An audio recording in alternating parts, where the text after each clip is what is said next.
rights that no man or no government can take away from me, but you fucking don't. That's the difference.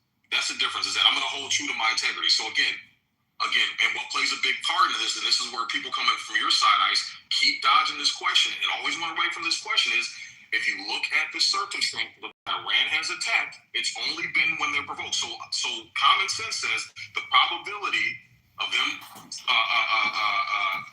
giving attacks or creating attacks unprovoked is slim to fucking none, because they haven't done it yet in fucking decades. So that's what I'm riding on.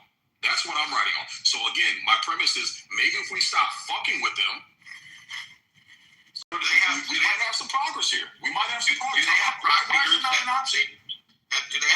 groups that act out and then again from being retaliatory? Name me one proxy group attack that wasn't fucking retaliatory. And again, a lot of these proxies too, we've created some of these fucking proxies. Exactly. The United States has created for some of these fucking proxies. Exactly. So again, that's what I'm saying. It's like you guys aren't being 100% on. You just want to go from this warmonger fucking stance of fuck them. They did some shit, and we're not going to really talk about why they're doing the shit. They just did some shit or said they're going to do some shit. So let's fucking kill a bunch of innocent fucking little girls and fucking children and elderly and fucking women. Fuck it. Fuck whoever we kill in the fucking process. That's the problem we're having, bro. Why isn't a step of diplomacy, why is that off the table? Why is that off the table for you guys? This is crazy how blood hungry you guys are, bro. To add to what you just said, right, brother? Look at what happened in Libya. Libya right now is fucked up. I went to Libya 3 times when Gaddafi was alive. That place, people get paid. You go to school for free. Healthcare is free. Look at what Libya has turned on now. Do you think if Libya had the weapon that they have, do you think anybody can go and do the shit they did? And when they fucked up Libya, who gives a fuck? Nobody gives a fuck. Everybody goes to their main house and country and drink. Like, nobody cares about the Libyans. You fucked it up because of your so-called fucking shit. You fucked people's life up. But you tell people who should have a nuclear weapon or not when you had it. Who the hell do you think you are to tell people how they should have a nuclear weapon or not when you had it? It really don't make no fucking sense. Make it. And you tell people, I said, hold on, you behave as if you are the adult, and these are kids, they don't know how to. Who the fuck gives you the right to tell people whether they should have it or not when you have it? This shit don't make no fucking sense.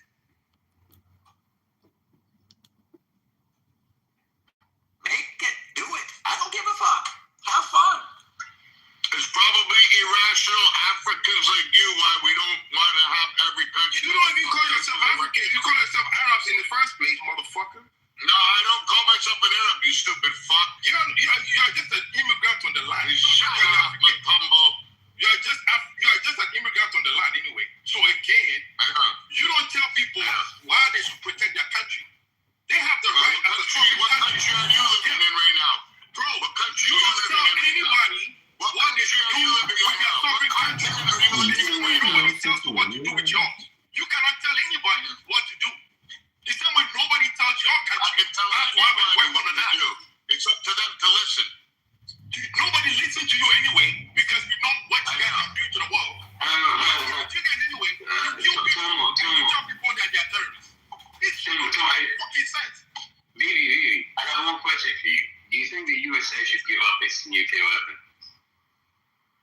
Hell no. Why not? You guys have a problem with understanding Western civilization. Answer the question, bro. Listen, you answer the question. Don't get triggered, you fuck. So you guys have a problem understanding Western civilization as opposed to Islamists and radical Islam, where people don't give a fuck about dying. They actually look forward to dying, while Americans want to get dick sucked. You see this guy? They want to be alive. See, there's a big difference. See, Bibi, after let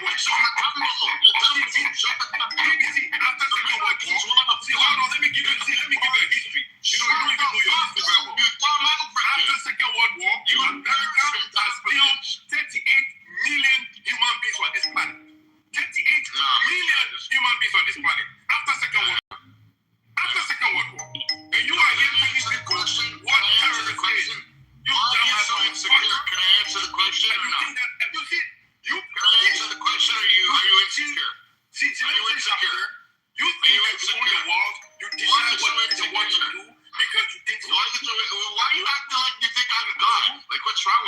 stupid or what? No, you're stupid. No. So between America and these other countries that you're talking about, these other countries want to die. They believe that this Are is you hell. fucking serious? You tell them they want to die. You go and take their land. You go take their land. They said they want to die. Oh my God! You are killing people. You said they want to die. There's one problem with your point. Shut the fuck up! You don't want to die. You go and kill people. I said they want to die. I take their land. Oh my God! Tomo. Shut up! Let me say one thing to Baby. Baby, there's just two issues with what you just said. First of all, I never referred to any particular. I never referred to any particular company. Kill themselves? I never referred to any one particular country having necessarily nuclear weapons. And the second problem you have is you can point to all these other potential people and say that they are the problem, but we can also look at the facts on the ground as to who has actually used nuclear weapons, and we all know that it's one particular country, right? So you are operating off the basis of... You're operating off the basis of hypotheticals. I'm sure everyone knows the facts and all this stuff. I want you to say it. I don't want to work on hints. Like, what the fuck's wrong with you pussies? What country? If you're ignorant to that fact, that's your problem, baby. No, you're ignorant. You're afraid to say the country. Just say it. You cannot make that statement, baby. You cannot make that statement because you are operating on hypotheticals. You keep saying other people will use nuclear weapons, other people will use weapons of mass destruction. You haven't. Let me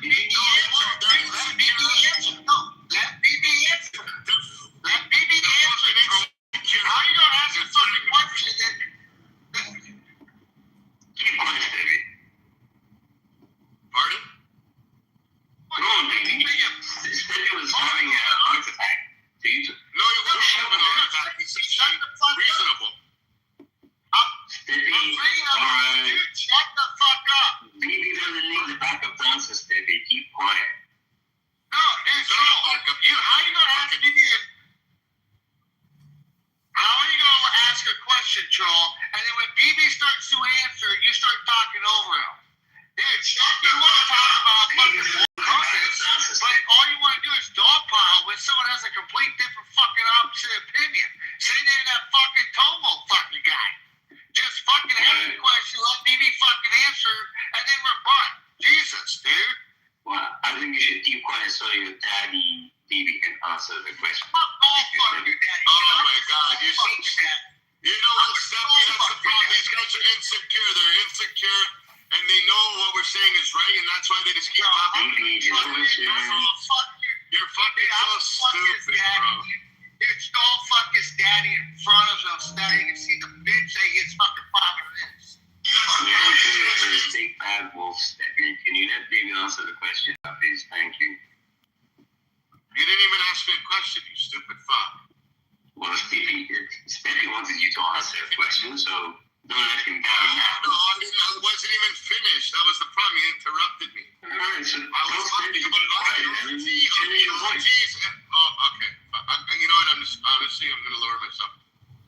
Sometimes this room's amazing. Sometimes this room's a complete disaster.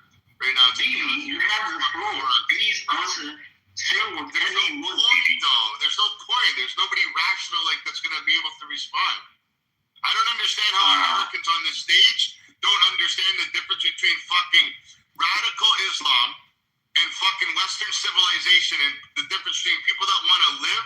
It's not gonna affect me. And there you go again. Same thing. The exact same thing again. Interrupting. You can't help it. Put a cock in your mouth while I talk, and then whenever I'm done, you can pull it out.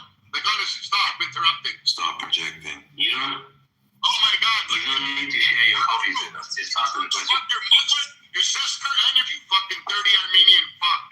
Shut the fuck up. I'm sick of you fucking shut no fucking ass. You dumb fuck. The genocide's over for the Armenians. Stop crying, you fucking weak bastard. Okay, baby, do you have anything on substance,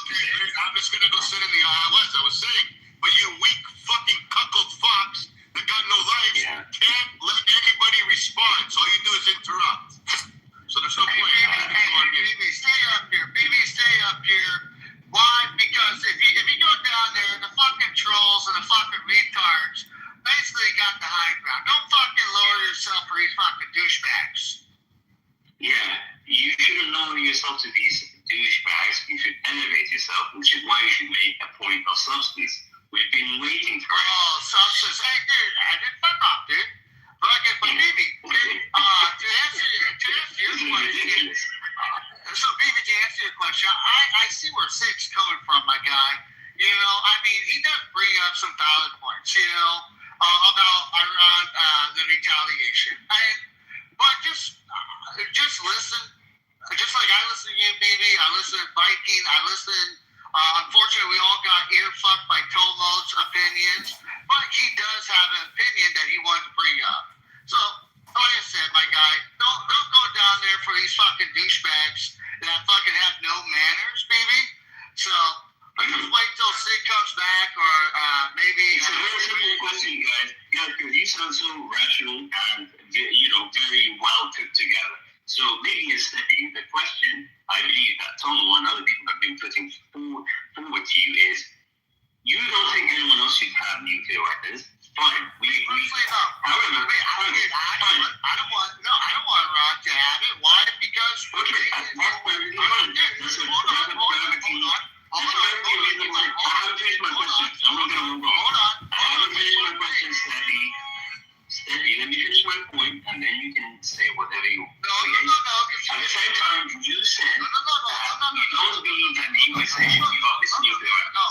How do you like that, my guy? See, that's the annoying part is when someone is trying to answer you, you just keep talking over them. So, come on. You're just showing that you don't have anything to say.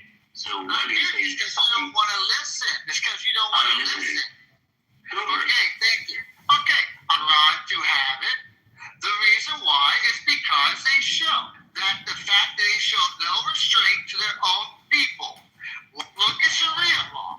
Look at Sharia, where they have a group of individuals that will police their own religion. What happens if they decide that they don't like a Western, let's say a Muslim leaves the Middle East, right, and goes to America and starts become more liberal?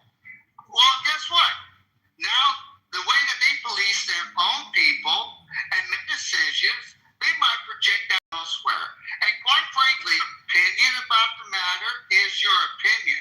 Just like my statement to my opinion is. I don't want to run to where Sig's all right with that, and I respect Sig. So that's where I stand. If you don't like that, accept it. And Stephanie, just a quick question. Do you, for instance, support gay marriage? Yeah, I'm okay with it. Okay, cool. So, another question. You said because Iran,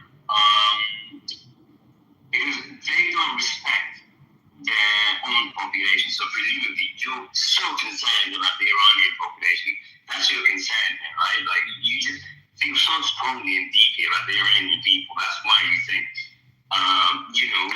the Iranian regime and so on needs to be dismantled.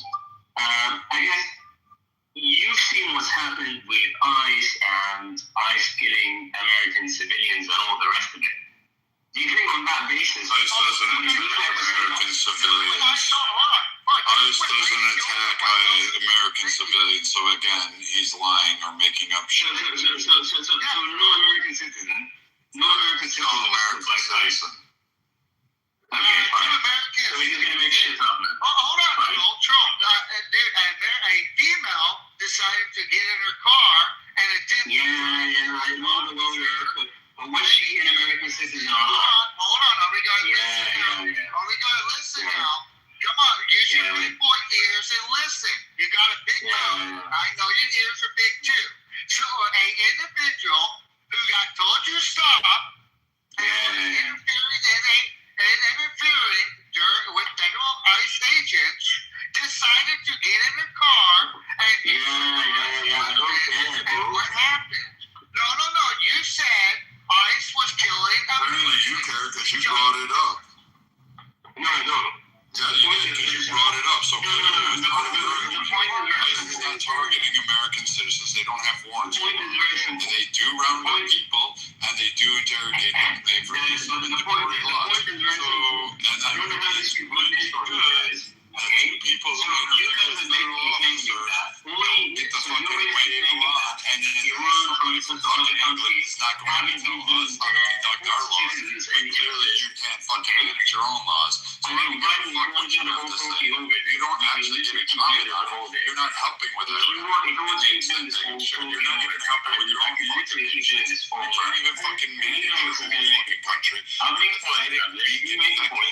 don't you go back and worry about the things that are going on in your streets? How about you actually settle your immigration stances? How about you actually fucking practice what you preach and go sit there and do their laws instead of worrying about what the fucking national dish of England's tiki masala flavor is going to be this week? Why don't you actually fucking bring up a point that actually has some bearing and some slant, because you clearly don't know more than I do, and you clearly are the most ignorant one on the stage. And to your point, Viking, how many police officers do you think are trained to actually stand in front of a live engine block? If the engine block on a car is live, do you think they're gonna just stand there and try to get out the way, or do you think they're gonna start fighting? So his cover moves was actually on point. He shifted over from the rear to assess whether it came through the passenger side, and then he went to the front to provide cover while there was a third officer on the other officer's right at the back watching for that action. So he covered his angles right, because in case he did have to fire, since she was acting aggressive and it was uncertain what she had in there, he had the best line of sight in order to draw his weapon and fire, because it was the safest way. If he did it from the passenger side, he would have shot the other officers. So what the brother Viking just said is that essentially they're not trained to stand in front of a live engine block that is moving towards what he did. Now, mind you, this is a person who has lived through having a family member murdered by the police. And in that situation, they were not in front of a live engine block. So the fact that I'm standing up for the person who was in front of a live engine block should tell you something. Like, he was not in the wrong for what he did. And the fact that we keep trying to use these type of things as examples of how it's so much different. Come on, man. Come on. What are we doing? See, and the one thing that people like him coming in there say this, if you've never lived in the North and you've never driven on ice, you have no idea what the fuck you're talking about, because you have somebody hammered on the gas, you backed up, almost ran over her own partner. Her own partner is saying, go, go, go. What happens if all of a sudden she gets traction? That vehicle launches. His job isn't to just protect himself. His job is to protect anybody around. And if somebody's driving erratically on ice, guess what? They're a threat to everybody else. Now, the other thing that everybody forgets is, go look at the number of attacks, the number of assaults. They're up like, what is it? I think it's like 8,000%. Now, it's a crazy number. It's a violation of the federal law. When you threaten them, right. When you damage anything else, it's no longer a protest. The mere impeding, the mere threats, turn it into a riot. They had a man who was illegally carrying a gun at a riot instead of a peaceful protest. It doesn't have to be in your immediate area. It could be, if this thing is lined up with people and it's 3 blocks away and it turns into a riot there, you are in violation of the federal law. You are, by law, required to remove yourself and the weapon. You can come back, but the weapon has to leave. But we want to ignore all these little details, right? Because we want to say that ICE is killing people. ICE isn't going out and killing people. ICE is defending themselves because they're being harassed, attacked. They attacked a hotel they thought ICE was in. This is the people out there putting ICE in a bad situation. So now ICE, take that and put it in the micro instead of the macro. You and I both know in a Viking, definitely, I can tell, because you've trained in the same type of executive protection type thing. What is the distance that they tell you is too dangerous for a person with a knife, let alone a vehicle, to be close to you? A knife. Let's start with the micro. A knife. How much distance can a human being close where a knife will require you to use lethal force?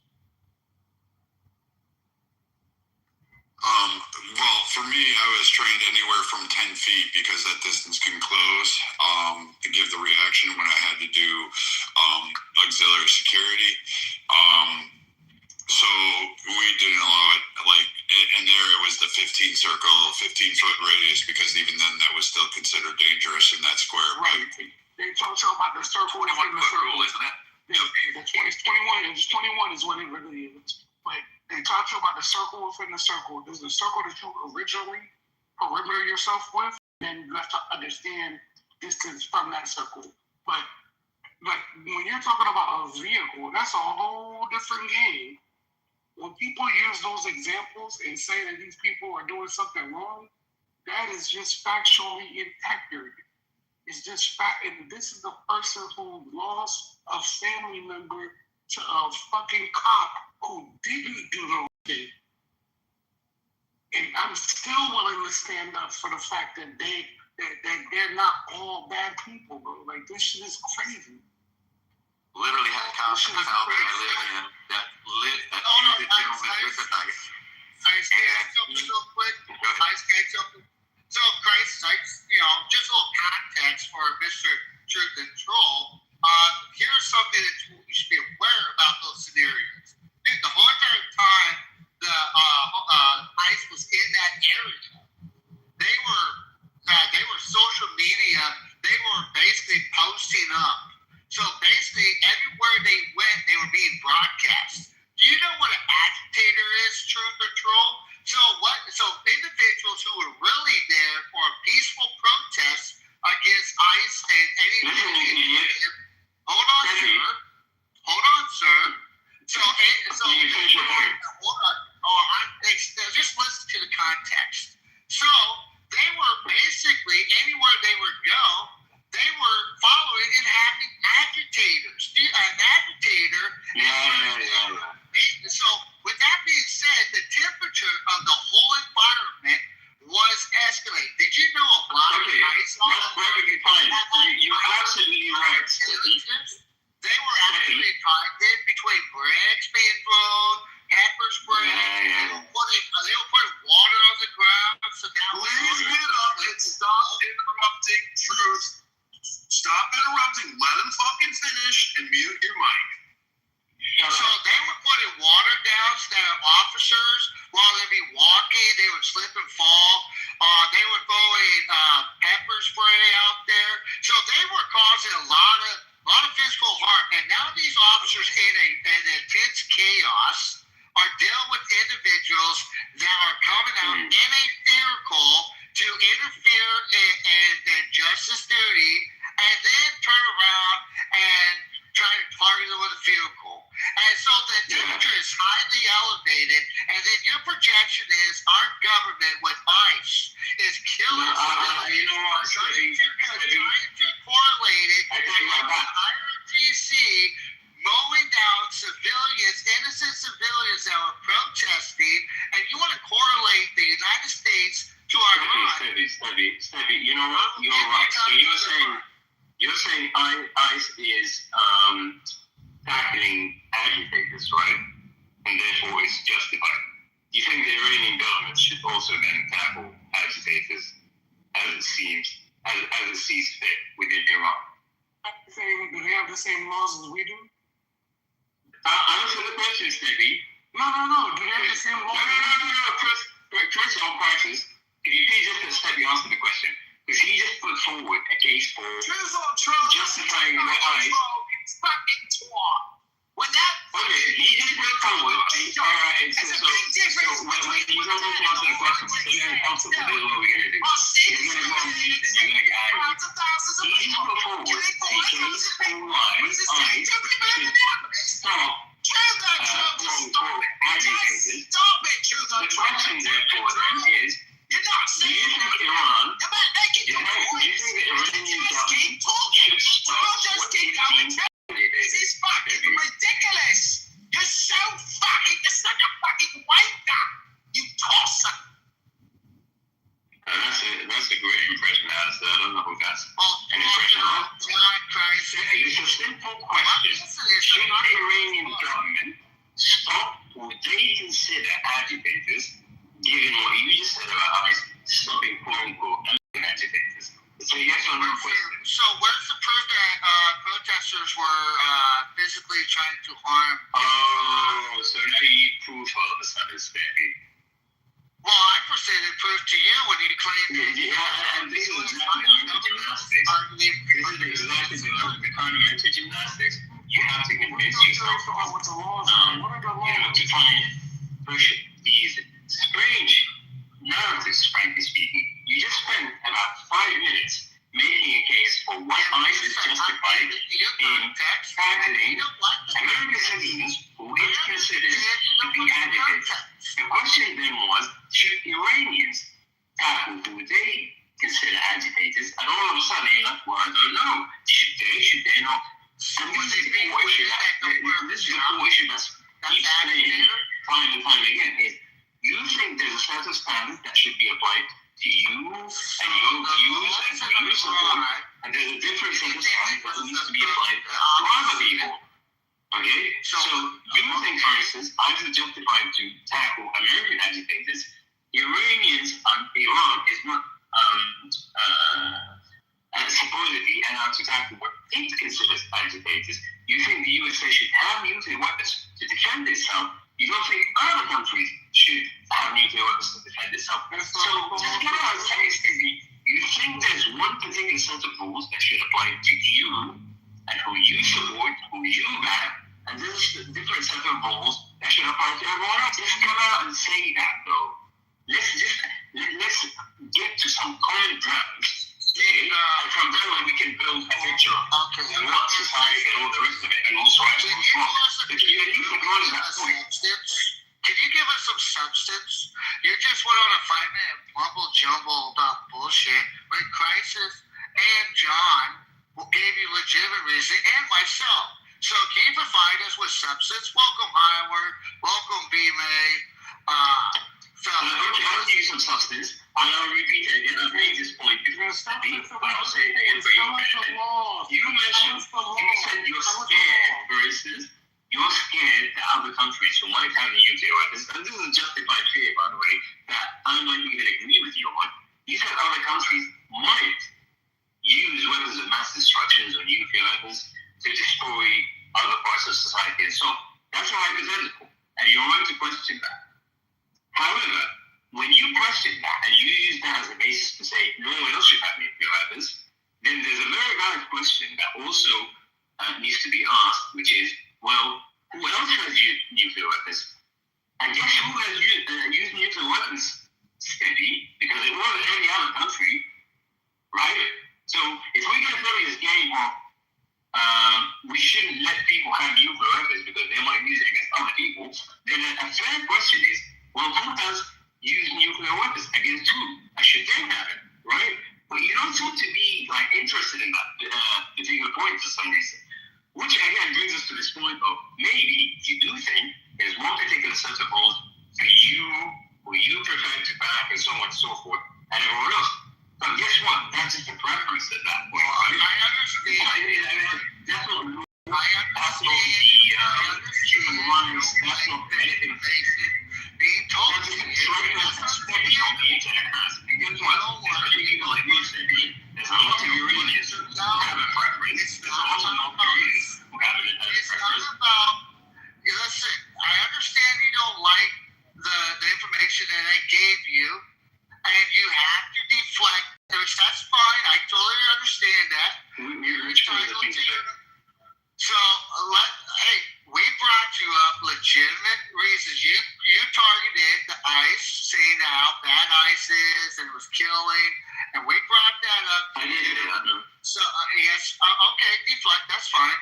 But, no, I didn't say that. So, I'm actually a job or listen, and so if you want to give random bullshit, conspiracies or, deflecting everything that's being discussed about, deflect with someone else.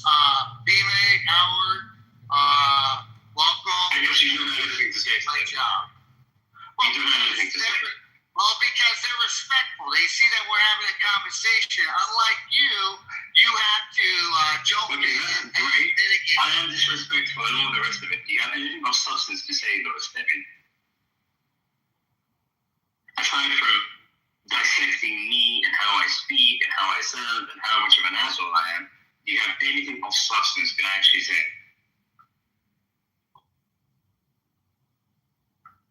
I guess not.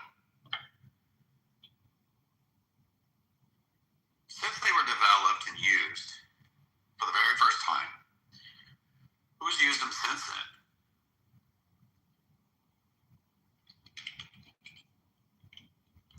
Yeah, hi everyone. BB, team up, BB, did you wanna say anything before I?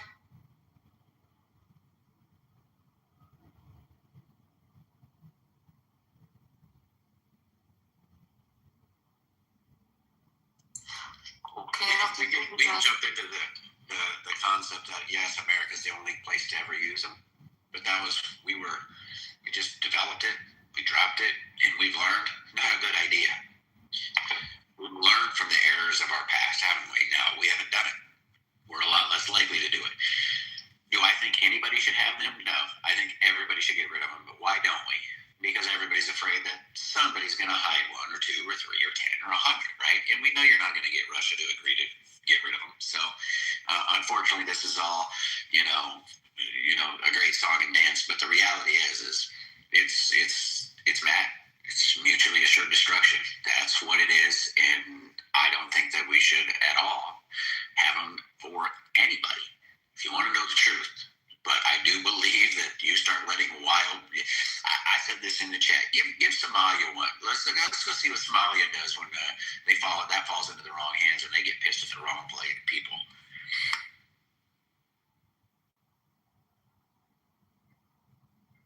Well, I push back on this because he's saying that us putting the nuke down on Hiroshima was just testing.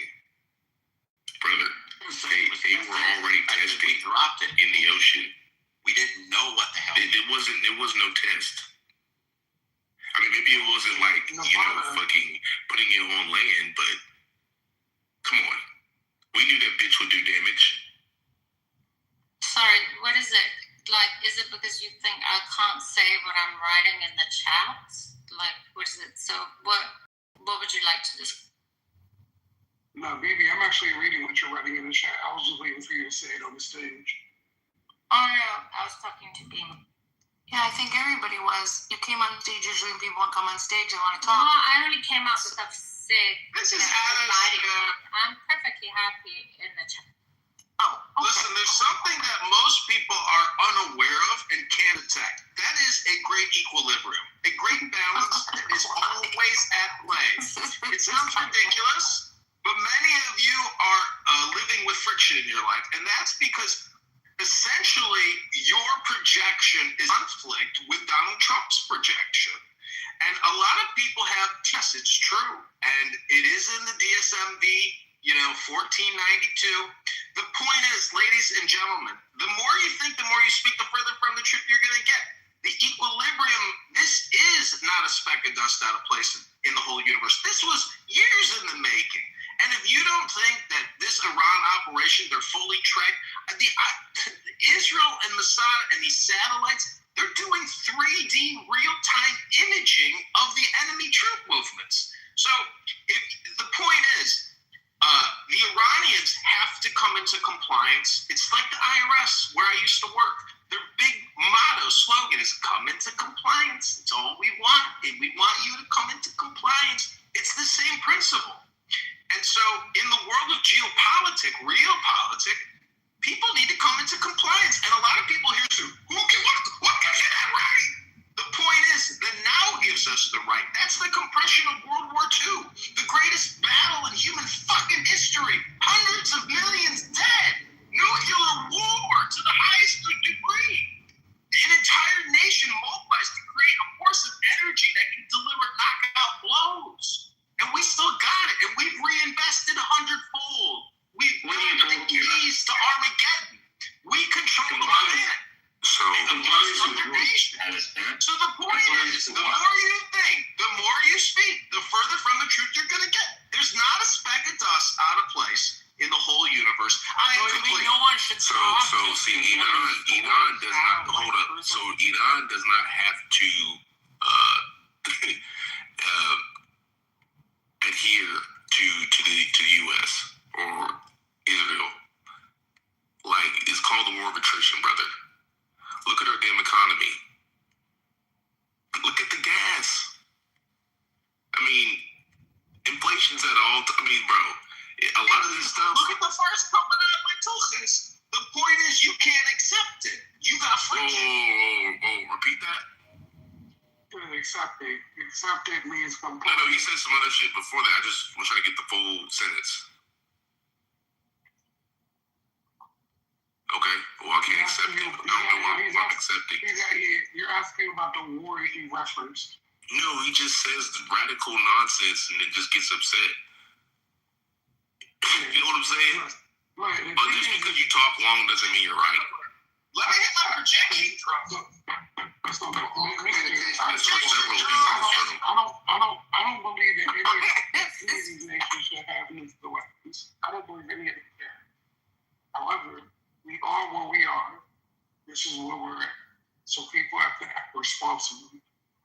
You know what I mean? And part of it being responsibly is understanding that dropping nukes or having nukes, especially if you're having nukes in different territories that are may or may not, because we don't know. All of this is, everything we're speaking on is speculation. We can never say that this one nation is guaranteed to drop a bomb. We don't know. But what we do know is what will happen if those nations drop a bomb. We do know about the jet streams and how the poison air would affect all of their neighbors and shit like that. We do know that.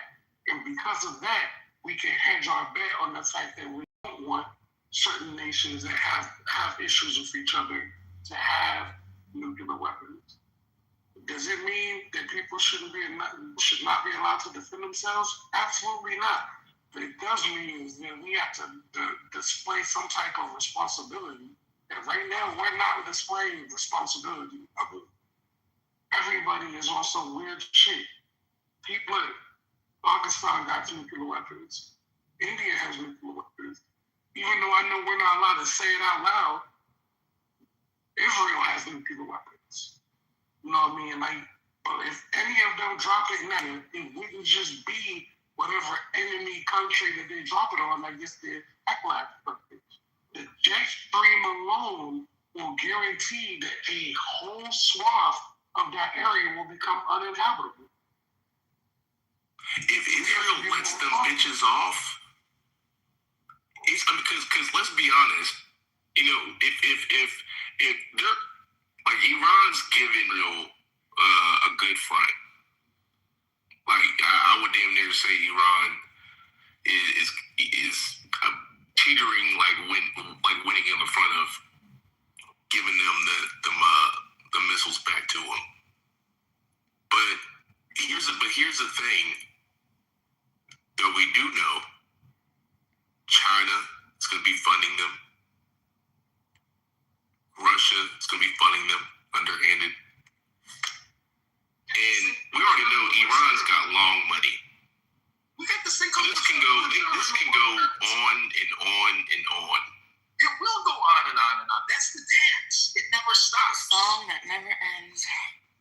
So here we go, Matt. So listening to this, we know that the first stage of Pakistan, these are the older ones that they have. They have some tactical ones. I think they have like maybe 150, 150 last count.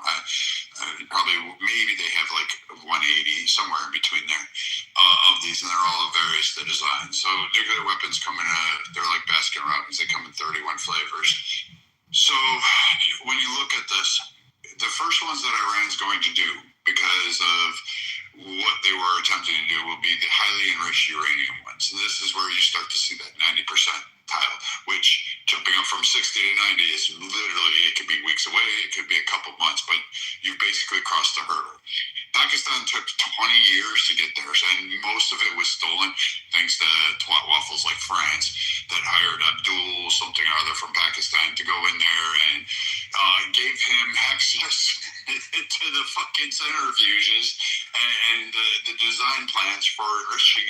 Hats off to those fucking guys. That was really smart. And then it's like, here we go. Now all of a sudden Pakistan did it, and it took some of the technology from various other areas, and they got their hands on a couple components, and voila, after 20, 25 years, they have nukes. But we're aware that Iran would have their first stage would be the HEUs. These are the ones that everybody fears. These are the ones that will radiate across that area. And if they launch, imagine the energy crisis that would unfold the global supply market. If they were to launch, then all of a sudden you're talking about a region that you can't sail through. That strait's done. Exactly. That's gone. So much for that one. The land masses and the people are sick. It's going to take trillions of dollars to help clean up that area and to mitigate it, and it'll have to be a world effort. Everybody will have to pay to go clean it up. This is not just something that impacts just that regionality. This would be something that would affect the global world, and not because they could reach you, but it's dependent on where they launch, who they launch against, and who would deploy them. Because we are aware, Israel would most assuredly send one up and send all of theirs up in order to respond to what Iran did. It absolutely would have done.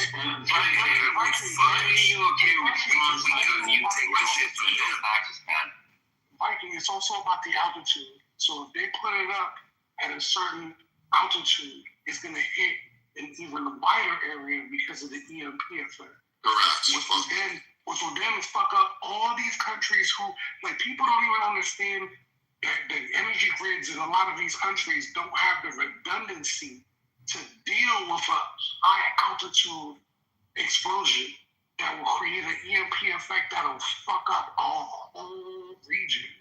I don't know, man. No, they hit Japan, and 10 years later, they had the city. That was atomic, not nuclear. It was a whole different. I understand. But I mean, the problem is right now, Israel is more dangerous than Pakistan, plus India, plus so many other countries, because they have expansionists and they have goals, and also they are fanatics, religious fanatics. So I think they are the biggest threat right now. And by the way, the threat is not even their nuclear. The threat is that they will take our place. They literally want to replace us. So, brother, just to be fair, brother, on one hand you say you understand, but you didn't understand the EMP effect. But then you're saying that they just want to replace us. So which one is it?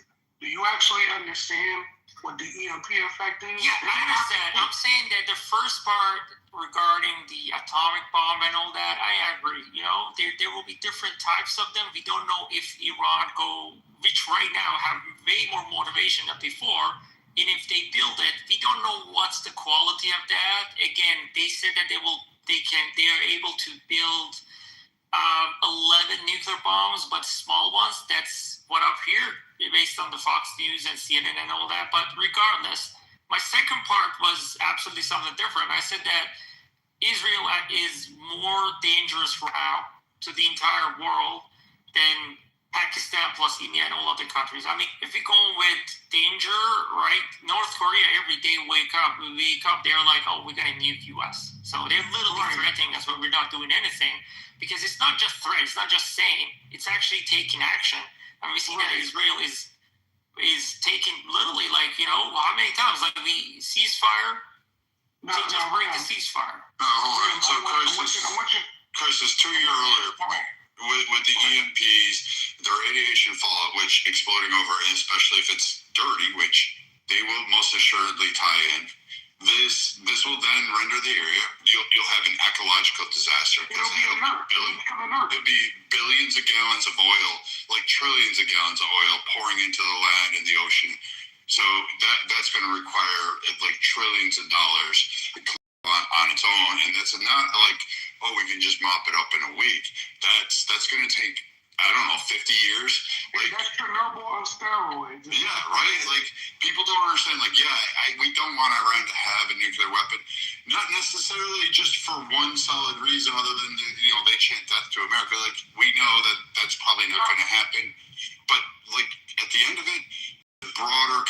consequences, and to more friendly nations and to other nations who are like, please don't allow it. And none of these other nations want Iran to have a nuclear weapon. Like they're our own agreement.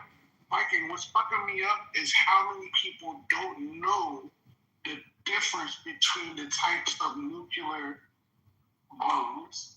It's not like when we think nuclear bomb, people seem to think that this is little boy and fat boy all over again. It's not little boy and fat boy anymore. This shit has the potential to affect way more. And again, I have to bring in the jet stream. Because once you bring in the jet airflow on the planet, as a matter of fact, there was a gentleman from Saudi Arabia about 3 years ago who talked about why the Gulf states should not have a nuclear weapon. And that's exactly what he was referring to, was the jet stream and how it would affect the entire region, not just the target country. So when we talk about nuclear bombs, we seem to think Hiroshima, Nagasaki. No, we're way past that. We are way the fuck past that. You're right. We're past nothing. And the point is, the easiest option, easiest choice is generally the natural choice. It's a very easy solution. Come into compliance. If it were come into compliance, well, then this war didn't just start. Israel and the United States have been bombing the shit out of Iran and Syria. Iran has been supplying that area, and they've been destroying them for years. Ask for compliance with what? Compliance with what? You keep making that statement, but you never specify or clarify. Compliance with what? Comply with who and what?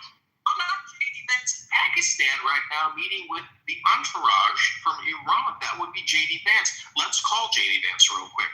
Please hold.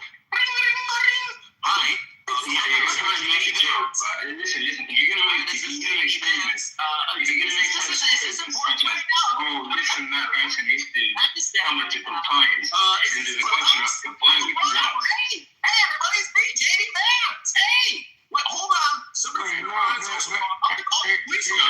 guess you try to have to do this. Alistair, what I'm asking is a serious question, because you don't have an answer. Yeah, it's a serious question, Alistair. Compliance. He doesn't have an answer. Of course he doesn't, because he knows where he's gonna go. Well, he's saying basically that Iran should say, okay, take our oil and just give up. You're right, like old school Saudi Arabia. That's what they do. One of the things that stood out to me earlier, the passion in which people were misunderstanding the way they were speaking. Like, Viking ain't playing around with lies because he understands what it's like to lose comrades and freaking friends, people he knew. Like, it's different when you got skin in the game. Like, at the end of the day, Houston cops, Dallas cops, Miami cops, they all died. All your brothers died. Everybody died, brother. Listen, bro. When we're talking about thermonuclear war, when we're talking about neutron nuclear war, when we're talking about the dirty bomb shit, we're not talking about fucking Minneapolis cops. Do you use a talk spray? Bro. Get rid of him. What I'm referring to is the fact that when we heard Viking speak earlier, the passion that he was speaking with was for the position of a person who has lost people in combat. And everybody thought that he was just being angry. But the reality is saying that the way that we're talking about war lets him know that we've never actually seen somebody die. Speak for yourself. I've been to plenty of funerals, sir. What plenty? I've been to plenty of funerals, and I've had the opportunity, unfortunately, to see people die in front of me. How many people have you seen die in front of me? Yeah. That's what it becomes. I have a miscarriage every second. Yeah, fuck a miscarriage.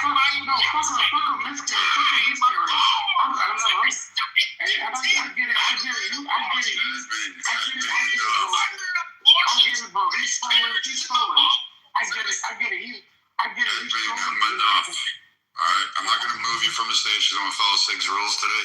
But you can't keep doing that. All right, you can speak your piece after he's done.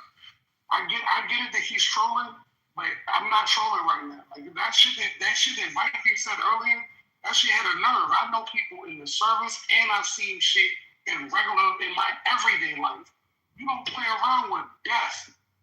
Like this is not something that we're not gonna just watch this shit on TV.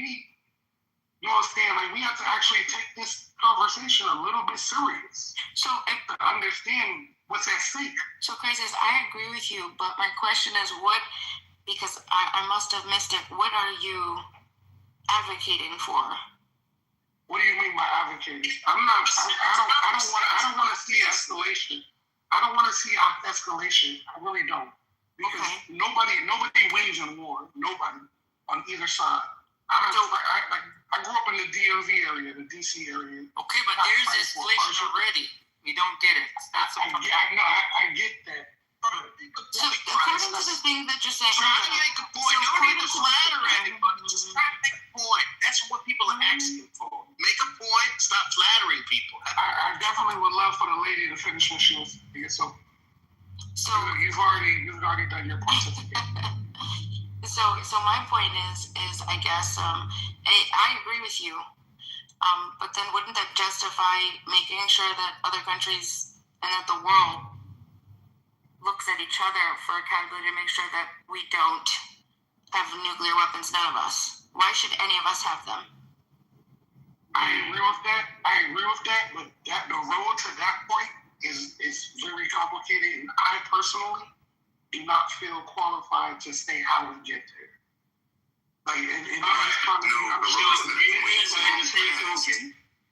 you by the same token not qualified to say who shouldn't have it then? Exactly. That's why I said I don't know how we get there. No. Are you then not qualified to say who should not have them either? Exactly. If you're not qualified to say who should have them, surely you're not qualified to say who shouldn't have them. So let's extrapolate what you just said. Are you asking me if I'm qualified to say who's good and who's evil? No. She asked you a very important question. She said, essentially a question of what gives any country the right to have nuclear weapons on. And you said, I don't know, I'm not qualified to make a statement. No. I said that I don't believe anybody should have it. But the road to get there, the road to get to that point is you ain't gonna like the answer, brother. Bro, you it's already... points. You keep repeating yourself. Brother, if you want to get rid of the nukes, listen. You got to Brother, I'm not gonna argue with you, bro. Like, I'm gonna keep it respectful. I don't want to argue with you. You know what I mean? The sister asked a question, and I'm just being honest with her.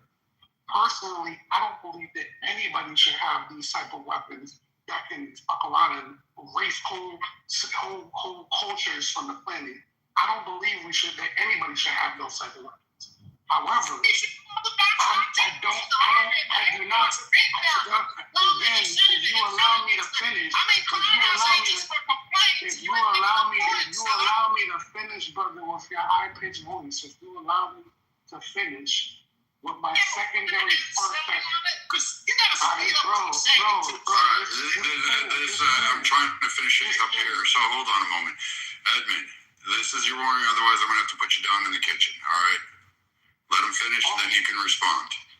All I'm saying is, to her point, I agree with her. I personally would be intellectually honest in saying to you that I do not know what the roadmap to get there is. I do believe that nobody should have it. I don't feel like I have the roadmap to get there, though. Because unfortunately, some countries have it, and something Viking and other people have brought up is that for the countries who already, who's to say that they're not gonna hide 3 or 4? Who's gonna come from the outside and say that nobody has anything? Well, I mean, like that's how we do it now. I'll answer. thank you. And I just want just real quick to respond to him. The way that we would do it is the same. Is exactly what we're doing now. We've figured out that Iran is not cooperating, and we've decided, okay, look, you're not going to. We didn't nuke them, but we're using force to say this indiscriminate weapon is not. It's not acceptable, right? What if we just did that for everybody in the world, including ourselves? We also got rid of nuclear weapons. Indiscriminate. Like, I mean, what you're saying. I mean, like, it makes sense, and I support it, but. We have to. We use force It's a together. political crisis. Right? No, we use the necessary force for countries that don't. Shut up. Hey, yo, can you tell that loud voice dude to just try to hear you, sister? He's the elder. I just can't hear So, you. Edmund, I moved you down. I'm going to give you, I'm going to do the chillism thing. I'm going to give you a few minutes down there, and you guys can continue the conversation. I'm going to moderate the room the same way Sig does. So, again, we're going to adhere to Sig's rules. So, that's going to be it. All right? So one thing being is if you try to use force against somebody unwilling to get rid of their weapons, you have the threat of them using those weapons, and that's the fear with, I would say more with Russia than anybody, is if you decide you're going to take Putin out, he might just go out in a blaze of glory because he is former KGB. He stood the ground when he was the only one facing things, so he could destroy material. He's no pussy. So I could see that man saying, I'm going down, so I'm hitting the button. That's the one thing that I fear, but I'm in agreement. I don't think anybody should have them. I think it should be a global agreement that this is mutually assured destruction if we allow them. But again, it's so impossible. Like, how do you assure that China, Russia, us don't have some hit? That's the big problem. How do we do it now? Yeah, We don't do it now. We don't do it now. I told her I wanted to answer the question. Oh, my bad, bro. My bad. Go ahead. So, there is no fixed action with that as far as an agreement of no nukes. You know what I'm saying? Pandora's box has already been opened. And like to what Ice was saying, there's no test to who's saying who has how many, even if they do say they given up what they have per se. You know what I mean? Listen, Russia has something called the Doomsday Option. Israel has something called the Samson Option. America never talks about what their end game. Israel also never mentioned the Samson. Israel never mentioned the Samson option. This is something that Twitter is talking about. Bro, And I think that you guys are missing the point of intent.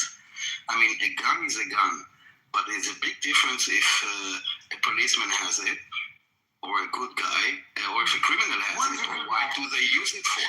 Do you use this as a defense or deterrence, or as a threat? What is a good guy? Intentions matter, and I think that if you cannot put everybody together, that's kind of like sociopathic.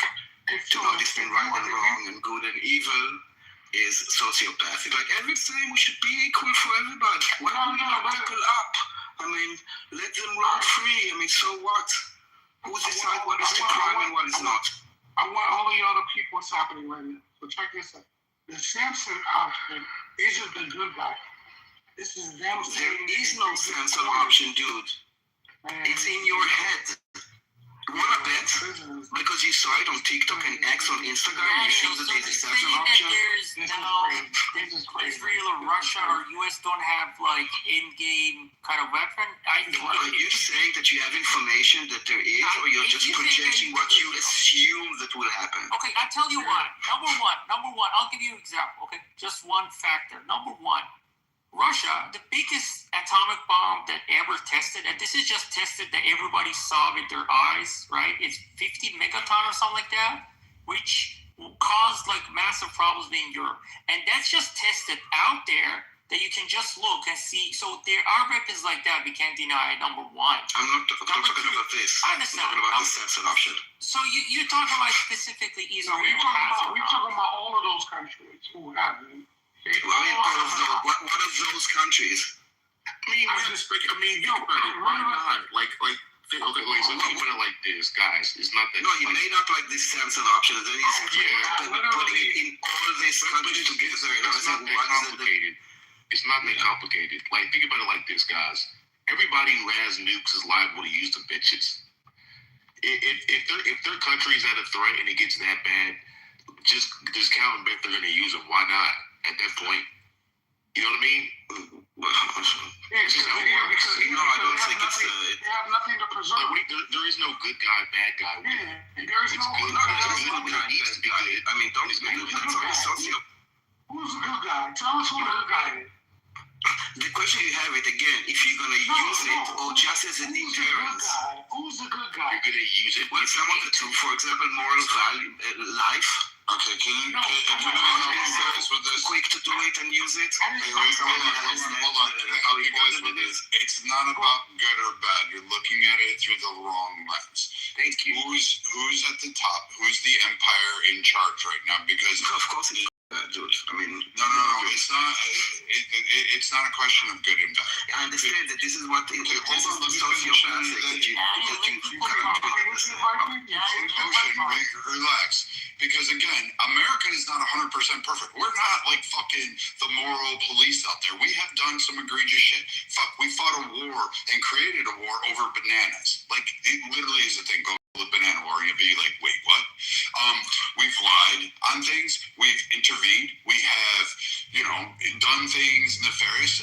We did fucking drugs for guns. I didn't say perfect. I said good. And you have like laws, and you have morals, and you have a judicial system, and you have freedom of speech, and you have freedom of Ocean, hold on, dude. It's not about who's good. It's like America is looking at it in its interest, and it is the empire that governs the world.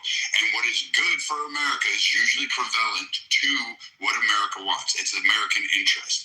Now, it happens to coincide with the vast majority of the world there, but also remember too, we keep 63% of the world under economic sanctions. We had like fucking multiple countries that are really just poor and struggling. We have done this and kept them in place just because we can and afford to do it. So for being the moral center, I disagree with it. And who's good or who's bad? Every empire that rises up and it starts from an area of blood, starts from an area of concentrated wealth, and then they fucking go ahead and bring everybody up into the fold to what benefits them. And that is what America's doing. I didn't say America was good, by the way. You kind of took it there.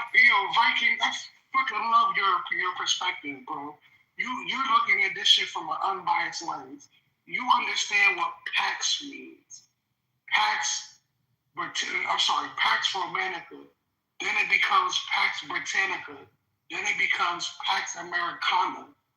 What we're fighting over now is the people who are trying to become the next Pax. They're trying to replace us as the Pax, the current Pax. We live in Pax Americana. They're trying to replace us as the next Pax. You think that we're just going to give that the fuck up very easily? You think that's how that works?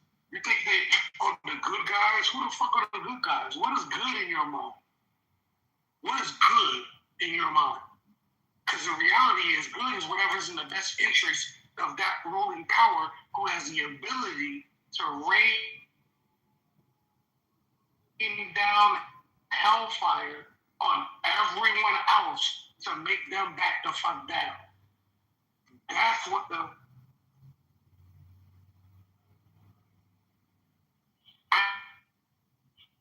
I did not say that they were good. You said they were good. I didn't say they were good. You said. I didn't say. I did not say it. I said that there's good and evil, and you guys are saying that there is not. It's about power. What I'm saying is that it's about Pax. Pax means peace. Peace through Romanica, and peace through Britain, and then it became peace through America. Now what's happening is people are trying to fight over, and that's why it's about the dollars and shit like that. They're trying to fight over what the next peace will be. America is trying to keep it. These other countries are trying to take it. And at the end of the day, if you live in this country, if you live in America, and you're actively rooting against America, that is crazy. It means that you're actively rooting against not having the standard of living that you currently have. First of all, crisis, it could be argued that there is no longer a Pax Americana, as you said. And well, we don't need to get into that whole discussion. And I guess what something Daniel is missing is your idea of good and evil is just an opinion that you have as Daniel. It's not fact. It's not universal. It's not shared by everyone. It's just Daniel thinking, I am good, therefore I'm justified in doing whatever I want. But dude, if another country thinks that using a nuclear bomb is a good thing, that is exactly the problem that I'm saying. That if you think that there is no good and wrong, and it's about perspective, then someone could say, let's give anybody a nuclear bomb because, anybody can decide what's good and bad for themselves, and using it or not, well, it depends on their point of view. So I disagree with this. I do think that there is bad and good and bad. And you can say that it's a place of I think that, for example, going and killing random people with no reason, which what we call in our society murder, is something that is bad. Now, if you will tell me that there are societies that think that it's good, I still think that it's bad because I can justify it. And if they will try to convince me, go ahead and try to convince me that going and sending a nuke just because you are whatever is a good thing. No, I agree. You do realize that murder is a term. We all agree that Israel is bad. That's why I said this is what we call murder. That's why I said specifically. And Israel has nuclear weapons, right? Murder is a legal term. That's the reason. That's the reason why Leopold. In our society, That's the reason why Leopold was able to kill as many people as he did and still get a holiday. Like, murder is subjective to the law. If the law is not congruent with everybody, no, you can say murder without law. I can describe what is a murder without law in the Bible before there was law about murder. The Bible isn't even adhered by everybody on the planet. I'm saying as a story, Jude, you're missing the point. As a story, you can understand what is that murder, because murder is about intent.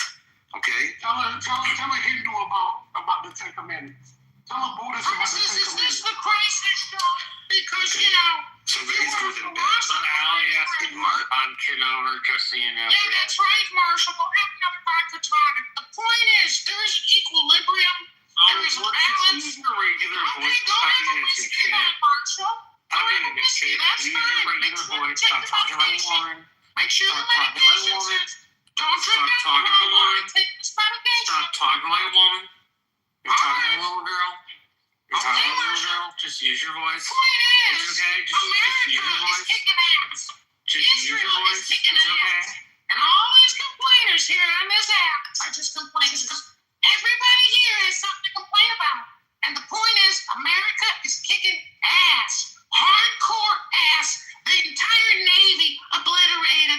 The entire Air Force obliterated. That's right, some people know this for. Yes, we're aware of this voice. Yes, we know you're the trans black woman that you go into rooms with. Yes, we've all known it for a long time. Oh my God, is that stupid? Yes, that's stupid. Oh my God, it's John Kitover? Yeah. Yes. Holy fuck, wow. I'm tired of your shit, kiddo.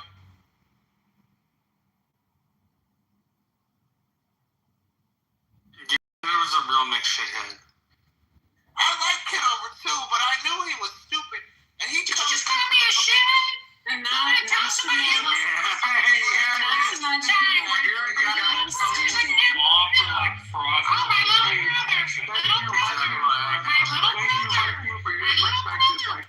I checked in with my little brother, and my little brother talked to the senator. My little brother. Can you believe that? Okay, you're not going to dox them, so we're going to leave that alone. All right, let's continue with the conversation. Stupid. What was the other name? Point. Cappuccino. Cappuccino, and now Edmund, whatever monikers you go by, it's perfectly fine. But again, if you're just here to like do your shtick, then open a comedy room. But go ahead and go back to the discussion, guys.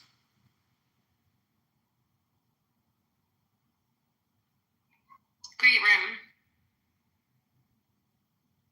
Awesome. And Viking, I agree with you 110%.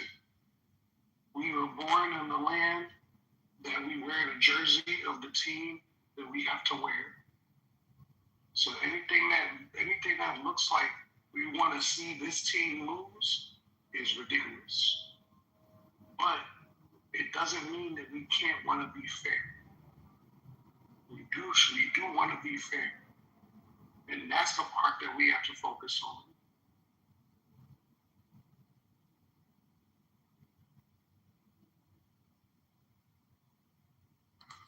I agree with you on that. Again, this whole morality argument, and then even the discussion of bringing back fucking recalling all of nuclear weapons and then bringing them and removing them from the world stage. It's too late for that. It's probably similar to the argument that many mothers shedded when the bullet was first fired. You can't recall it. So it's here. How do you deal with it? Go ahead. They're getting more powerful. The ones that dropped on Hiroshima and Nagasaki were what, 15 and 20 kilotons? Kilotons, yeah. Yeah. We have the capability now, even on the smaller scale, to use multiple missile heads, multiple deployment options, and they're all 1,000 kilotons. So it would make Nagasaki and Hiroshima very small in comparison to what these could actually eventually do.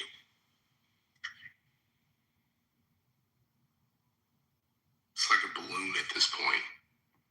Just gets bigger and bigger with time.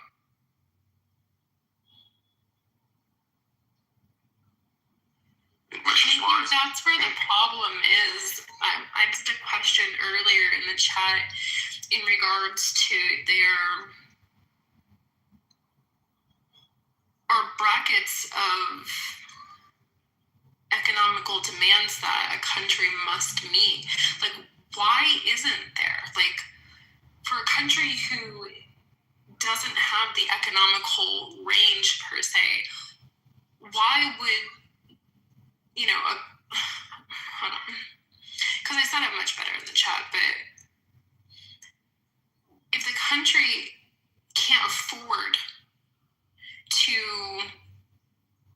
support the aftermath or financially correct the aftermath of having a nuclear set-off, why would we even have the conversation of allowing them to be at the table?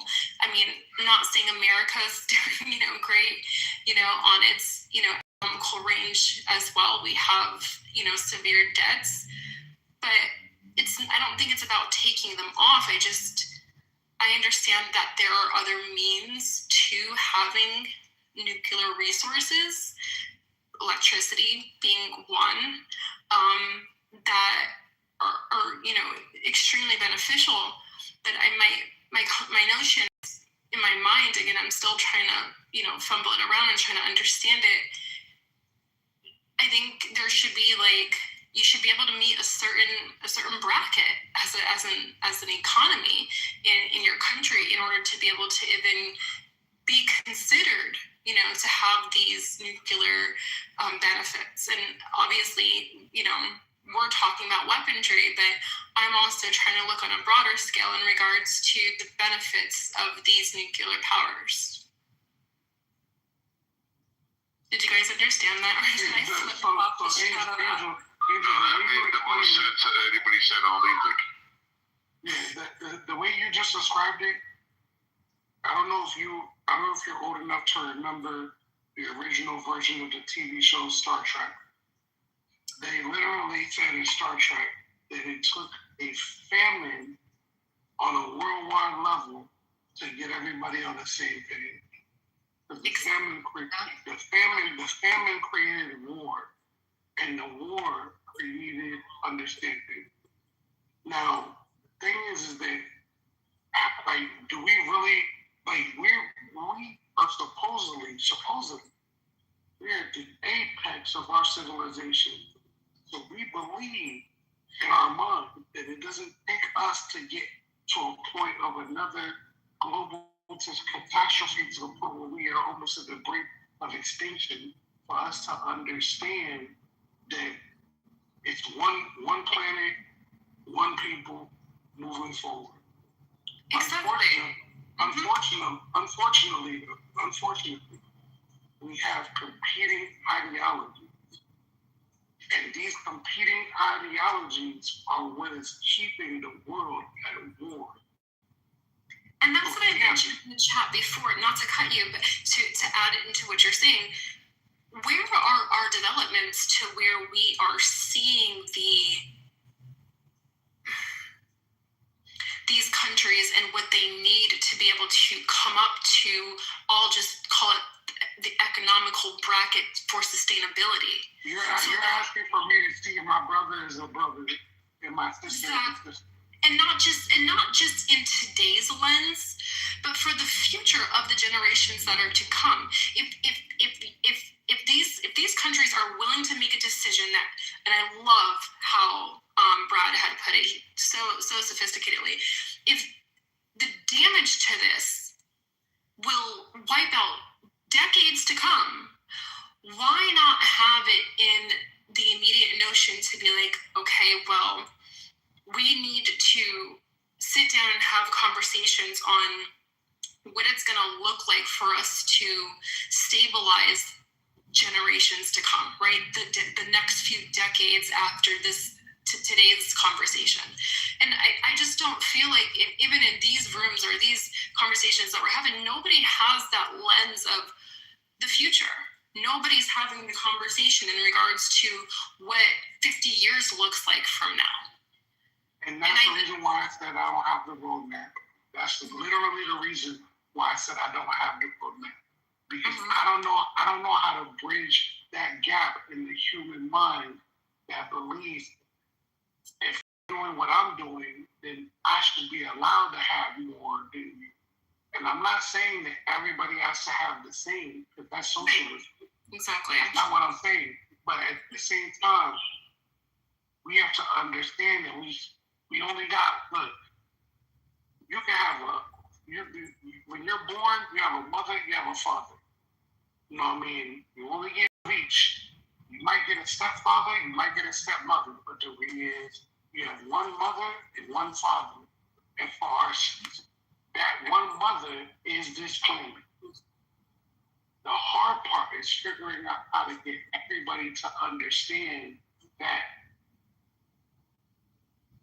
and that this doesn't belong to us. None of this belongs to us. It belongs to everybody who comes after us. And what we're supposed to be doing is putting ourselves in the best position to progress forward, going forward. But that's not the way that we look at things. We look at it about the now instead of the future. Exactly. And remember that it also belonged to everybody before us as well. You know, I think about the agriculture here in America and how it has completely plundered, damn near disappeared. There's no skill anymore. Nobody knows how to farm land anymore. And that used to be more than once. Hey, hold on. I'm a farmer, man. Excuse me. Nobody was talking about one person. I'm talking about on a nationwide scale. There are more people nationwide here in America who do not know how to farm. That's a fact. Where at one point in human civilization, that's all we depended on. You were literally, by the time you were probably learning your first words, you were involved. It's not a fact, but okay. No, that's actually 100% fact, because we went from a zero economy, meaning you eat what you kill. Can we just do a quick poll in the room? If you know how to farm, can you drop a 1 in the chat? If you don't put anything. I can put a poll at the top. Thank you. We went from a zero. It's odd because the economy has shifted away from that. So you needed that before to survive. There's a reason people no longer are living on the farm. It just doesn't make sense from an economic perspective. No, absolutely. But what she's saying is, how do we bring it back? How do we bring it back where it incorporates all of it? At a mandated, not just bring it back though, but at a mandated level. It should be a part of everyday curricula. We should know how to sow a seed. But if our economy is not geared towards, I mean, you could do that for fun, but if our economy is not geared towards that, why would we want a bunch of farmers who don't have farms to farm? I don't see why. What she's referring to is because I'm not just talking about an independent lens. I'm talking about a global lens of okay, so people aren't rugged anymore. Let's just let me just put this notion down. Okay, so let's just say it was mandated here in America that we had this a part of our just general education. Do you know how profitable that knowledge is on a global scale, where now we are being hired to go into other nations and help, sustain, agricultures that are being impacted by weather, or being impacted by other global disasters or other global situations? Angel, this world exists off of created scarcity. This world exists off of created scarcity. So the idea that we don't have enough is a part of the global economic structure. That's the mentality we have to get out of. Because that's I'm not trying to be difficult, but I just don't people have ChatGPT? They could just, if they really wanted to be farmers, they could learn. Global scarcity. All right, let's go into that real quick. So check this out. If I know that I'm the one who's able to produce X, Y, Z, right? Even though your land is able to produce X, Y, Z, I'm gonna use something very basic. Very basic. I'm gonna use something called cassava. Cassava is generally associated with Africa, but cassava plants are not from Africa. They're actually from the Americas. So now, if we're operating for each other in terms of a global economy, in the sense of us not trying to be greedy, is the sense, like not trying to profit off of each other and shit like that. That's what she's talking about. She's not talking about keeping capitalism, for lack of a better term, and she's not talking about socialism either. What she's asking about is it possible to get to a global understanding? That's just rude to say when I actually posed my initial statements to the stage, when I was indicating that I'm still in my mind about it, right? So if somebody listened to me and they were able to provide, the feedback, then I'm grateful for that. I wasn't sure that's what you said, though. I think you said something different, to be honest. Well, no, not necessarily. I mean, he didn't say exactly his words, but he's right along the lines of where I had intended to go in the conversation. So far, I have listened to you guys, and nothing has projected into any future forward-thinking conversations about, the economies that are to follow after this, and what it's going to look like for people who are here today, participating in these economies, these militaries, and these political engagements. I think about the tomorrows. I'm, not just a mother, but I'm also someone who's living here on Earth.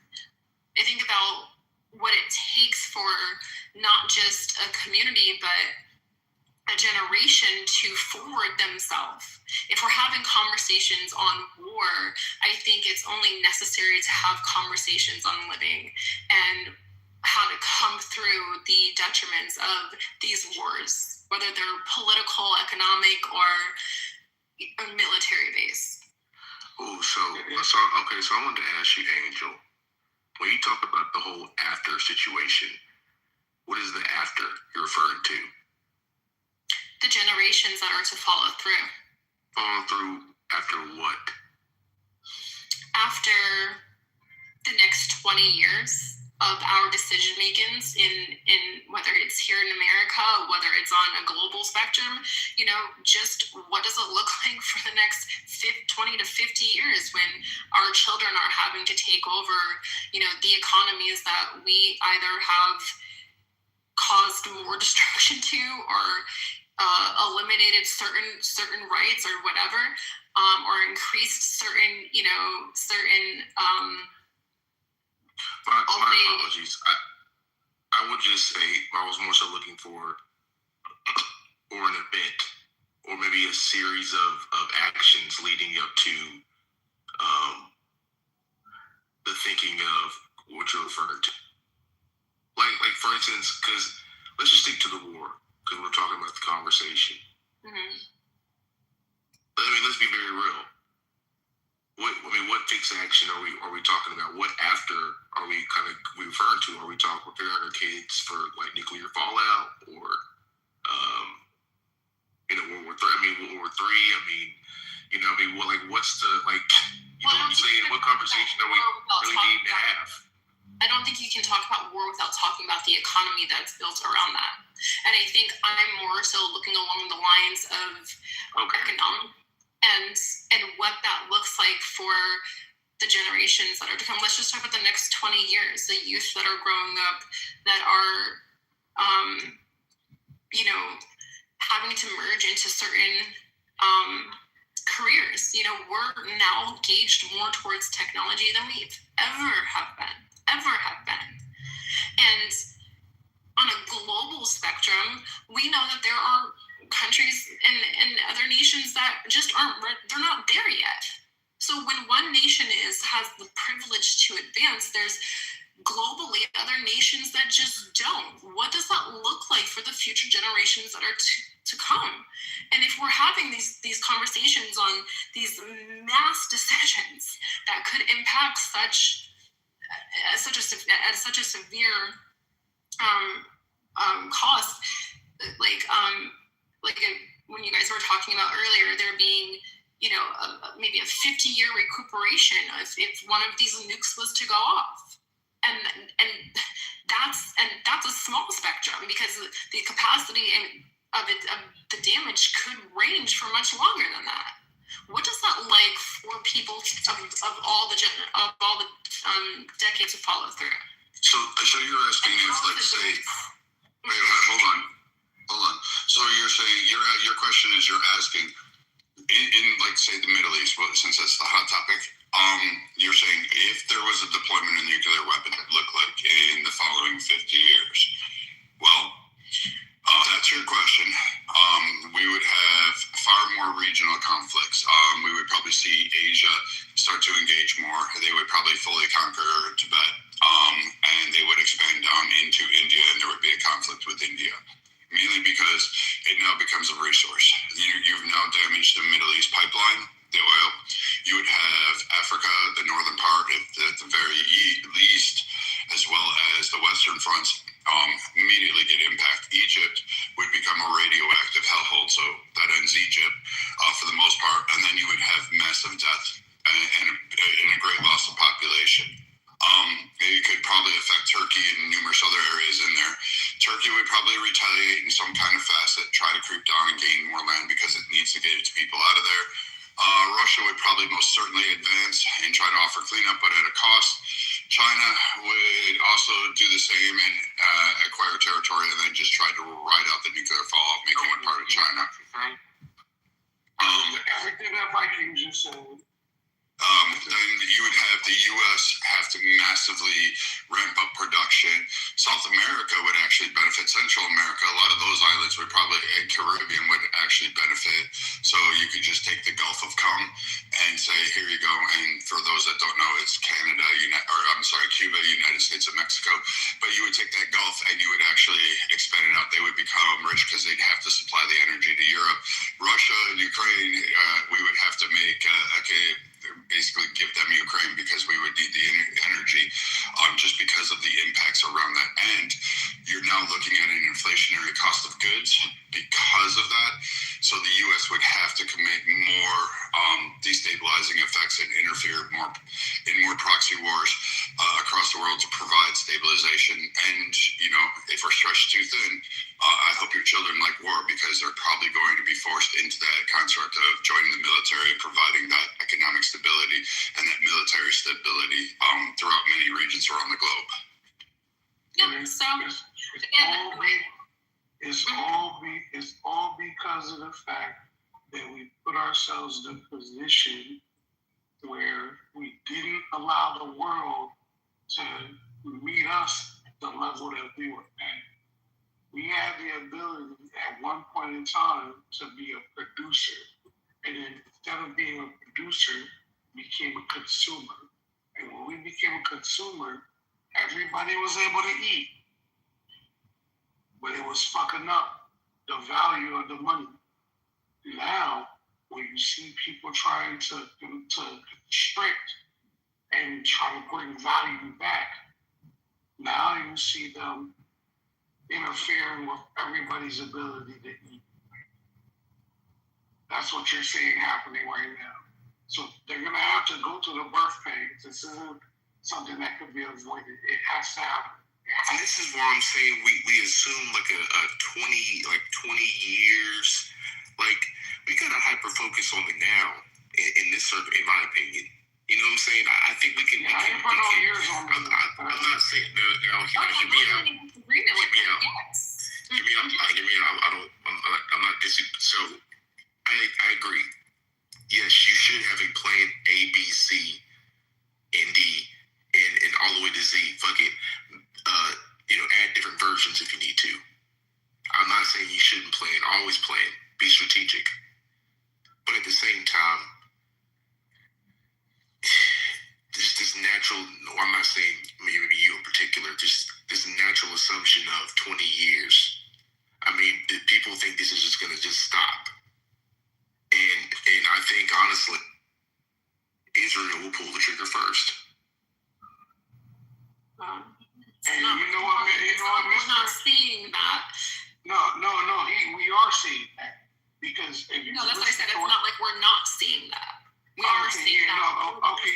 We're saying, exactly. Because every time some weird shit happens, they always blame. They're like, look, this isn't what we wanted to do, but if we didn't do it, Israel's gonna do some more radical shit.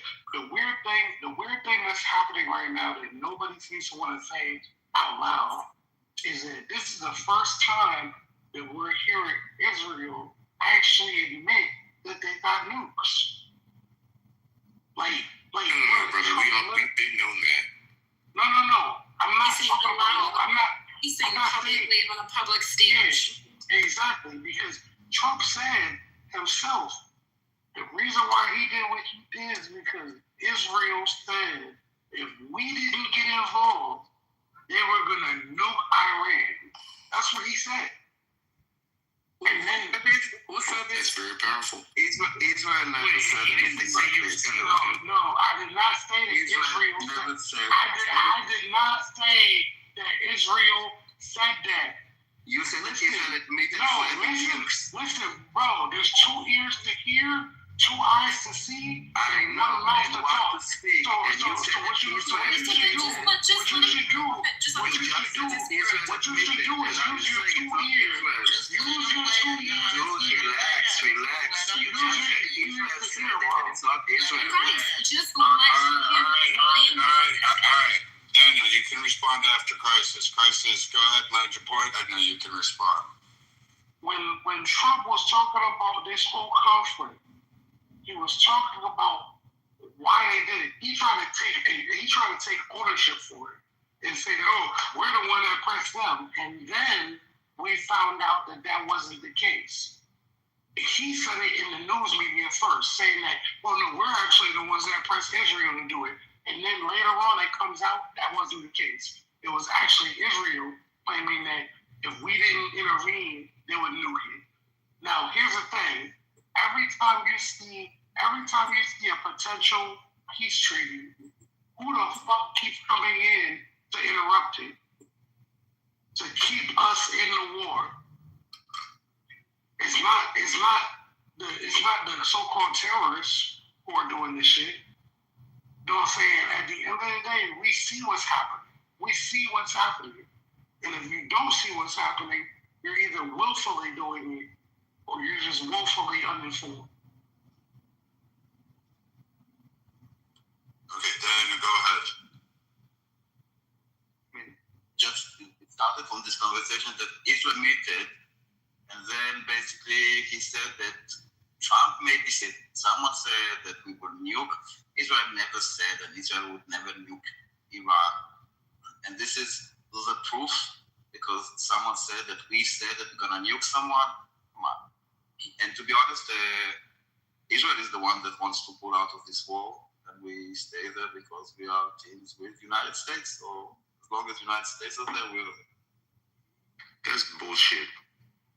To the 1,000th degree. Bro, I'm glad you said it instead of me. If I said it, I would have felt like I couldn't even let the air be. Okay, so I can justify it. Our military objectives has been met. Okay, we have enough to do in Lebanon and in Yemen and in Gaza. We have something to do, and this is not our focus right now. So if you can prove to me why is it in Israel's interest to continue this war, tell me. Get them truth. It's an hour. What? Get him what? I mean, Daniel, I really don't know at this point if you're trying to convince us or you're trying to convince yourself. Like, you just said it. You said you just answer the point. Otherwise, I'm not really interested in this. You just, well, you can let me ask the question. If I'm trying to convince myself, maybe you are the guy. All right, I'm going to swallow this, and that's it. Daniel, whoever, I don't care. Who is supposed to be going first? Truth is talking right now. Okay, so Truth, finish your point. Daniel, you can respond, man. This is Sig's house, man. This is his house, right? Like, he doesn't like that. He likes the arguments, and I'll let you fucking fight each other. I really don't care. I'm all about that shit. I'm not here to fight. I'm here to have a conversation. No, Daniel, but it's been a good conversation, and I want you to stay, and I want you to partake, and I want you to provide the ballot. I'm moderating this. I'm not fucking trying to engage on it. So just like hold some decorum. Just kind of go back and forth, man. Just go point for point and just have that debate, man. Old school, like old clubhouse days. Let's have that old clubhouse day. All right, go ahead. All right, cool. So, Daniel, obviously, you've been speaking for quite a while. No one interrupted you, so I would appreciate if you don't interrupt me once I respond. You made that statement that the USA is only at war currently. Israel is only at war. USA is, which is ridiculous, and literally everyone's reaction should tell you as much. And we know, we can go into the history if you want. We can discuss this at however much length you would want. But the point is quite simple. As of today, right now, the USA was brokering a ceasefire deal with Iran, whereas Israel is continuing to bomb Lebanon. Why do you think that is? Because you just said Israel is only because the USA is. Well, if the USA is trying to broker a ceasefire, why is Israel bombing Lebanon, Daniel? Did you listen to anything that I said? So I will repeat it. Maybe you guys didn't understand. I said that the Israel is currently now, as on this moment, still in this war, is because the United States is still at this war. I said that Israel has enough on their plate dealing with Lebanon and Yemen and Gaza. We are stretched out, and we could do fine if this war will end tomorrow, basically, okay? Our military objectives in Iran have been accomplished. That was my point. And the reason that we are staying there is because our partners, our allies, the United States, are still there for the Hormuz and for whatnot, okay? What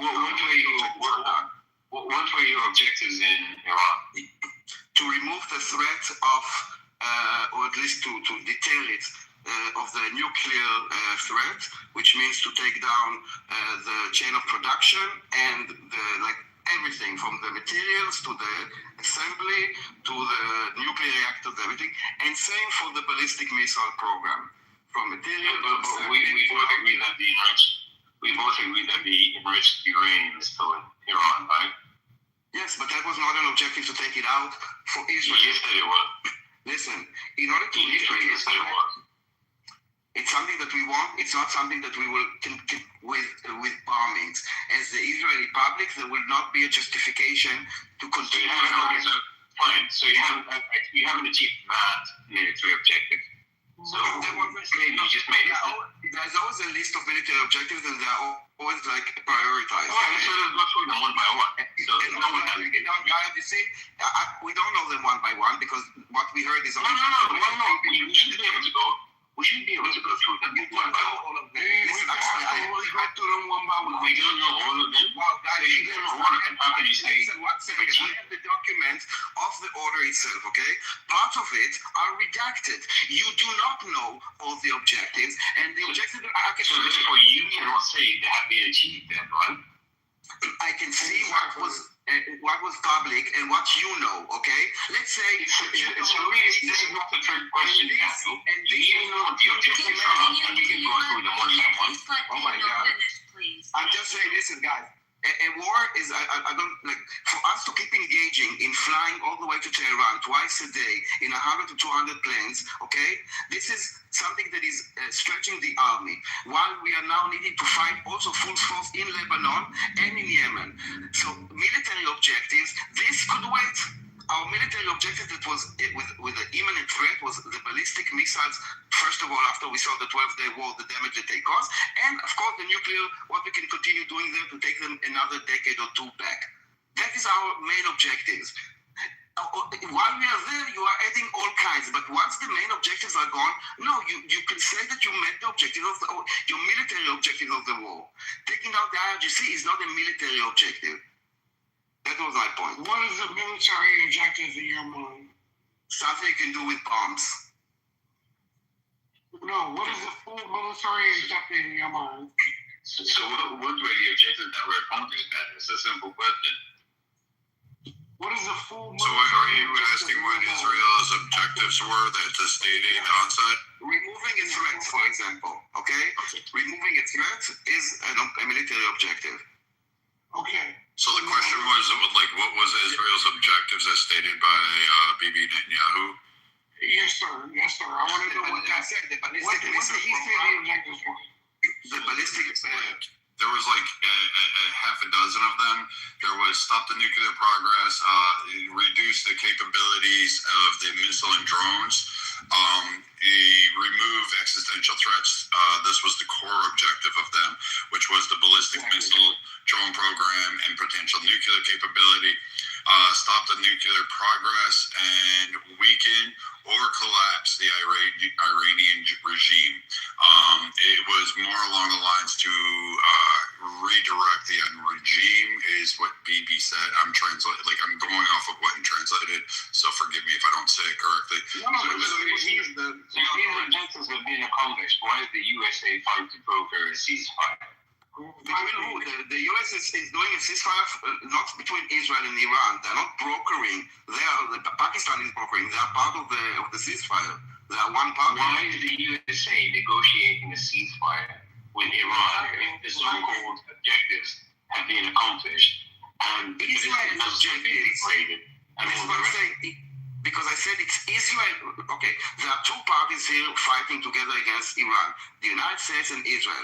I'm saying that Israel's objectives, military objectives, have been met. And the reason that the Israeli is there is because of the United States.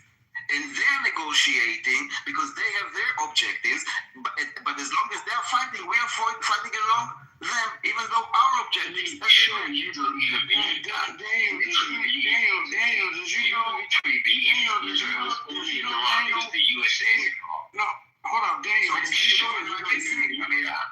Okay, did you know that Lebanon Guys, we really have to have one mic because everybody can't hear if you're talking over each other. Chris, can question to Daniel, and then Daniel. Daniel, did you know that as a part of this particular this peace treaty, this recent one, I'm not talking about any peace treaty before this. I'm talking about the most recent one. Did you know that Lebanon was not a part of that? Yes, of course not. Lebanon is not part of it. Hold on. Why was it not a part of it? Why would it be? Lebanon is not Iran. So I want you to answer for the audience. Why was Lebanon not a part of this most recent? Because Lebanon is a different country that attacked separately. It has nothing to do with Iran. It's Okay. So now I want everybody to understand that the reason why they didn't allow Lebanon to be a part of this peace treaty. Lebanon, yes, not Hezbollah. Hezbollah is a terror organization, not a country. The reason why they didn't allow Lebanon to be a part of this peace treaty is because internationally they still recognize Hezbollah as a terrorist organization. So what they're saying is Iran will work with you on a peace treaty, but these motherfuckers that y'all are funding are considered terrorists on the international stage. So because of that, we're not going to stop Israel from doing what they're doing. Now, mind you, here's what I'm going to say to you, brothers. I don't agree with the way that Israel does what they do. I don't agree with it. However, I'm not going to act like as if I'm not understanding the way they're playing the game on an international level. They're playing the game on an international. It's not a game, dude. It's not a game. And you think that why would we have a ceasefire or a peace deal with a terror organization? I mean, I'm not really sure what is your argument. We need to take them down. It's a terror organization and we need to eradicate it. It's very simple. I don't understand what you're talking about here. To play in a game and ceasefire and peace deals with fucking Hezbollah. What are you talking about? You are considered to be a part of a terrorist organization. The U.S. already said that you're not a part of this negotiation. So because of that, they're going to let Israel keep doing what they're doing. What do you mean let Israel? Dude, who the fuck do you think you are? Lebanon is not our border. Now you're having a whole different. Now you're having. No, I think you're missing the entire point. I think you don't understand. Lebanon attacked Israel, okay? Not United States. United States has nothing to do with this. It's a whole different argument, bro. No, I'm really sure.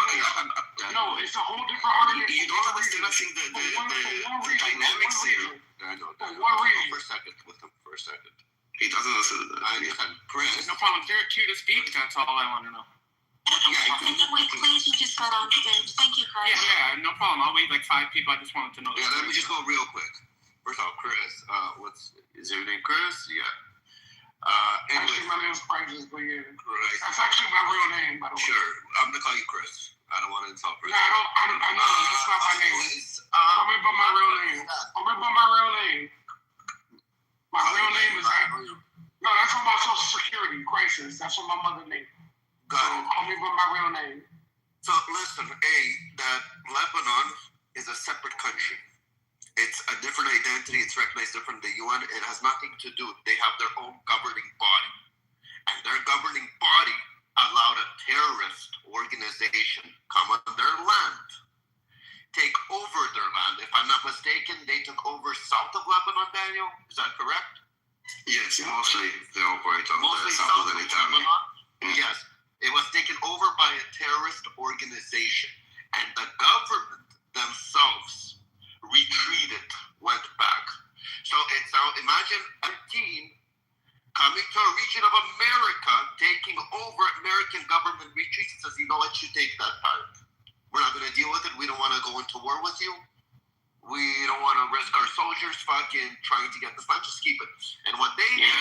Let's talk about how they existed, how they came to creation. Hold on. Let's. You want to go over that? We'll over tick for time. You're not going to win this, Jules. Don't worry. Yeah. So they took over, and the Lebanese government on their territory decided not to do nothing about a terrorist organization that is now shooting rockets at a different government, at a different country that is recognized by the UN and everything, and that is a declaration of war. I'm sorry to say. So now if MS-13 took over a part of, well, in America, it's funny because I'm going to have to use either Canada or Mexico as a reference, and these countries are both pussies.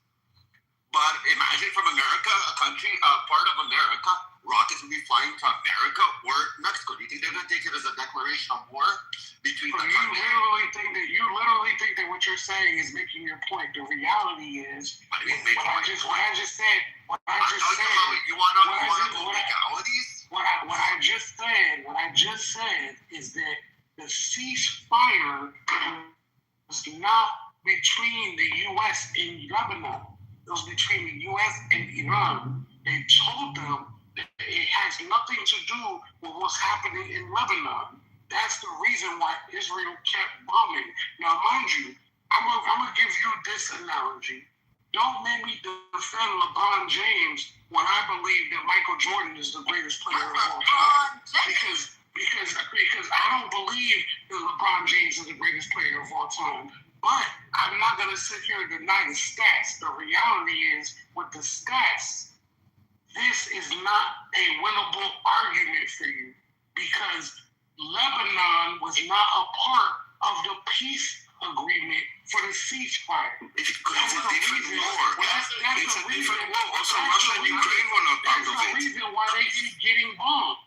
Yes, because it's not part of the war, dude. That's what you're missing. It's like saying Russia was not part of this. Nothing. Y'all are missing. Why you? It's a different war. Of course, it has nothing to do with the ceasefire. Same as Ukraine has nothing to do with the ceasefire anymore. Why the fuck is Iran now mad at the fact that they started bombing Lebanon again? Because Iran wants it to be, because Hezbollah is a proxy of Iran. They took over a country, Lebanon. That should be a problem. Not the problem that Israel cannot eradicate this cancer. The problem you should have is with Iran illegally conquering Iraq and Lebanon and back then Syria and using them for terrorism. And those people are paying the price in Lebanon. And if you care for Lebanon, you should speak out, not now, when Israel is now had enough. They started firing, forget back then, but since October 8th, they've been firing at us. And now they joined during the war because Khamenei was killed. They're a proxy of Iran. So that should be a problem. Christ, and no one else is very beautiful. Can I get in there after? Yeah, you're going right next to it. It's something very beautiful. There's a video, a guy reporting how there's two parts of Lebanon. He's standing on a mountain. There's one completely demolished part, and that's the one that is the radical Muslims. And then there's the fully intact buildings that are Lebanese Christians. How carefully the operations are being operated. They're not touching the Lebanese Christians. They went for the radical Muslims. They completely annihilated the whole fucking village. It's such a beautiful video. You should actually find it. There's a guy literally standing on a mountain and recording how one place is fully attached. The other place is completely annihilated. But go on. Yeah, so the point that you just made, hold on. The point he just made, I get that. What I'm saying to you is that was not a part of this ceasefire. The ceasefire had nothing to do with Lebanon. They actually rejected the Lebanon part. That's the reason why you still see firing happening in Lebanon. So how are you not seeing that part?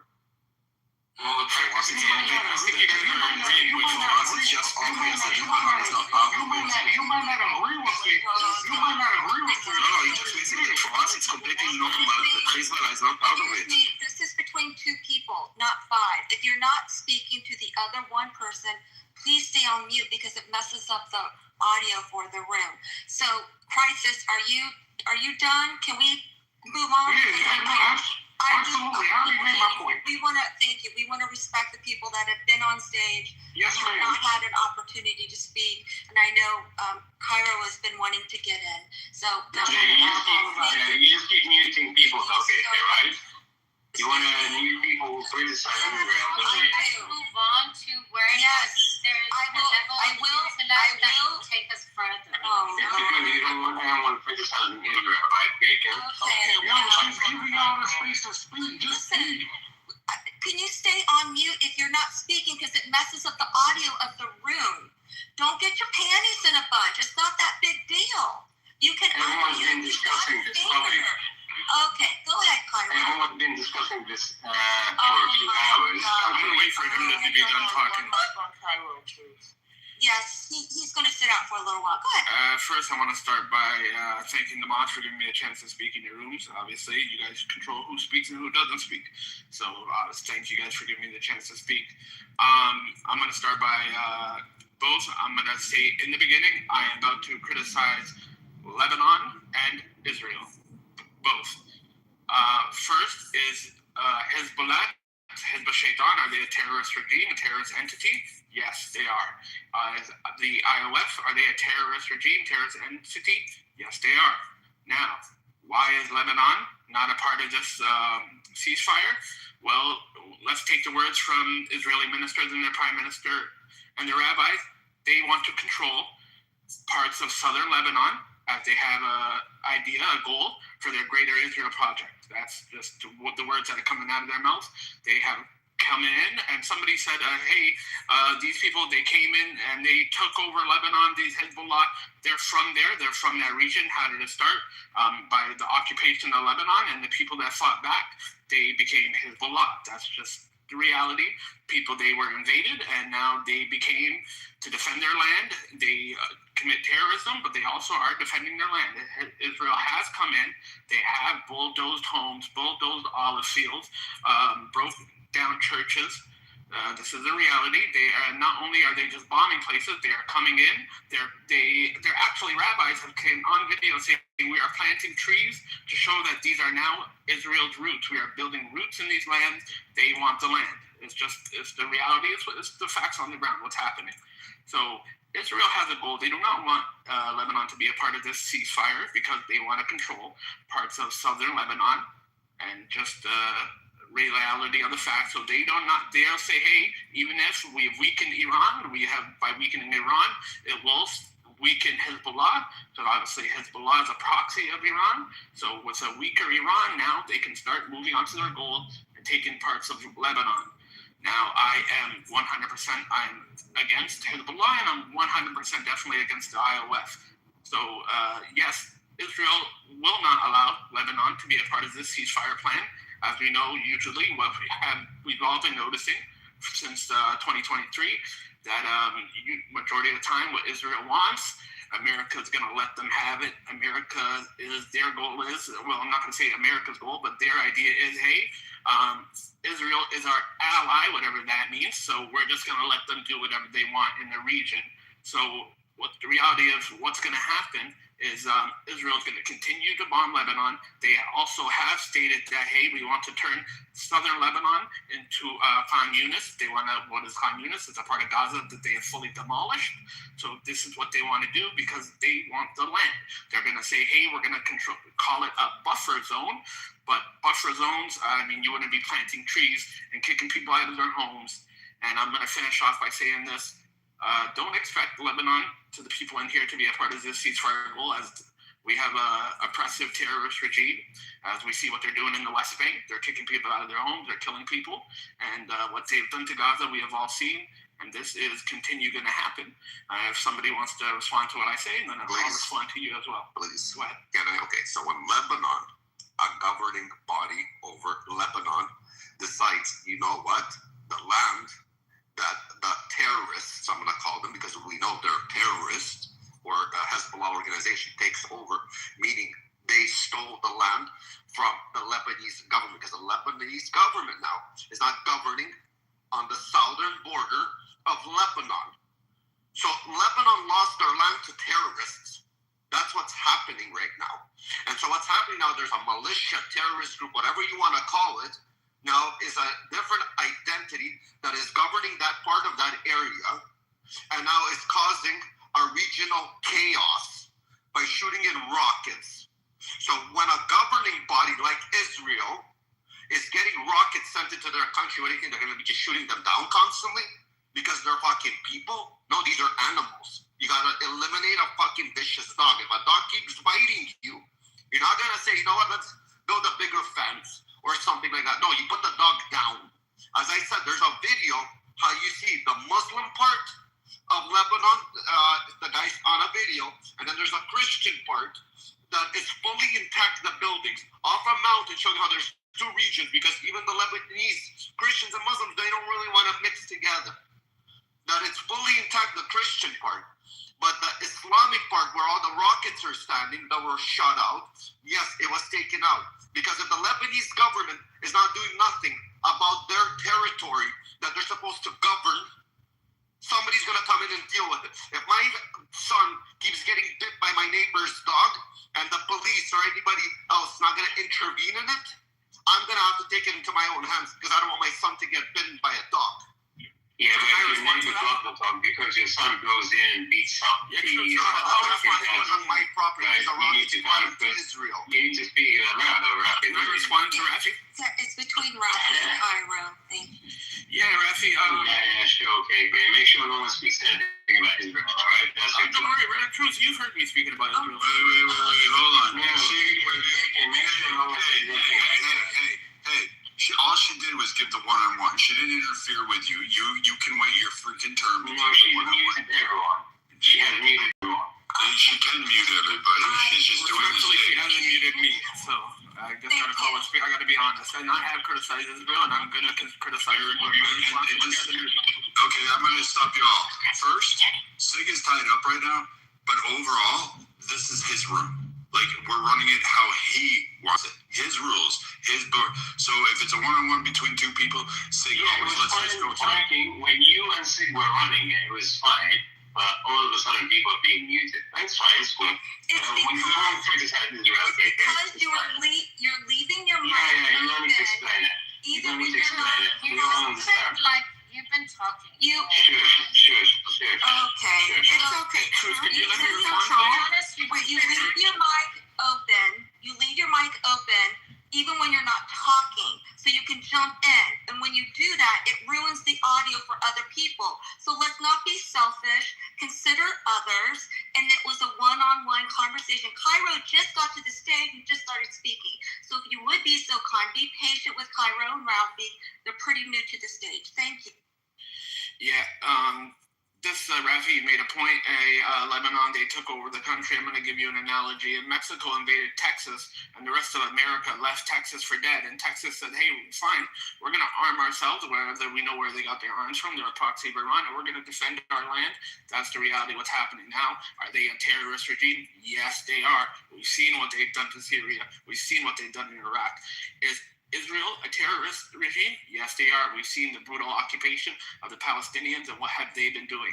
So now you said, hey, if my neighbor's dog keeps biting my son, I'm not going to let it happen. If your son was throwing slingshots at a dog and keeps whipping rocks at that dog every day, throwing rocks at it, harassing that dog, and then he breaks out of his leash or his cage and bites your son, it's for a reason. So now you could say, hey, we're going to put down this dirty, nasty dog, but on the other side, there's a dirty, nasty rat that keeps eating people's food and taking their stuff and coming in.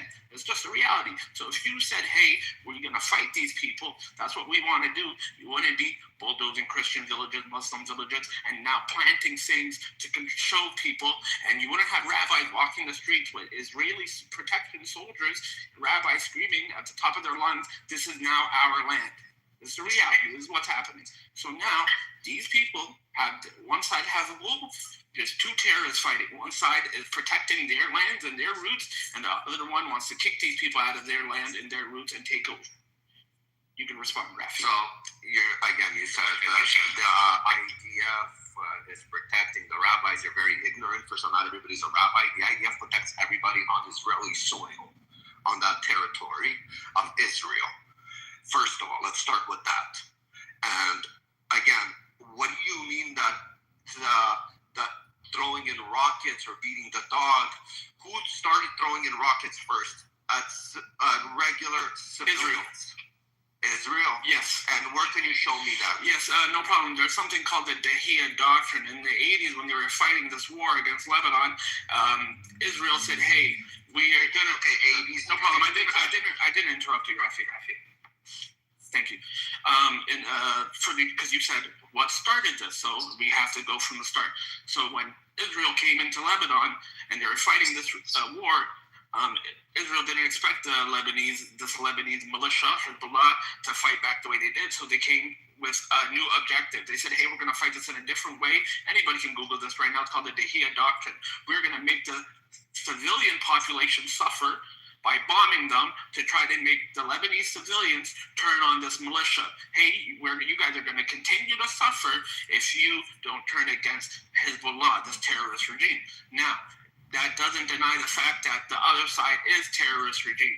And you said, hey, it's not just rabbis they're defending, the IOF defends all of Israelis. But in this video, these rabbis are in Lebanon. They're not in their own country of Israel. They're in Lebanon being protected by this military. I don't know, you want to call them military, by these terrorists. They're being protected by these terrorists while these rabbis preach and say, this is now our land. Go ahead, Rafi. Well, first of all, I'm going to give after Rafi, please. I'm going to give it to Daniel, too, after me, because Daniel would know the timelines a lot better than me. I'm not really good with timelines. I'll admit it right away. Oh, in that case, let me get after Daniel. Okay. Daniel, if you're here, can you help out with the timeline with this war that you're talking about? And again, you mentioned something that Israel said that, you said when Hezbollah took over Lebanon and they started throwing in rockets, that's when Lebanon lost the territory, that region, by allowing them. So again, I'm going to use another example. As a Canadian, if I start throwing in rockets, I come in as a Russian government and I take over a part of Canada that is neighboring with the US, and Canada doesn't do nothing about me throwing fucking rockets into fucking the US. What do you think the US's response gonna be on the territory where I'm located in Canada? What do you think the US is gonna do if I start shooting in rockets from Canada, taking over a part of a certain area? What do you think America's reaction should be? Oh, you're leaving that for me? Okay, no problem. Yeah, Israel is going to fight back, but you asked me. I'm going to correct Can I correct the history here for a second? Yes, no problem. Can I just finish speaking while it's my turn? So you're referencing Sabra and Shatila, which is it my turn to speak? I just was correcting the history. You're referencing Sabra and Shatila, which was wrongfully accused that were the Israelis, and as a result, after they wrongfully accused the Israelis, Ariel Sharon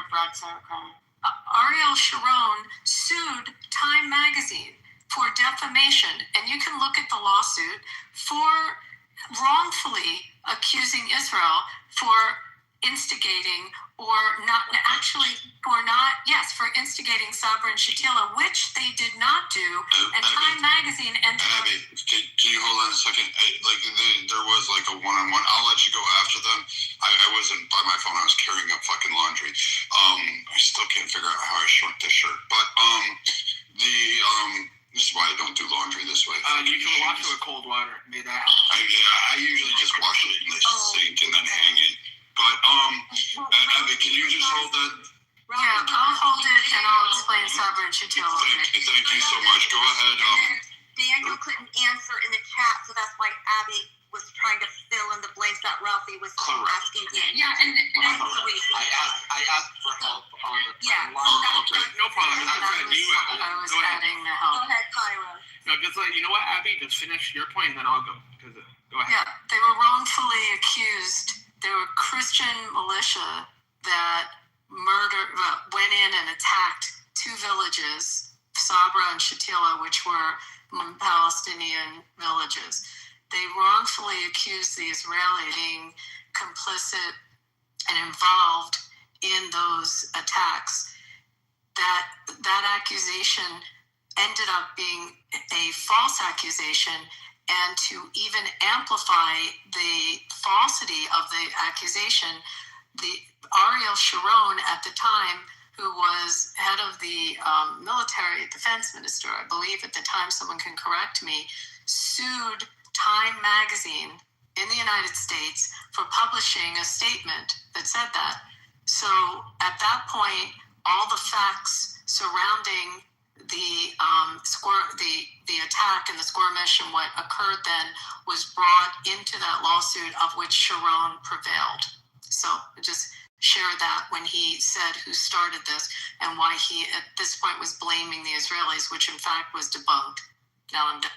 Yeah, you could say they were debunked, but in Debunked. fact, In a court of law with evidence. No, I assumed you were done speaking. Are you done? I'll take that as a yes. Yeah, would you like the lawsuit? I'll reference it in the chat. No problem. I'm going to take your word for it. I'm not assuming you're lying. You're assuming I'm lying? Gee, I said really? I'm not assuming. Okay. That's what I said. That's why I said you don't have to put the lawsuit in there. I'm going to take your word for it. But that being said, yes, they were in fact fighting against a Christian militia that was a proxy of the IOF, that were armed by the IOF, that the IOF came to them and said, "Hey, fight against these people." That's what was debunked. No problem. I assumed you were done. I didn't. Respectfully, Abby, I did not interrupt you. I understand this is passionate for a lot of people, but fair enough. So now you could say it was debunked. Yes, they won a lawsuit, but the reality is that these people were still being, they were a proxy of the IOF. Now, what started this? What started Hezbollah, terrorist regime. But I do genuinely believe that the Hezbollah is a terrorist regime, but I also genuinely believe that the IOF is a bigger terrorist regime. So now this terrorist regime, who were sponsoring this Christian militia, and all of this started was because of the occupation of Lebanon by the Israeli forces. Now, in the reality, this isn't even a secret anymore or a conspiracy. Ben-Gvir, Smotrich, Netanyahu,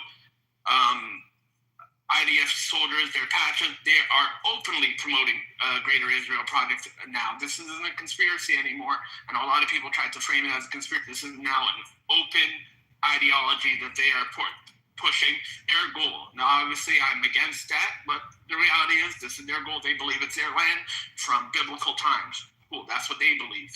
But the reality is that Hezbollah was still started up because of the occupation of Lebanon, which nobody, and it was their lands, the Shiite militia, that were being taken. So the people whose lands are being taken are the ones that are going to fight for their land.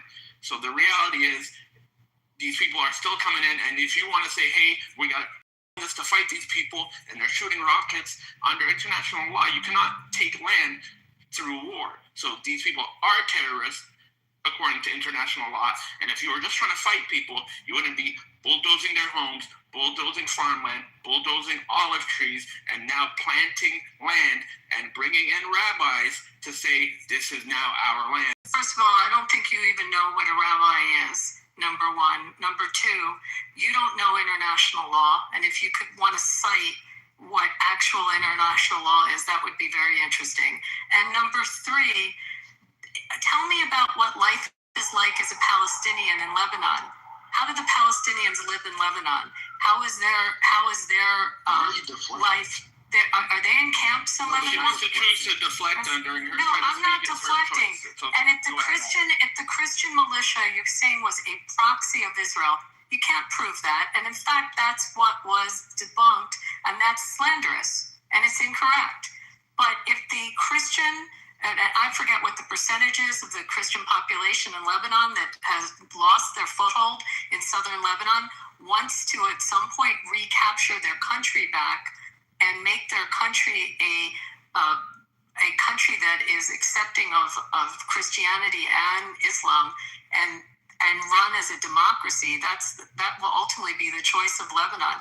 But this, to paint this picture that a sovereign nation that has borders and has borders that need to be defensible and protected and is being shot at on a regular basis out of an uncontrolled territory that the Lebanese government have abandoned and need to take control back of their country is just a fallacy. and if you want to look at historically, Hezbollah in 1983 killed how many Americans? We could start with first the Marines at the base, and then we could talk about the embassy a year later in Lebanon. And we can go through the litany of Hezbollah attacks throughout the Middle East on airlines, on American airlines, in Saudi, at embassies. I mean, we just go through, most of it they do by car bombs, by the way. That's their method. They like to take a car bomb into a location and just kill people. So you might want to focus on that. And one last question I actually have for you. You did say you think Hezbollah is a terrorist organization. Do you think Hamas is a terrorist organization? I want to go after him, please. Yeah, no problem. So it is nice when you deflected. Hey, you don't even know what a rabbi is. Hey, you don't know what a rabbi is. How does a person become a rabbi, Cairo? I didn't. How does someone become a rabbi, Cairo? Right. No, truth, you're not in this. How does someone become a rabbi? Abby, let him finish first. Like, I get it, right? Just let him finish, and then you can respond to it. I don't even know how a rabbi becomes a rabbi. Fuck, I don't even know how a priest becomes a priest. But of course, I'm not a religious man, so just let him finish, and then we'll go. You're a Irishman from the Rotten South. Brad, you don't know how to Shout out to Ireland, a beautiful place. But is it my turn again? Yes, you can go, and then Abby will respond to you. It's a one-on-one between you two. Go ahead. No problem. So, yes, Abby, respectfully, I'm not going to make this conversation about the religious rulings of what a rabbi is or not. You have the right to believe I don't know what that is. That's up to you. You have the right to believe, hey, Cairo, you know nothing about international law. That's your right. But the reality, if you know something about international law, it is against international law to gain land through military reasons. So if you don't know that, that's up to you. So now the reality is that's what is happening. Israel, the IOF, are trying to take that land. They've said it themselves. I'm not over here to say, hey, you're a liar when they're speaking it, if they're saying it out of their own mouths and they're doing the actions, who is little Cairo to say these people must be crazy? Well, I'd say the people that are denying that, in fact, must be crazy. If their actions are doing it and their words are saying it, we should believe them at that point. So now the reality is, whether Hamas is that, we're not talking about Hamas right now. So Israel, you could say, hey, they're shooting in rockets. That's true. People shoot rockets at an occupying force that is a terrorist entity that is harassing the people trying to take their land. Now, they are shooting rockets, and Israel has been dropping missiles for over 3 decades. So I don't know what that argument is here. They're doing this. Yes, they're doing that because they are going up against a disgusting terrorist entity. So now, Abby,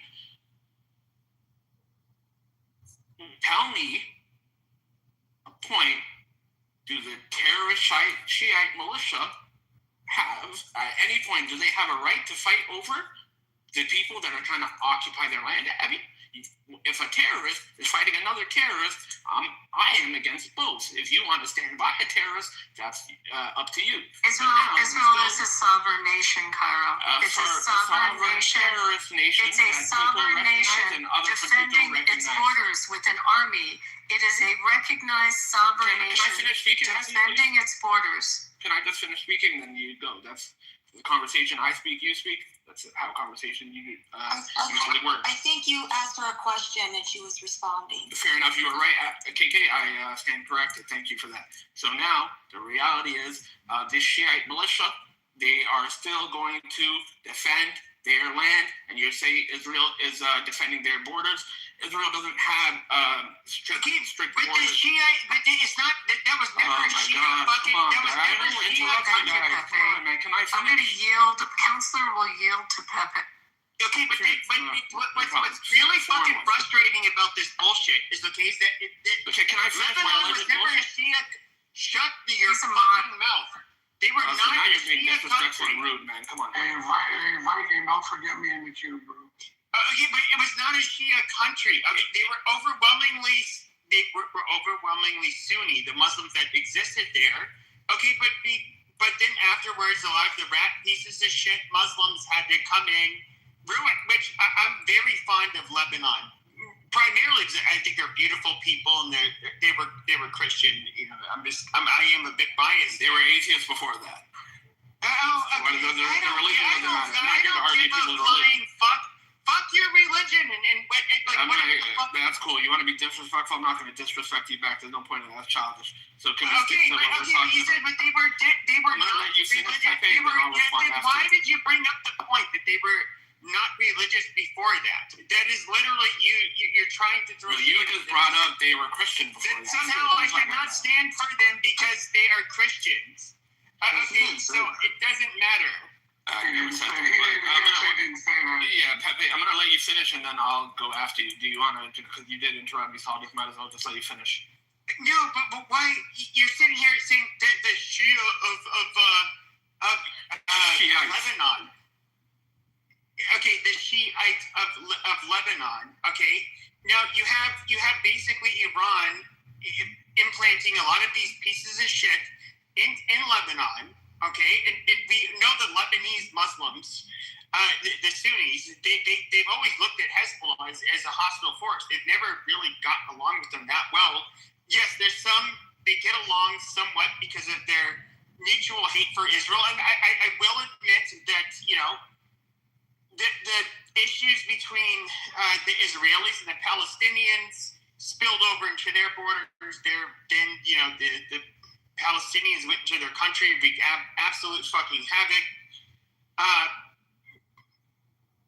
But with that being said, these are not native people to, you know, to Lebanon. These aren't. But you're acting like these are Lebanese people. This is fucking retarded. Are you done?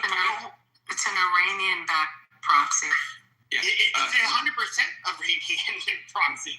It's the same group we find in South America, interestingly enough, that are dealing with narcotics in South America. We can see all the places in the world that Hezbollah has gone with their car bombs and destroyed and killed people. I mean, there's, as I said, I could tick off the list, but it's about 40 to 50 different episodes all over the world. No problem. Can I speak now? Are you guys done? And you didn't answer my question. Are you a Hamas? Do you think Hamas is a terrorist organization, or do you support them? Hey, yo, bro, did you get a chance to land? No, obviously I didn't. I've been being cut off, so I'm just going to let them finish speaking so I can continue. Nor did you comment about how the Palestinians live in Lebanon. To reply to 3, 4, 20 points. You guys interrupt and talk for 5 minutes each, and then I didn't see a moderator badge. You're a power monger. Big power. Big power. Get it from Pepe. It's rubs off. In the mouth, you'll have to do. Cairo, say your part. Say your piece. Respectfully, I've been trying to, and I'm just not here to fling mud. Oh, the people, people's religion. I'm putting that aside right now. If you want to get into a religious into conversation, historically, which religion was there, which religion was there before that. Has a lot to do with I definitely agree. I definitely agree with that. He won't never land if y'all keep cutting him off. Religion does have a lot to do with it. Yeah, true.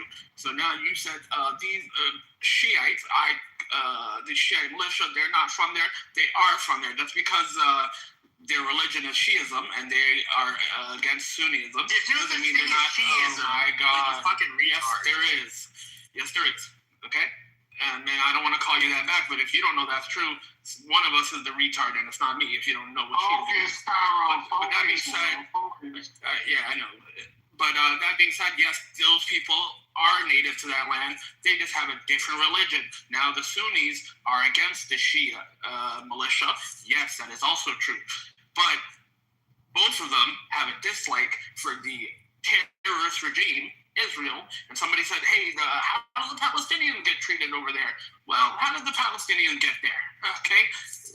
Because they're Palestinian, they got there because of the terrorist IOS that keeps brutally kicking people out of their land because they believe, since Pepe, you want to talk about religion, they believe that it's their land from biblical times, that Hashem gave them this land, and they believe that their whole, since Moshe Avinu, if you know who that is, Pepe, that since the Torah came down at Sinai to Moshe Avinu, that now this is their land, okay? This is what they believe. I'm not here to talk about people's religion. The reality is, whatever religion you are, you have the right to practice your religion. I'm talking about people's action. So now the actions of this IOF is that they are a sick, twisted, demonic regime that is kicking people out of their land. And guess what?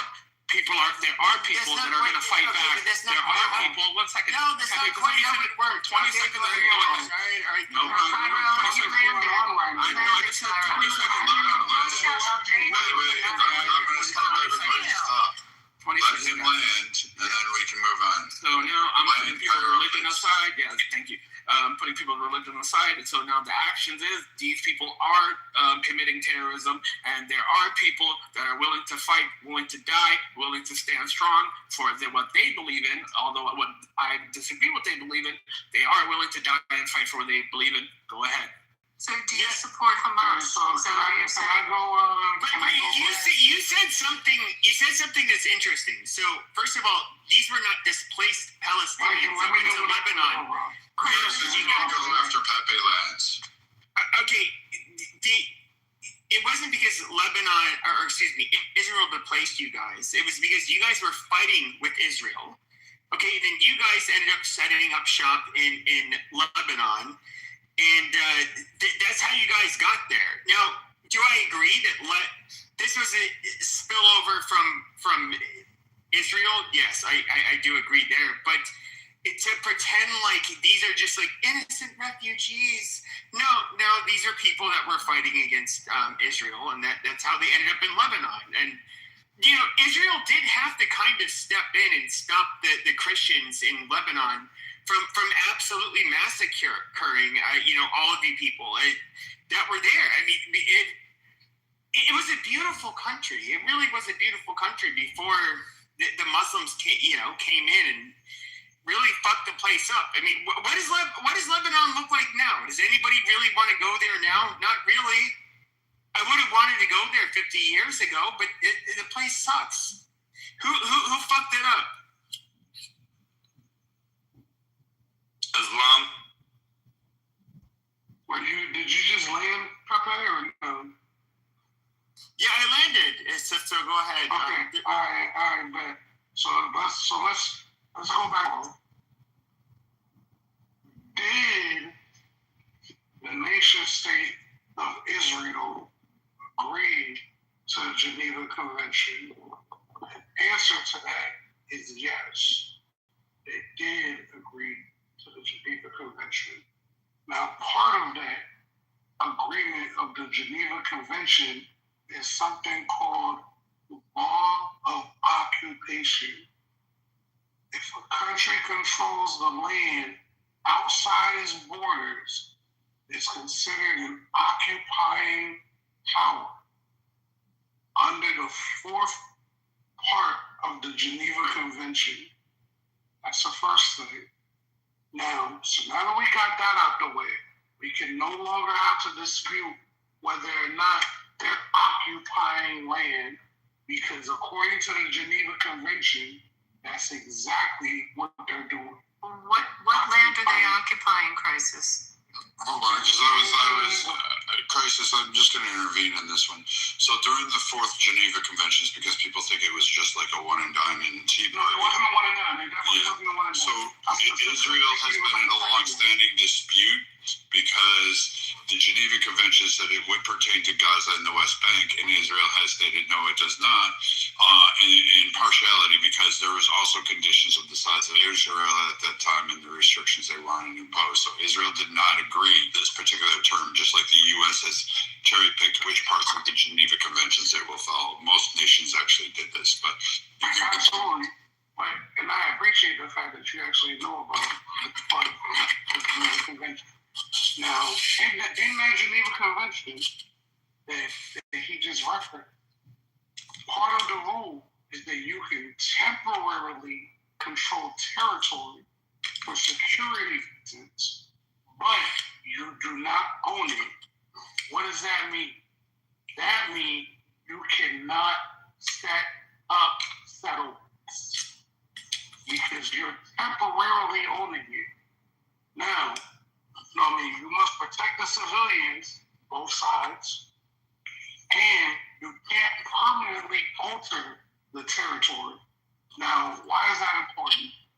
That's important because we're not going to take away culpability or accountability on both sides. Both sides have some accountability to take place. However, if we're trying to look at this from a standpoint of how do we go forward, in order for it to go forward, both sides have to recognize what happened. Crisis, I have a couple things I want to ask you. So with respect to using... Can you ask me when I'm done? Is that well, okay?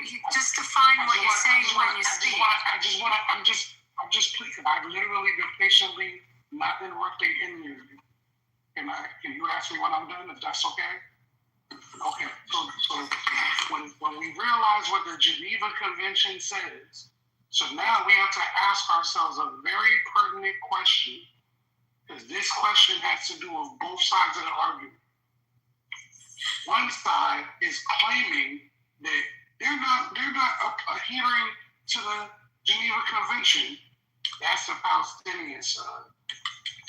The Israeli side is like, we never agreed to the terms of the Geneva Convention.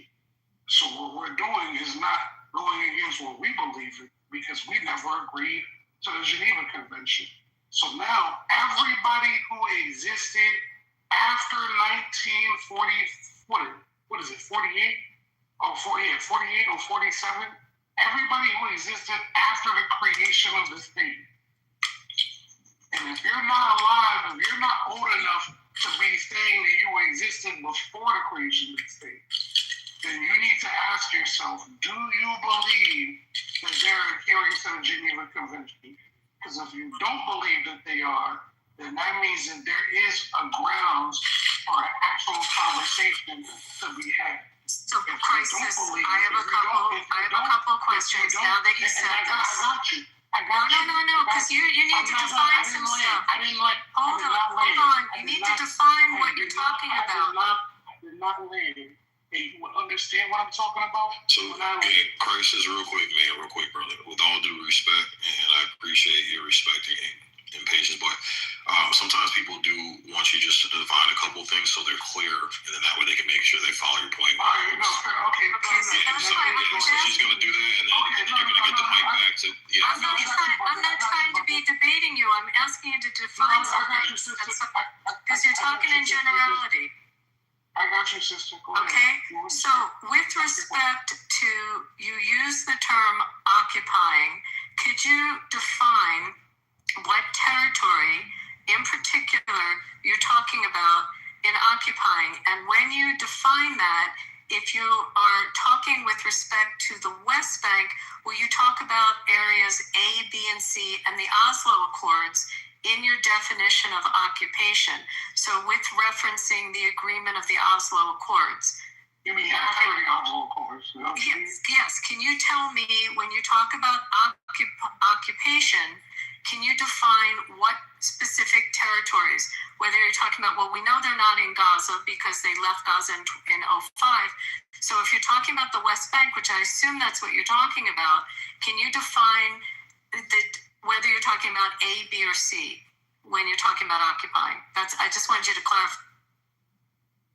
Okay, so part of it is the C, not necessarily the A. You know what I mean? Because there was Israeli settlements that were set up early, like before they were able to really define the land.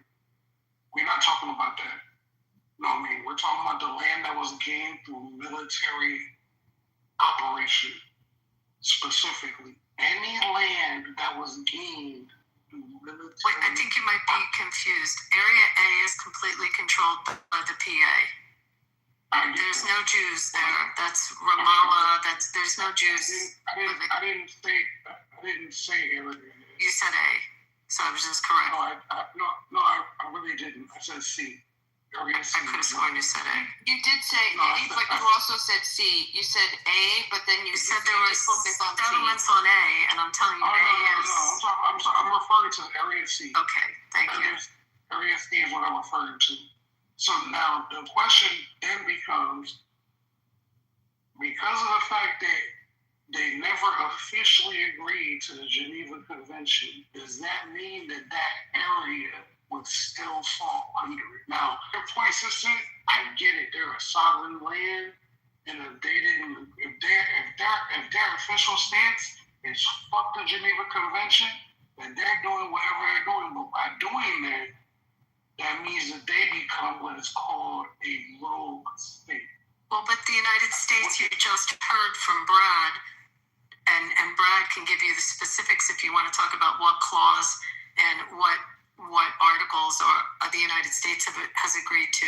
Many nations have cherry-picked the convention. But do you recognize the Oslo Accords as a valid agreement? Absolutely. Okay. So, again, back to my question on occupation, you're primarily talking about whether the settlements in Area C, we're not talking about Gaza because there's no settlements in Gaza. No, Israel already occupied the West Bank and Gaza. But they're not in Gaza since 2005. After the war, they already occupied those lands. But then they left Gaza in 2005, and after the 6-day war, they gave Egypt back Sinai, correct? Right, but was it Egypt's to reclaim? Because that wasn't the Sinai. That wasn't Who do you think should have the Sinai? Think Israel should have that? Now we have to go. Now we're looking back to what was promised to those people who decided. Oh, was it World War I? 60s. No.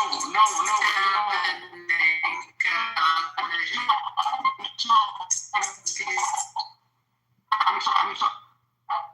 No.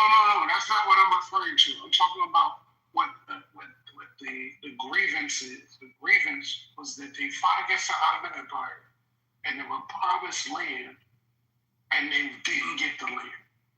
So now from that, the Ottoman Empire is gone, and you have a British and the British man. Cairo, if you're not understanding, is that I'm not Cairo. I don't know what you're talking about.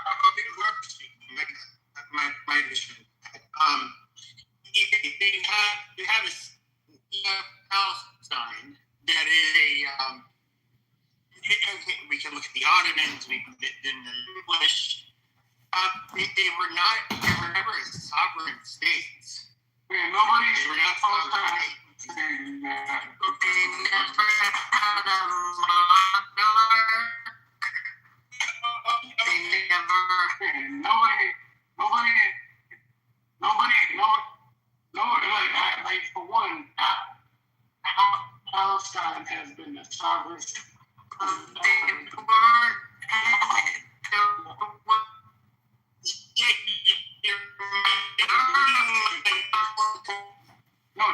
No, what I'm saying is that even though they weren't a sovereign state, the region for the people who chose to fight on the side of the British.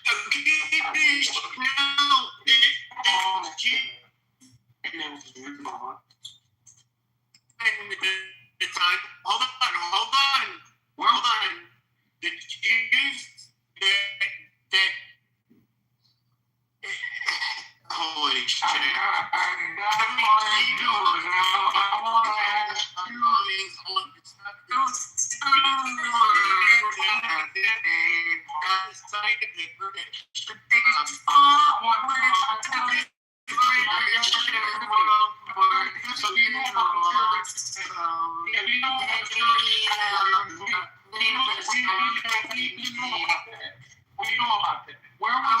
Many of them fought along with the British.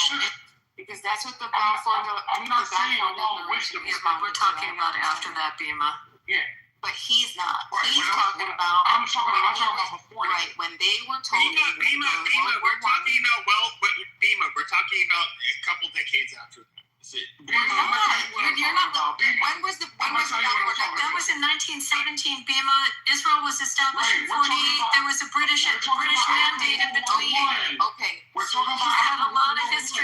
happening in between. That's what Pepe's trying to say. We're talking about after World War One. What I'm saying to y'all is that there's a lot of gray area that was intentionally created on both sides. That's the reason. Both sides. What are both sides? One was the side that was promised for fighting. The other is the side that was promised because they were trying to get land. Now, let me ask you, Pepe.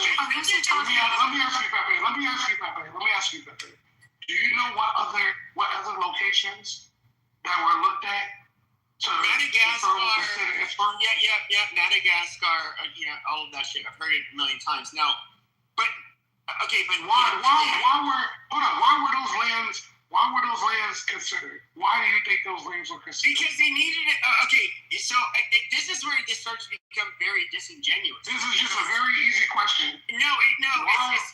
Why were those lands fucking mouth and let me answer the fucking question. You don't gotta cuss it. Bro, we can be civilized. In fact, I'm a moderator. I'm about to mute your dumb ass so I can answer the fucking question. I'm not being disrespectful. Okay, then shut the fuck up so I can answer the fucking question.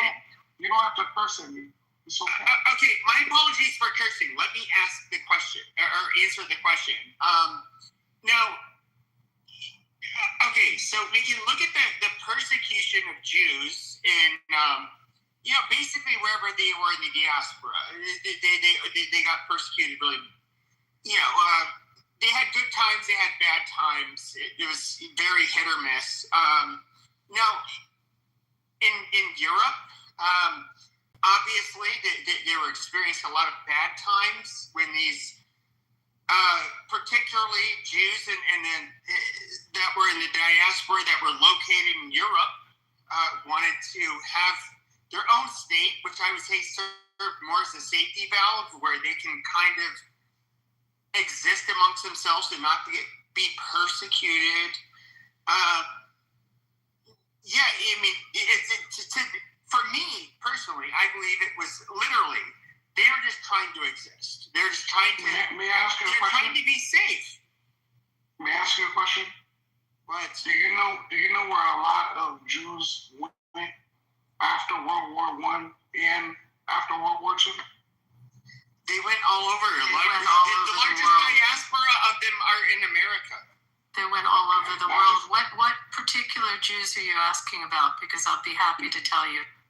And actually, I hope you can tell me which ones went to the Caribbean and then to South America. Jews went to ones that went to South America. That predates World War II. You fucking retard.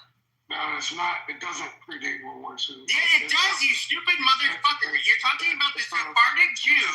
It's okay. No, you're talking the Sephardic Jews that ended up. It went to Venezuela. There's a big Egyptian community after they got expelled from Egypt. Right. I mean, what do you want to know about the ones that went to Australia? Would you like to know about the ones that went to?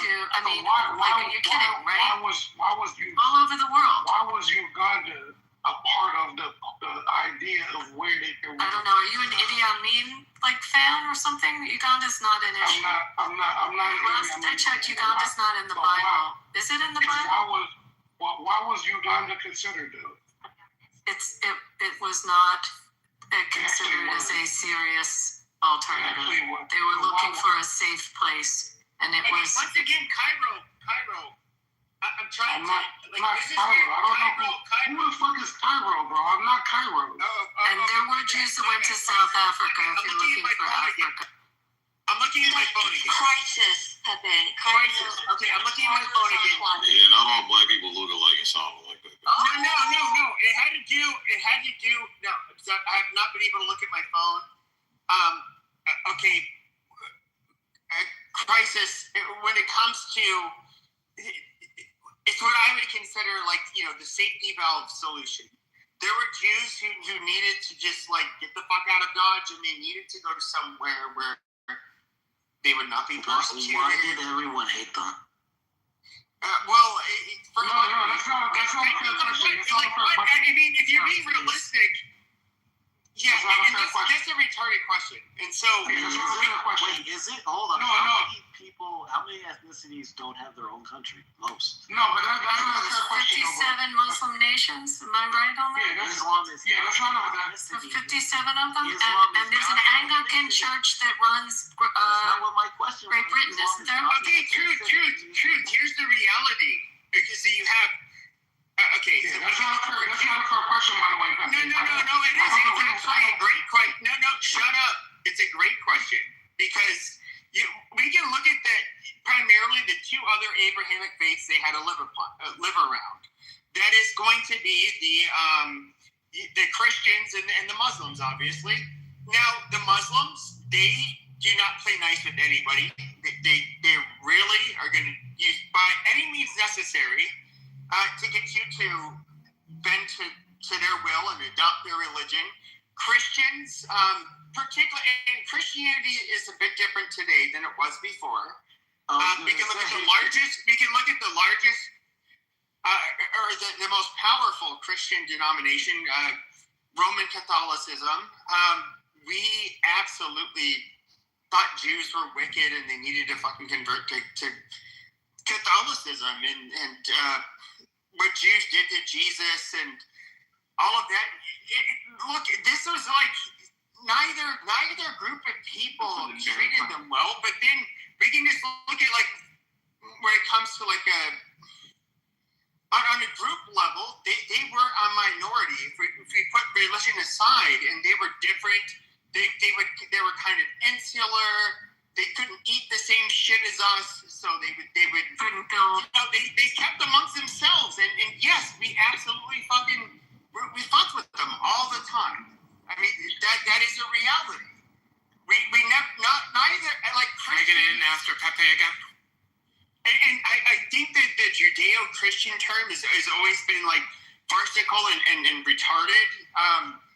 Yeah, we share some stuff, but to act like we are like ever friends of the Jews. No, we weren't. We were not very nice to them either. The Muslims certainly fucking weren't. But this is where I'm going to shoot across from the Jews. Is that I listen to you fucking Muslims sit here and tell us how much you guys are fucking victims and all of this bullshit. No, you guys were even worse than us. I don't know what to tell you, bro. I'm not a Muslim, though, so I don't know what to tell you. Can I get in after crisis moderators? No, Chris, I just want to get in after you. There's some new voices on the stage. It would be cool to hear some of the new voices. Who can I get in after? No problem. Well, let's see. Why don't we have like some of the other people that came up that want to speak? I'll wait 5 people. I just want to, so I just know when I can speak. He can take my spot. It's cool. I put in the chat just to give you context and I put from Baghdad to Cairo, Tripoli, Damascus, the Jewish communities that were there for millennium. They vanished. They're all gone overnight. But Jews had to live as second-class citizens. They paid special taxes, and they were expelled from most of those countries. Ma'am, I don't deny none of that. From Muslims. Well, look what it I don't deny none of that. The only thing I ask is, why is it that they were willing to move whole populations from where they were to create a state? Well, have you ever been at Crisis? Have you been to Germany? Have you ever been to camp or to Poland? Yes. Have you I'm seen Auschwitz? actually from Cameroon. Okay, so you've been to Auschwitz. You went to Poland, to Krakow, Yes, and you saw it. So you saw the magnitude, the sum of the extermination. I've seen it. Have you ever been to? Have you ever Congo? Have you ever seen? Hold on. I keep asking you, Christian. Did you see the voluminous books? Ask me a question. I've been to Germany. You said you were from Cameroon. What year were you in? I don't want to dodge you. I'm from 1981. Okay, I know. Okay. Thank you. And I'm sorry. My greatest humble apologies for you and yours that occurred during. You asked me a question and I answered you. And you said, why would this whole population need somewhere to go? And I asked you, no, hold on, buddy. You asked why a whole population needed to go somewhere, And I tried to give you context by asking, have you ever visited a camp and saw the magnitude and saw the records that the Nazis kept on how many people they exterminated? And maybe you can understand why a group of people needed to find a new place to go. I was just explaining to you context to that to answer your question. No, I've never been to Congo. I've only been to Tanzania on a great safari, and it was fun, and I want to go back. Grace is king. It's the lamest fucking troll, bro. Yeah. How is that a troll? Because, I mean, look, like, I know Candace Owens said it, and everybody thinks it's so brave. You know, if these are low IQ retards, you think, like, if I have a Jewish boss, how am I going to upset him? I'm going to say Christ is king, and I'm going to do it on X, so everybody can see it. And that's basically me trying to stick it to my... No, that's just the case. My boss is a dirty fucking cunt. I'm going to go ahead and stick it to him. No, that is talk about what a good. That is worse. Pepe, aren't you? Why don't you call me a nigger while you're Maoist? Shut the fuck up. Okay. He's literally gonna get on a soapbox. Oh, that's a corny joke. You say. I use every naked on the internet, Pepe. I use slurs towards everybody. Let me explain myself. No one cares. No, I'm not trying to explain myself, but we're talking about Candace Owens. We're talking about Candace Owens. Why on God's green earth would you tell your Jewish fucking boss, who you make a lot of money through, who gives you a lot of exposure, why would you say Christ is king, okay, to your Jewish fucking boss? You're literally antagonizing him, okay? It's just... I don't know, like, Muhammad is a pedophile. This is true. If I said that to my fucking Muslim boss, he's gonna think I'm an absolute piece of fucking shit and want to fire me. I'm antagonizing him. I had a question for Cairo. I had a question for Cairo. Maybe, I don't know, maybe 10, 15 minutes ago. Maybe more than that. Cairo, are you there? Yeah, I'm here. 1 second. Let me put on my different headphones. 1 second. Okay, thanks. That's all I get a question.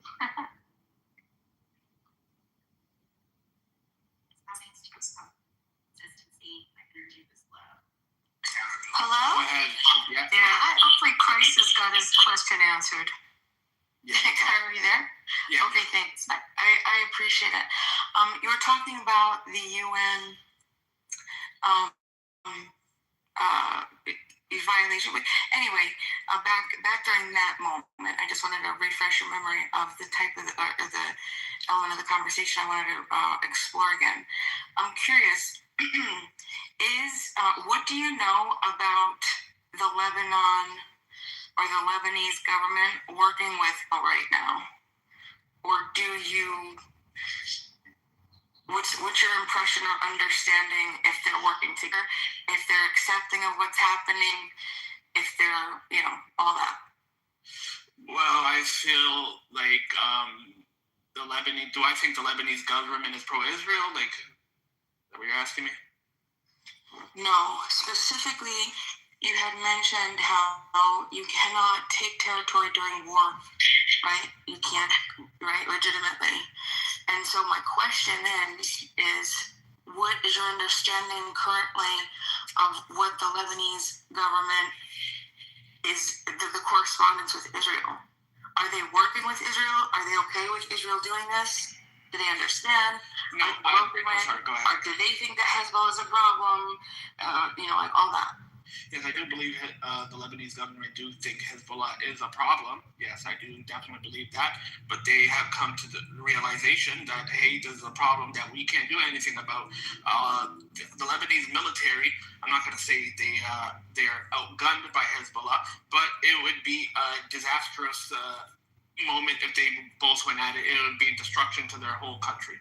But I do believe that they are still against people that are bombing them as well, because they're still their land. They all live together. If Hezbollah is my neighbor and you shoot a missile, I'm going to die too. Yeah, I get that. Do you You know that they negotiated in the past with each other. Do you know about the gas? Part of the government. Well, hold on, Bima. Just to give you reference, so you understand that there is a relationship that they entered into an agreement. They entered into an agreement over a gas line in 2022 and 23. You familiar with that? It was a maritime dispute. In Israel? Yeah, there was the maritime dispute that they entered into. The Lebanese government and the Israeli government brokered a deal. Do you know about that? No, so they're working together. So do we have the government, they had a maritime dispute for like 10, 15 years, but they negotiated an agreement with each other. They don't have a peace agreement like Jordan and Egypt has with Israel, or the UAE and Bahrain, and the Accord countries, but there is a peace agreement with Jordan and with Egypt. They don't have that, but the Lebanese government and all have worked with each other, and they ironed out agreements. Yes, and I'm specifically focused on this territory that's currently during this war, from the Blue Line to the Litani River, right? I'm focused on that. We had brought up whether Israel's looking to annex that. That's from Israeli officials' mouth. That's what they think they want to do. So I'm wondering, because Cairo mentioned that this is illegitimate under UN law, right? So if this is, my question is, what does the Lebanese government about this? Because I've heard a lot about what the people who are just think about it, which, I would understand because they've been robbed of their home and their property. But ultimately, overall, does anybody know about what the Lebanese government's take and position is with Israel, specifically from the Blue Line to the Litani River currently, right now? The Lebanese government is still. Your mic is super muffled. 1 second. How about now? Can you guys hear me now? Slightly better, but it's like a 4 out of 10. Sorry. Do you guys want me to fix it, or should I just keep speaking? You're good. You're good. Okay. So yes, the Lebanese government is also 100%. They're against Hezbollah, but although Hezbollah is part of their government, they still have some parts of their government, but they are still against these Israeli regime coming in and occupying the land as well. The Lebanese would like to take back the land and have it all to themselves, but that doesn't mean that they're cool with another entity coming in and taking the land. Okay, do we have any empirical data to support that? The reason I ask is because I've been told something else from somebody who lives in Israel, and I'm curious. I didn't get verified information from them. Otherwise, I wouldn't be asking. I would be sharing the information. So that's why I'm asking the room if anybody knows what the official position currently of not the party of Hezbollah, but the other parliamentary aspects. They're in meetings now, Bima. They're actually meeting now. They're set to meet actually on Tuesday, I think, is when the two parties are going to sit down to try to hash out an agreement, and it has a positive. The perspective on it is that it's positive for the two countries. With Israel, and the Lebanese government, non-Hezbollah, with the understanding that Hezbollah has been eradicated or almost eradicated. Do you understand that there was a coup? There was a coup to take over the Lebanese government. That wasn't verified. That's not true. I did try to look up that information, but that was just a rumor. If you have another question, I'm going to put my son to bed. I'm going to be back. I still hear you guys, but I won't be able to speak for like 20 minutes. 10 minutes. Thank you, Cairo, for your contributions. Bima, I put some information in the chat regarding your question, and it's every time I've asked it in a different capacity, it always goes back to the UN Security Council resolution. So I put the information in the chat if you want to look it up. No, we don't want to look it up. Thank you. Yeah, the 17. I'm familiar with. Yes, thank you. And that's good information. The 1701 resolution. I was yeah. I'm just currently interested in what the Lebanese think right now, what their position is with this. Their meetings. I'll put it all in the chat. They have a meeting. The ambassadors met. I thought you were looking for officially. I didn't know you were asking for what they thought. I thought you were asking for. Well, yeah, just instead of not like official, like it's something that it could be verified, like some sort of official, some sort of public statement, some sort of. Thank you, Abby. Yeah, that's what I mean. Official. Sorry, KK. Okay. But isn't that a good thing that they are? If they're negotiating, yeah, I would think that that's a good thing. I mean, for the whole region. Minus has. I mean, I don't know how much is left. Yeah, that's what. For the two sides to meet without a mediator, to actually have the two sides to meet is historical. I mean, again, there was that deal with the gas lines that I mentioned, where they came to a agreement on a maritime dispute. But for the two sides now to meet and for the ambassadors to be communicating is a big deal. That's a very big part. 26 reports amidst an ongoing intense conflict. There were reports and accusations that Hezbollah was attempting to exploit political paralysis to install a political figures such as Nawaf Salam in a Zoom coup, according to some commentators and news reports. Yeah, none of that was verified.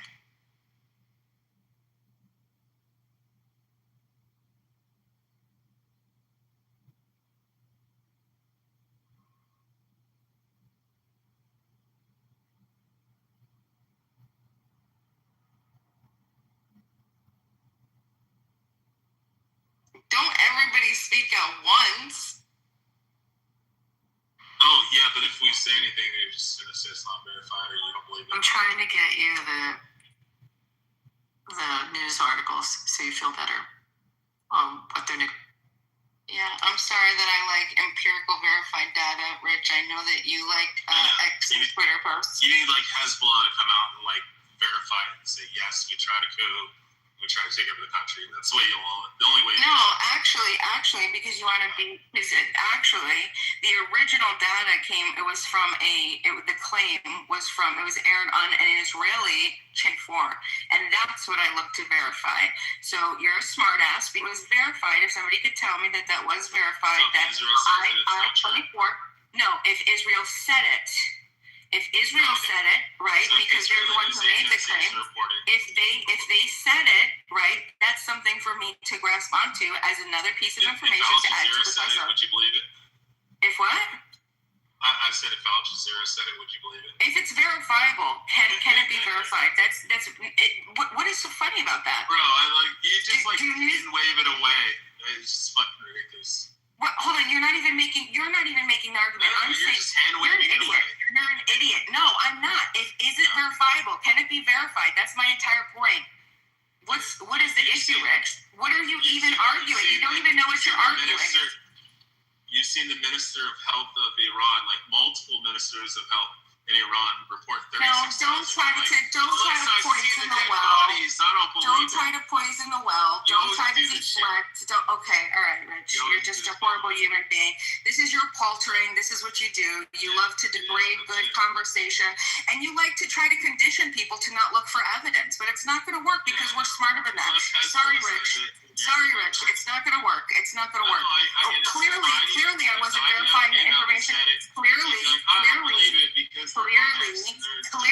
I wasn't looking for the verification from Hezbollah, Rich. I wasn't looking to verify it from Hezbollah. If Israel made the claim, I just wanted to verify that that actually happened. And do you know what happens when you look, Rich? Do you know what happens when you look? You learn what's lies. And that's what I learned. I learned that something that was being perpetuated was a myth. That was a lie. It was misinformation. That's what happens when you look. You accept that too, don't you? The genocide in Gaza is subjective. Some people will think, well, it's true. What do you mean? Well, you're laughing. Yes. It's obviously disputed if it hasn't been. If people haven't been. Like, well, it is a genocide. Yeah, there hasn't been any court. Nobody's been. Oh my God, Rich, you're. It's not even worth your time. It's not even worth your time. So yes, some people will say that it's a genocide. Other people will say that it's not. It's obviously up for dispute. I personally believe, with the evidence that I have, that it's bordering yes. I do believe that. If not extreme humanitarian, issues, then it borders it. That's what I put this room's about now, Bimo. Hold on. I don't know. Why don't you ask Rich, Abby? Alright, let's ask about that Gaza genocide. Do we, since we're going to your bitch. It's crazy that you always have something to comment about me, but I mean, like, Rich he's a clearly a clear disruptor. He wants to palter. He wants to degrade conversation. He wants to, and nobody says anything about him. Let's just. We're talking about Lebanon. I'd like to stay on Lebanon. So how about you? Somebody show me the numbers and not randomly blame Bima. Like, that was weird. Okay, guys, again, if it's a genocide, can somebody actually show me a number? Because numbers, we know the total deaths. But now let's start. Brandon, Abby doesn't want to talk about that. That's not what the rules are about. We're talking about Lebanon. I'm trying to keep us focused if we can. Well, we're not talking about the title anyway, so fuck it. The conversation's moving. Anyway, so to the conversation. Truth. Actually, I was talking to Bima about this, and so Bima, do you want to pivot or do you want to stay on Lebanon? I actually want to pivot off this. No, listen, hey, sweetheart, I could argue it till the cows come home with you, and you absolutely have no ability to argue something in good faith. You backpedal. I saw that yesterday or whenever it was that you. So I find you disingenuous. I've asked Bima a question if she wanted to stay on point with Lebanon or she wanted to pivot. I think Lebanon. I think if the room wants to stay on Lebanon, like we could. Yeah. Let's all stay on Lebanon. Genocide. Yeah. I mean, I'm willing to talk about anything, whatever the room wants to talk about. Lebanon. Can we just talk about? No, I think we should. Marshall says Lebanon is Lebanon. Let's stick to Lebanon because it's more prevalent right now and today. I think it will open some minds with that conversation. Yeah, Gaza's already done. Okay, just only one question. Why Israeli attacked a synagogue in Tehran 2 days ago? Wait, we're talking about Lebanon, Soren. Sorry. In Tehran. Why? Oh, it's Soren. Oh, we got the IRGC here. Abby, can you tell me why Israeli... We're talking about Lebanon, Soren. Don't be a dick. Do you condemn that? Don't be a dick. We're talking about Lebanon. Back? I thought you lost your job. What happened? No, this is very Can important. you believe that the IRGC still has him here? Why did they... Him and Tiger need a room together. We're talking about Lebanon, not whatever the fuck you want to talk We about. talk about Lebanon. Forget about the synagogue in Tehran, which was destroyed. Yeah, forget about it, because that's not what we're fucking talking about, you damn jackass. So bitch ass. Don't talk to my cousin like that, hoe ass nigga. You don't fuck with a rich. What the fuck is a rich? Has anyone in the room been to Lebanon? Just curious. Has anyone been to Lebanon in the room? I wish. I was. Everyone says it's beautiful. Have you been to Lebanon? No, I would love to. They used to have a major casino in Beirut, by the way. What happened to Beirut was a great. The Dubai casino is still under construction. And Soren, guess what? There's still employees there constructing every day. Every fucking day, Soren. They're still there building it. Yep. I was with the people the other night. Good luck with that selling. Yeah, it's going to be gorgeous. It's going to be big and beautiful. It's going to be huge. It's a $5 billion project. And you know what, Soren? We're going to make sure that all the Iranians come and drop their money there. And we're going to all enjoy it. All the U.S. taxpayers are going to enjoy the revenue of it. What's wrong with growing that economy in that area? Expats are already leaving Dubai. She knows it. No one's staying in Dubai. Please, this is No, we're talking about what are we talking? What? I don't know why he brought it up, which is crazy. I just mentioned that Beirut was beautiful. You asked asked me if I'd ever, I would love to go to Beirut. I heard Beirut was once incredible. I just got back again. Like I hear 10 voices and everybody arguing, telling people to move. Who like, just go one at a time, man. This is all Sig's room. So, like, just chill out, all right? Just let it go. Who's on the stage? There was a gal we used to be in rooms with here, who's Lebanese, who used to talk to us about Byblos and these beautiful beaches and these areas of Lebanon along the coast that sounded fantastic. Okay, great. So, again, what was the original topic of the conversation? Because we're talking about the conflict in Lebanon? Okay. Yeah, and Soren wants to keep changing it to other subjects. We can set now. Who's Soren? He's the IRGC guy. Soren ripping the All howlers. right. Well, Sig allows everybody to go and speak, so I guess if he wants, he's just got to make sure he doesn't cut off anybody. So one at a time. Just follow Sig's rules. Brad holding it down. I was going to say, Rich, you're a bitch. Galaxy, soon you're going to die of AIDS. It's okay, you're already dead. Y'all getting gay and sassy. Knock it off. Listen, just do not start with me. Thank you. No, I fuck with Please start with him. Nah, he'll follow you around. No, I fuck with Mikhail. All right, so yeah, let's get back on topic, guys. All right, so we got South Korean. We got Soren, Bayback. You guys, what's going on? We got SR. So yeah, if you guys got some new voices on stage, you guys want to chime in? I did not know your black ass was back on stage. It's all yours now. Yeah, I'm digging it out. I didn't know he was black. You're cute. A little bit.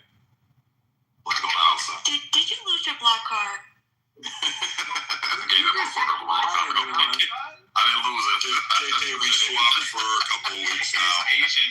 I'm black and Sig's now white.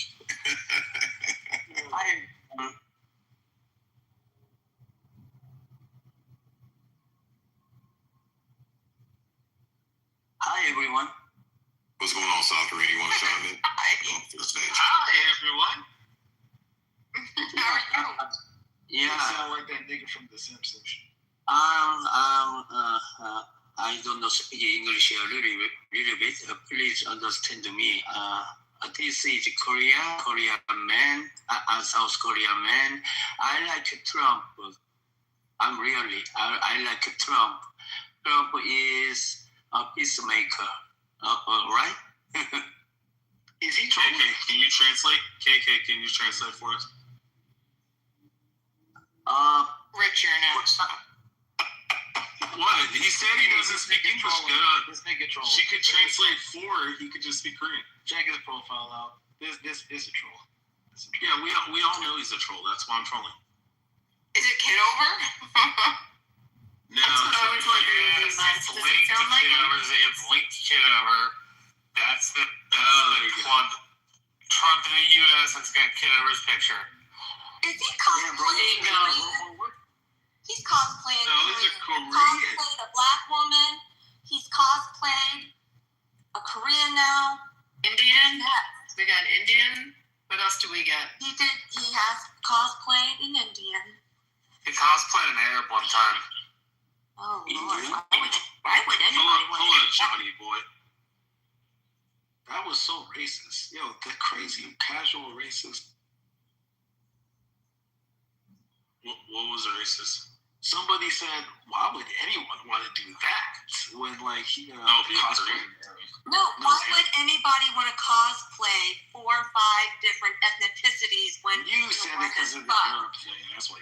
When you're white as fuck. I literally named off 4 or 5 of them. You just fishing for She nothing. said Indian. She said black. She said Korean. Now I did. Oh, well. you're So racist what's the next- You're racist against Asians, KK. Oh my No, God, it was yeah. Arabs, it was Arabs. So what is going to be the next step? Anyone know for Lebanon and Israel to meet, or are they still pounding them? I like when you talk dirty. You got anything to say, Don? Well, so I put in the chat, KK, the ambassadors are supposed to meet with the they did a phone conference on Tuesday. There's supposed to be a meeting between the two countries. I love MAGA. I love it. MAGA. Good. I'm really. How did the room respond to the title and what we were talking about earlier, Sig? I had to dip out, man. I had to take care of some things, but last time I was active, we're kind of just talking about. I was talking about the point of, the track record of Iran has never offensively attacked America. It's always been in response or retaliation to either being attacked by America or Israel. So, my point was, and my biggest point of contention with this is the blood loss, is the bloodshed. Innocent civilians, women, children, elderly. How many bodies are dropped? American troops, If this thing was just military versus military, it is what it is. But my biggest thing is the loss of civilian life, which is one of the things that irks me and bothers me the most. My question was, since Iran has a track record of not initiating attacks unprovoked, why can't America just say, hey, you know what?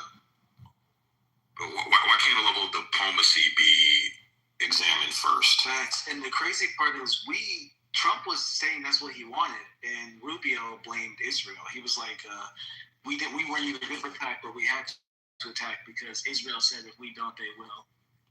And I think he even said they were planning on using a nuke. Don't misquote me, but don't take my word for it. But Israel using a nuke or Iran? Yeah, Israel nuking Iraq. But I hear you. No, that's fair.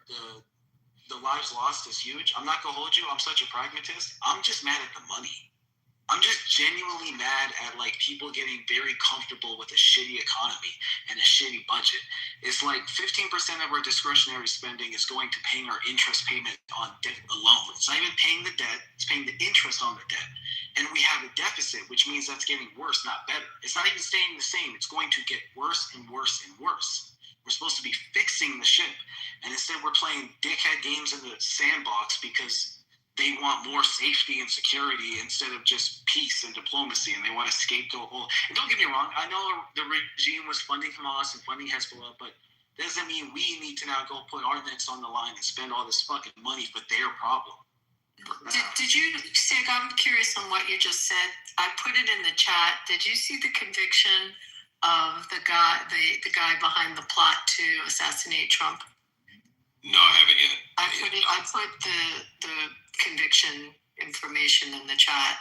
Do you think that was provoked? Do you think what do you think about the assassination attempt generally? I haven't read too much into it yet. I haven't been following it because I've been neck deep in just tag teaming this entire history, following all these toppled dominoes for the conflicts in the Middle East. But when I say provoked, Abby, again, I keep hearing this narrative, they're screaming death to America. They've been screaming death to America for 47 years, and everything that I've researched, and I've been on this kick for a month, I have yet to have anybody point to me where Iran has attacked America unprovoked, right? What about it seems like 47 years ago, though? What do you think with the hostages? You think that was provoked? We provoked them to take our hostages for 444 days. Absolutely. Yeah, absolutely. I mean, I'll explain it to you like this. Here's the analogy that I give. You and I are next door neighbors. You grow a garden, you're selling fruits and vegetables to make a profit and build yourself up financially. I come over, I remove you from your property, unprovoked. You didn't do anything to me. I come over and I just say, hey, you know what? Fuck it, Abby's not going to run this. I'm going to come over here. I'm going to run it and take it over. That way I can take 100% of your profits. And I forcefully remove you from your own property and I take it over. You're going to be screaming death to Sig. You're going to find any way you can to get back at me, get rid of me, and take back control of your property. This is how this situation is unfolding. This is how I look at it. I understand what you're saying. 47 years ago, when the revolution happened, how was America the target, and what did we do when that revolution happened that they felt the need to take our citizens hostage? Well, when they decided that their oil in their own backyard, they wanted to become independent and run it how they see fit, just like you running your vegetable and fruit garden. We came over there and we overthrew their government, so they couldn't do that. You know what's so crazy, Sig? It's worse than that. So, to be fair, right? At first, it was square business. Square business. UK comes up, offers a deal. They built the world, at the time, world's largest oil rig in Iran. Iran didn't necessarily have the industrial capability to build that on their own. So, it was mutual business. And they got the short end of the stick. They got 15% of the cut. Fast forward, they're like, wait, the numbers aren't adding up. Let's do an audit. And not only does the United Kingdom decline the audit when they push for it, they do a blockade and start like messing with them or whatever, basically trying to threaten them into just saying, hey, how dare you try to audit us, know your place type shit. They say, oh, you must not know who we are, right? Because they think of themselves as Persian. People forget that. They have a long, ancient culture. So they're like, okay, so we're going to close ranks, close the border, embargo UK, reclaim the rig, and nationalize oil. They do all of that. That leads to the coup. Reinstall the Shah. And Abby, you brought up the hostages and left out that the reason those hostages were taken, by the way, they weren't, it wasn't like a bunch of Iranian students who were just like in a very radical mindset. Okay, so this is not the U.S. government. I mean, this was not their government. This was not a government agent. This was just a group of people who were mostly young, under the age 25, stormed the embassy and locked the doors and barricade themselves in, kind of like a protest sitting, like those dickheads on the freeway or people who tie themselves to trees. Okay, it wasn't like fucking armed militia. They storm the embassy, they barricade the doors, they say no one's leaving until you bring us the Shah back. Why? Because they just had a revolution and kicked the Shah out. He got taken out into safety. And they're like, no, bring that fuckhead back. We're going to hold him to trial. Like he was brutalizing us. He was a horrible leader. For 444 days, they had... I understand if you're telling me it happened overnight or for a week. It was for 444 days. They already had their new supreme leader. They already were forming their new revolutionary. Yeah, this is after he was taken out. Yeah, I mean, it's one thing if you're talking about the students at Columbia taking someone hostage in the building and holding the repair, whoever the worker was at Columbia.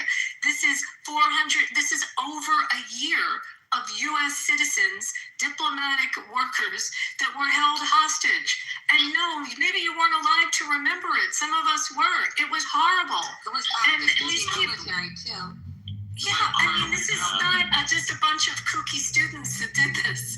I mean, maybe initially that's who went into the embassy, but you're forgetting how long they were held, and God bless Ronald Reagan for cleaning up the mess that Carter created. But I still am asking, what happened when they had the revolution that they felt that they could take U.S. sovereign citizens out of an embassy and hold them for 444 days? Probably the same feeling they had when we came over there and took over their sovereign shit and told them, hey, fuck you, we're gonna run shit that belongs to them. That's what I'm saying. I'm not seeing any fairness here. I'm not seeing any fairness here.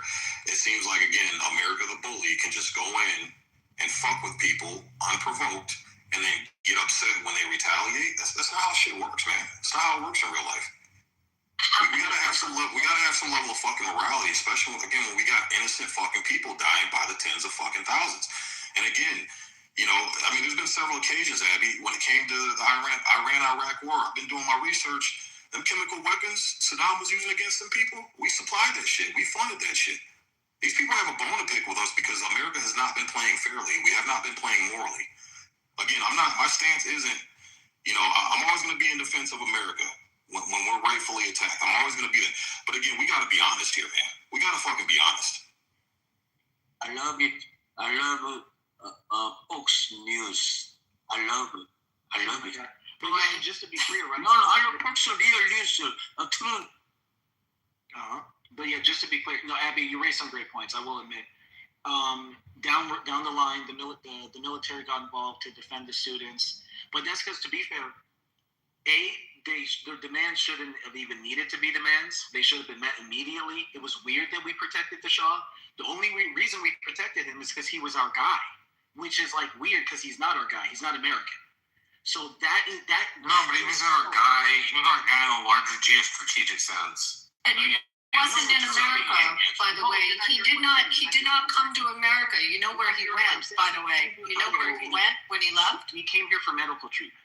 No, way before, when he left, he was not on U.S. soil. You're absolutely incorrect. He was actually in the Bahamas for a period of time also. He was in Europe, and then he was in the Bahamas. Only way after we got our hostages back, years later, did he come into the U.S. for the medical care. Oh, is that true?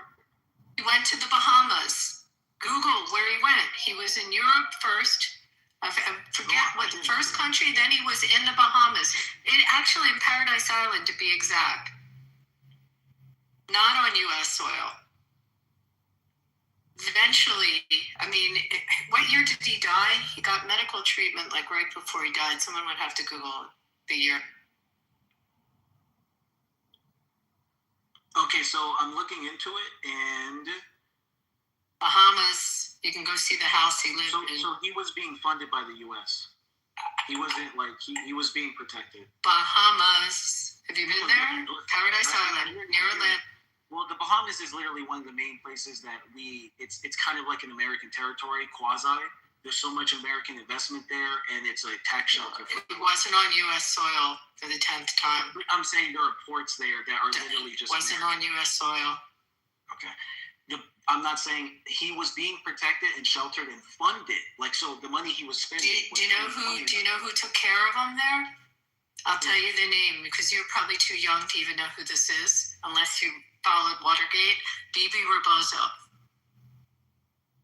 How do you? Sorry, say that one more time. Bibi Rebozo was who took care of him and set up his residency in the Bahamas.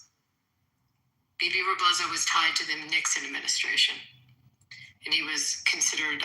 You could read about him. His name came up during Watergate. Interesting. Yeah, there's a whole history about the Shah. And he was also a guest. This is not a room about him, but there's lots you can learn about it. But he was definitely, when he left Iran, not on U.S. soil.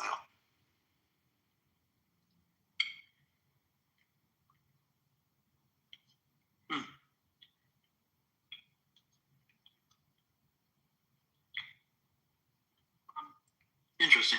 Yeah, I'm seeing something now. I'll have to look into that. But my point still for the majority stands, which is just that, at least from an Iranian perspective, all you're seeing is that you had sovereignty, it was stripped from you, you're given this puppet, and imagine that. Imagine being under a puppet. I'd go nuts, right? Of course, that leads to the radical Islamic factions gaining power, because anytime something like that happens, the reasonable people are not the ones grabbing the guns. It's just kind of a common sense, like the people with the most sense are the least likely to fucking storm the government with guns. It's going to be the most extreme faction that's been drooling for a fucking opportunity like this, right? That's been probably like, oh my God, now's the time, right? And so then they have the revolution. They demand to get the Shah back so he can face his crimes. And from their perspective, we're sheltering him and keeping him. And to some degree, they're not completely wrong.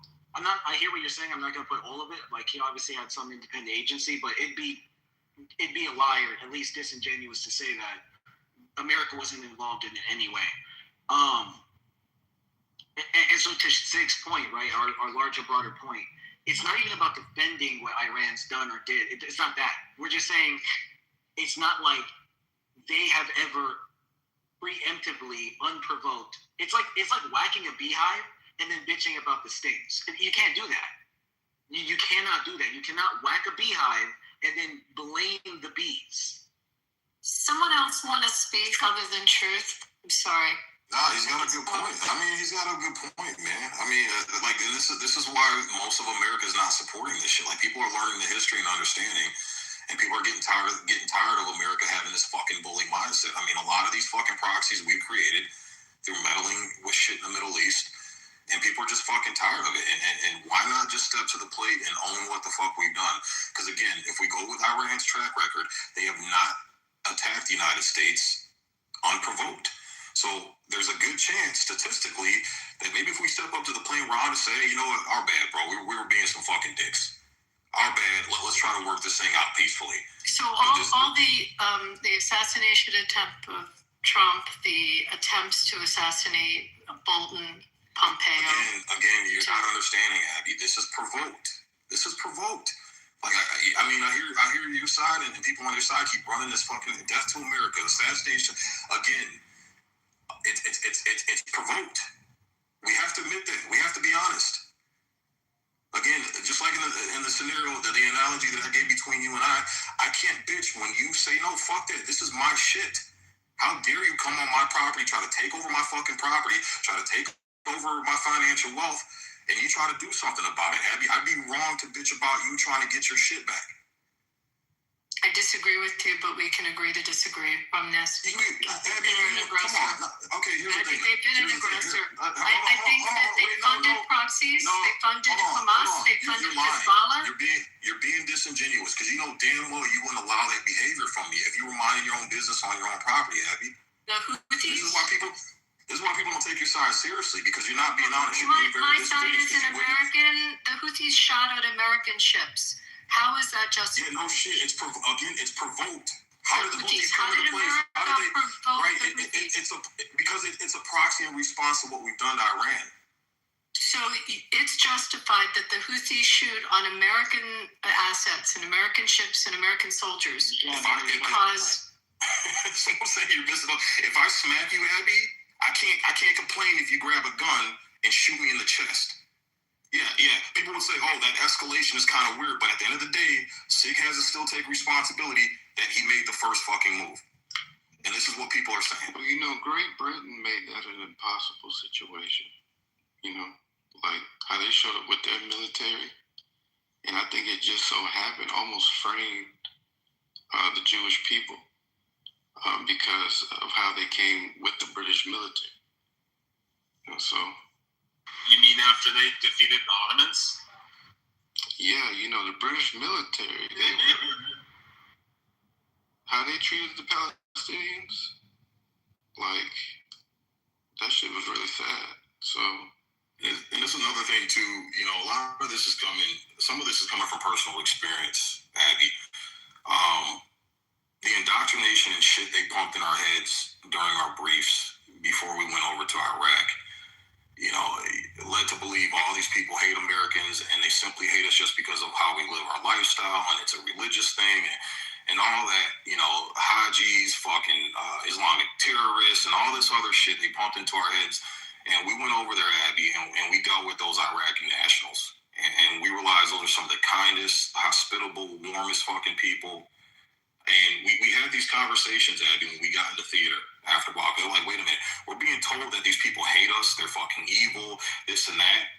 And we started having conversation. Wait a minute, why is what we're being told not matching what we're actually witnessing and experiencing over here? And we had these conversations to the tune that, again, I shared the story, the French Air Force, the British Royal Air Force, they were actually surprised. They're like, damn, you Marines are fucking, you guys just want to go in and kill everything and this and that. And they entered in the conversation with us because we were kind of questioning, like, wait a minute, what the fuck is going on here? Are we being lied to? You know, what's the bigger picture here? What's the end goal? So, you know, again, there's a lot of half-truths and mistruths going around. Well, would you say there was a half-truth or a mistruth about Saddam Hussein, who menaced the world for 22 years? How long was he in power? Yeah, the same. I mean, so you think that's a half-truth about Saddam Hussein? Absolutely, because I did research on him and found out that the city of Detroit gave him the key to the damn city. We had a great relationship with Saddam Hussein. And that blew my fucking mind when I found that out. I'm like, wait a minute, how did we come to hate this guy? Okay, we used him. We funded him. We funded his fucking army to fight Iran and to drop and use chemical weapons on those people. We killed 500,000 fucking Iranians. And we funded 100% of that shit, supplied those chemical weapons, Abby. All right? And then when he couldn't be of use to us any longer, then we went after him with lots of mass destruction. How did we supply weapons? Through money. And we gave them weapons and money, just like we do all these other, just like ISIS, all these other fucking groups. Same thing with Osama bin Laden. Had a great relationship with him and his family. Used them for what we could. And once we couldn't use them anymore, fucking got rid of them. When did we have a relationship with Osama bin Laden? Oh, look it up, Abby. Do your research. Look it up. Look it up. Look it up. We fucked him over too. Over him wanting to have security, perform security over in that region, and we stepped in and swiped his ass out the fucking way. Yeah, do some research. I've been digging balls deep in this shit for about a month and finding out a lot of dominoes toppling other dominoes. And Osama bin Laden was after the Kingdom of Saud. His intent was to take over the kingdom. He had already attacked Mecca. And his intention, actually, America wasn't really the full target. It was the kingdom that was his target. I think what's interesting about being a superpower is like normally what happens is history makes itself, but now we make history. Isn't that kind of crazy? Like when you read history, it's kind of normal for like countries to clash, borders to clash. It's humanity doing its thing. And like you ideally hope that over time, like the good guys win and cultures, solidify. Most people, like if you read European history, most people don't necessarily read it like all these wars were tragedy. They kind of look at it like, oh, this makes sense. It's natural for these nations to, propagate and then compete for resources and then test each other's powers and draw lines, and then their culture over time becomes peaceful. They set up a court, and one day you have the fucking, European Union, right? That's ignoring the world wars, of course, but even those were kind of inevitable. But now, because we're a superpower, we interrupt all of these natural processes and control what even goes down in these regions, and then get surprised when everyone hates us. It's like, come on, like, we're only there because there's oil. Can we not play dumb? Can we also say, what do you mean when you say EU is a superpower they're trying to be? No, I didn't. So if I misspoke, when I referenced the EU, I was referencing that it's interesting throughout history they've been at odds and now they form a union. And that's like a testament to the natural progress of humanity. Yeah, well, you also did that, guys. After like 1945, after the last, I hope the last World War II, but I have some kind of feeling I will live through one more. And then just give me a cyanide. Like, can they change them out at like the normal supermarket? Because I need one, because I don't want to live in war. But anyway, no, but because you were laughing at that. So tell me, did you think that Europe called America and said, guys, we need you. You need to end this war. Is that what you... Look, I ain't gonna hold you. No, I hear you. I ain't gonna hold you. This is gonna probably shock some folks. If it were up to me and we had the money, I'd say fuck it, let it ride. Yeah, you don't have the money. You don't have any money. Exactly. Like America has no money. But but I know. But is that... Now, just to be clear, I wouldn't have started it, but since it's already started, I think I know. Well, there is a lot of started war. Like, if you do Iran, like, there is no one in Iran that is happy with that. Yeah. So, there is no one. So, but you did the war. But you didn't do it because you have a nowhere president. You did it because... What do you mean there's no one in Iran that's happy? There's a lot of people that want to see that regime end. They're out in the streets. Have you ever saw from inside Iran right after we started bombing? What I meant. Yeah, thank you, Marshall. Yeah, I mean, there's a lot of Persians that would like their country back. There's a lot that don't either, Abby. There's a lot that don't. We're not out there in a poll, no, are we? Right, but what I'm saying, the argument can go both ways. There's a lot of people that support the regime over there. Again, when we see... I don't know. Marshall actually knew the numbers. Marshall, wasn't there a poll that you knew? Like what percentage? We were talking about that. It was something like 15% are in support of the regime, and what would that make it? 85% are not in support of the regime, something like that. Yeah, it was a pretty big number. Yeah, if you could link that, I definitely would like to check it out. Let me see Some things that throw up red flags. You know, we're getting this story. The Iranian people hate the regime. They want liberation from the regime. Yeah, we got a down pilot over there. You would think that down pilot could go right into that city. Since so many people love America, so many people hate that regime, they'd be more than happy to rescue that fucking pilot and give that pilot shelter until we can go on that rescue. But that wasn't the case, and that kind of trips a red flag to me. You know, that maybe sees in power, not the people. Yeah, but the people would be able to shelter him until we could come in. He wouldn't have to hide out. He wouldn't have to avoid going into the city that he ejected near. But why would you take that risk? It's like a crapshoot. Not if the majority of the people in that country support you. Those civilians would shield you and house you and feed you until American troops come in. It only takes one. Right. But again, if the majority of the country is against the regime and they're pro-America and wanting America to come in and play Captain Save-A-Hole, then those odds are extremely low. Would you take those odds? You were in the military. Would you take those odds, or would you find the crevice that was the highest point and do as you were trained and use your distress signal, or would you just go walk into the village and find a good meal? If I knew that 85% of that country was in support of America and the American mission, I would try to get. You would do that as a soldier. You would make that choice. Absolutely, if that's what I was told. If that was the truth, yes, absolutely. Well, Stig, I asked that because it's interesting. For weeks now, I've just been listening to various Iranians that either left Iran or they have family in Iran, and they say frequently that their families are staying away. They don't want to go out into the streets now because they were basically told don't come out right now, and because there was mass killings. So maybe that's the reason why they're not out right now, especially because all the bombings that are going on. So I hear your point with that, but there is a regime that has been oppressive and been known to be oppressive to its people. That's not something that's new. That's not something that just came up, this year. It's been known globally for decades. Right, just like screaming and chanting death to America. Iran's been saying that, right? This is a story we've been saying. But hold on, you gonna let me finish my point, and then I'll let you go. Let me finish my point, and I'll let you go. Yep. So what I'm saying is, the narrative that's been pushed, Iran's been screaming death to America. They don't say it's just the IRGC. They don't say it's just the regime. They make it seem like that entire fucking country is screaming death to America.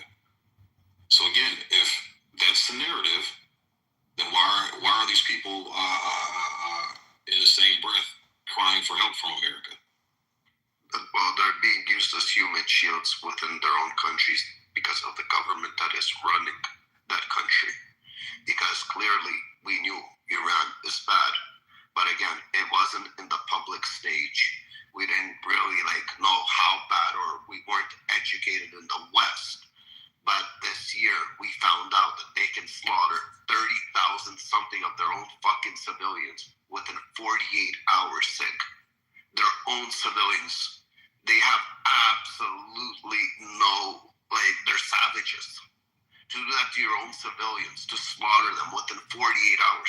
People are crying about fucking 40,000 that died within 2 years of fucking the Palestinian war with Israel. But the fucking 30,000 within 48 hours? Where's the outcry for that? That's what the government that is controlling those people. Those people are imprisoned. They want fair elections. They haven't had fair elections. It's fucked up. Please tell me when I can speak. You can go. Thank you. Well, you are right in some way, But there's also, I would say 75% of the oil that came from Iran. And there's also one thing we should know, that they say they have nuclear power, they have nuclear, like, we have known this since the 70s. They have bought it from Sweden, from Russia. Like, we have known they have it. Like, and that is no, like, news for your president at all. Like, we all know. Like, the whole world knows. So that is not an excuse. But that is the excuse he's telling you.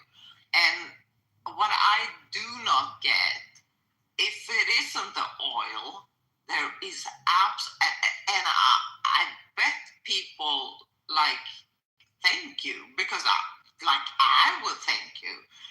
Like, yeah.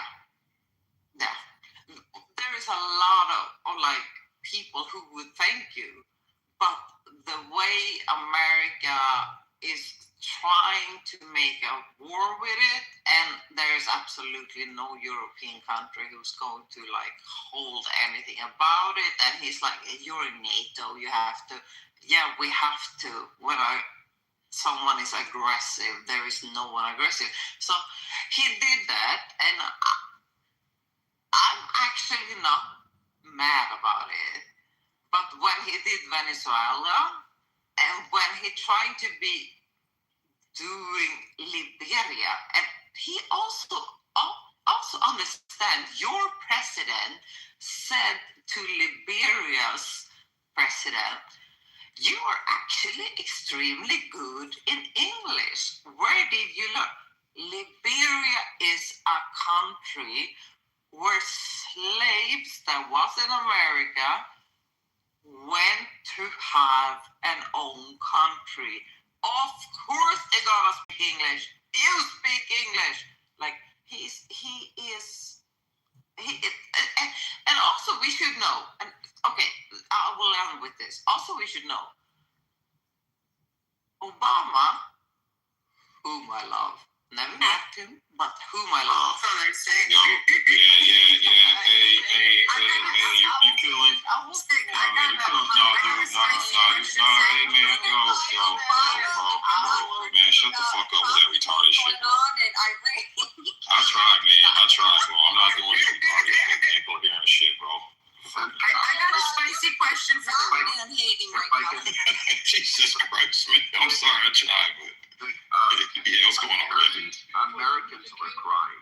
I remember prior to what they did in Venezuela. I don't know how they didn't get fucking praised for it. Rafi, shut the fuck up, bro. Hey, Mikhail, don't do that, bro. Don't interrupt people when they're speaking, man. Please go ahead, Rafi. You got the mic, man. So basically, everybody was screaming, we don't want to go into war with Venezuela. This is going to be a long war. Remember how Americans were tripping out that Trump wanted to bring America to war to Venezuela? And it was very recently. You guys, like, again, I don't know if you, but like most Americans were screaming how they don't want to go to war with Venezuela. The way Trump did it, an operation without actually putting boots on the ground, risking American life, starting a fucking war for years, the way they extracted him, that should be giving him the biggest praise ever. He literally. Oh, man, yo. Damn, dog. Yo, man. Yo. Shut the fuck up, man. Go ahead, Rafi. You gotta say it. I gotta give him praise because everybody was tripping about this war that Trump is gonna bring fucking America into a Venezuela war. And the fact that he did it, like, I've never seen this in my lifetime. The way they freed a fucking country within 6 hours. And then the Venezuelan people came out cheering in the streets. Same way as the Iranians while they're getting fucking bombed by America. I've never seen something like this. I've never seen it in Iraq, in Afghanistan. You're getting bombed by another nation. You're straight, brother. Iranian does not. Hey, Mosen. What the fuck is wrong? Mosen, this is gonna be your last warning, brother. When people are talking, don't interrupt him. Once he's done, you can rebut what he's saying. There's videos. I've never seen videos of a country getting fucking bombed. Their life is at risk, but they have nothing to risk anymore because they just want that freedom. They know they're gonna die under the regime or they're gonna die under the fucking rockets of America. But at least there's a chance for freedom, for people to be screaming Baby June, Trump June, fucking clapping, screaming their names off of the fucking balconies. Have you ever seen a country while they're getting attacked by another country? Did you ever see Ukrainians fucking clapping for Russians while they were getting attacked? No. I've never seen anything like this. You think liberals would be out in the streets clapping if Trump got assassinated? 100%. They were clapping for Charlie Kirk when he got assassinated. Right. And so, yeah, I agree. So yeah, but it's different. He's saying they're being bombed. Like there's bombs coming in at the buildings, that they can visually see, and they're cheering. Yeah, I've never seen, we have videos of every single fucking war. It's been since the early 2000s, since cell phones started to come out with cameras, everything's been documented. I've never seen this kind of shit. And again, as Americans, you guys are all sitting very comfortable. But these countries were imprisoned. And they were imprisoned, but due to previous administrations, because they were just either sending them money, you guys keep your people fucking in prison, just leave us the fuck alone. Okay? This was actually, as an American, a big brother, actually Captain Save-A-Hole, let's say it this way, but he actually freed them, and this is what they're happy. They came out in millions on the streets. There's videos. You can't fucking hide the shit. You can't hide what's happening in Iran. People are fucking clapping and cheering. People are coming here in the thousands. Again, we get here and there, yes, an Iranian that is pro-IRGC. Oh, the Iranians should take their own countries back. They should ask for America's help. No, the only reason you say that is because you know your people are fucking fighting with sticks and stones, and the IRGC fucking has fucking scopes on their fucking heads, popping them off like fucking nothing, like fucking Coke cans. Because they don't fucking value their life. Okay, they're trying to say it like all cute and nice. No, America's actually saving, freeing people. It's fucked up. I've never seen anything like this. I'm sorry to say, I've never seen anything like this right now. I think especially in the last two operations that Trump did. One of the biggest, I think, destroyers of humanity and human beings, the biggest destructor, this is my personal opinion, is government. I think that it causes the worst atrocities ever in the history of humanity. And I say that because, obviously we have history to look at, but we could look at the atrocities of any government, anyone, including the United States, including Israel. No government is absolved from atrocities. One of the very fiery questions that I wanted to ask, because it makes me question, I was just reading some UN reports and press releases of the amount of people that were killed and the children that were killed in the bombs, the 100 locations, 160 bombs in 10 minutes, right, in very densely populated areas, infrastructure, right, 33 children. This is my point. My point is if there were terrorist cells in the United States, which I think there are, that's my opinion, if there are terrorist cells that were operating and they were hiding among the American people, do you think that we would drop bombs in densely populated areas affecting hospitals? Do you think my mayor dropped a bomb? I'm answering you. My mayor dropped a bomb on a subversive group of people in West Philly. Wilson Good was our mayor, and he literally dropped a bomb on a building, and it destroyed lots of buildings around it, and lots of people there were deaths, there were injuries, there were all kinds of ramifications. He literally dropped a bomb on a subversive group that was threatening the city. Was that looked at approvingly, Abby? Oh my God, there's all kinds of, no, he got a lot of shit for it. There's by the way, a black mayor that dropped dropped a bomb on a black subversive group, which was interesting. So it wasn't a racial, it wasn't considered racial. But no, there was a lot of criticism because of the fallout, because I forget, within city blocks were destroyed from the bomb that he dropped. Do you think that would be typical behavior of American mayors? I don't know how mayors are in other cities, but that definitely happened to the Move, which was a subversive group in Philadelphia. Would it be typical? I don't know. I mean, we send in SWAT teams. We send in teams to stop when there's violence. And yeah, that sounds good. Do you think? Okay, so you're asking if they bomb versus? Yeah. Did you approve of what the mayor? I mean, I did not like the move movement. I think it was a real problem. It was a big problem for the city, and they murdered a police officer. And I think that and some of them went to jail as a result of that. I mean, I don't know. It's an interesting question whether, if it happened again, what I would say if Wilson Good was the mayor and decided to do that. At the time, there were a lot of people that approved of it. So I think that it was split, but ultimately it was a bomb, not like going in with I don't know, tear gas or whatever way you would think you'd try to. But did you support it? Well, there was a standoff. Well, so do you support it? Would you have voted if you had the option? If he asked you, Abby, I don't know the answer. I don't know the answer. You don't know the answer to that? No, I don't. Because for the same reason that the Bundys needed to, there was a standoff in Nevada with the Bundys that called themselves sovereign citizens. And we've had this in different places. We've had it in Waco, Texas.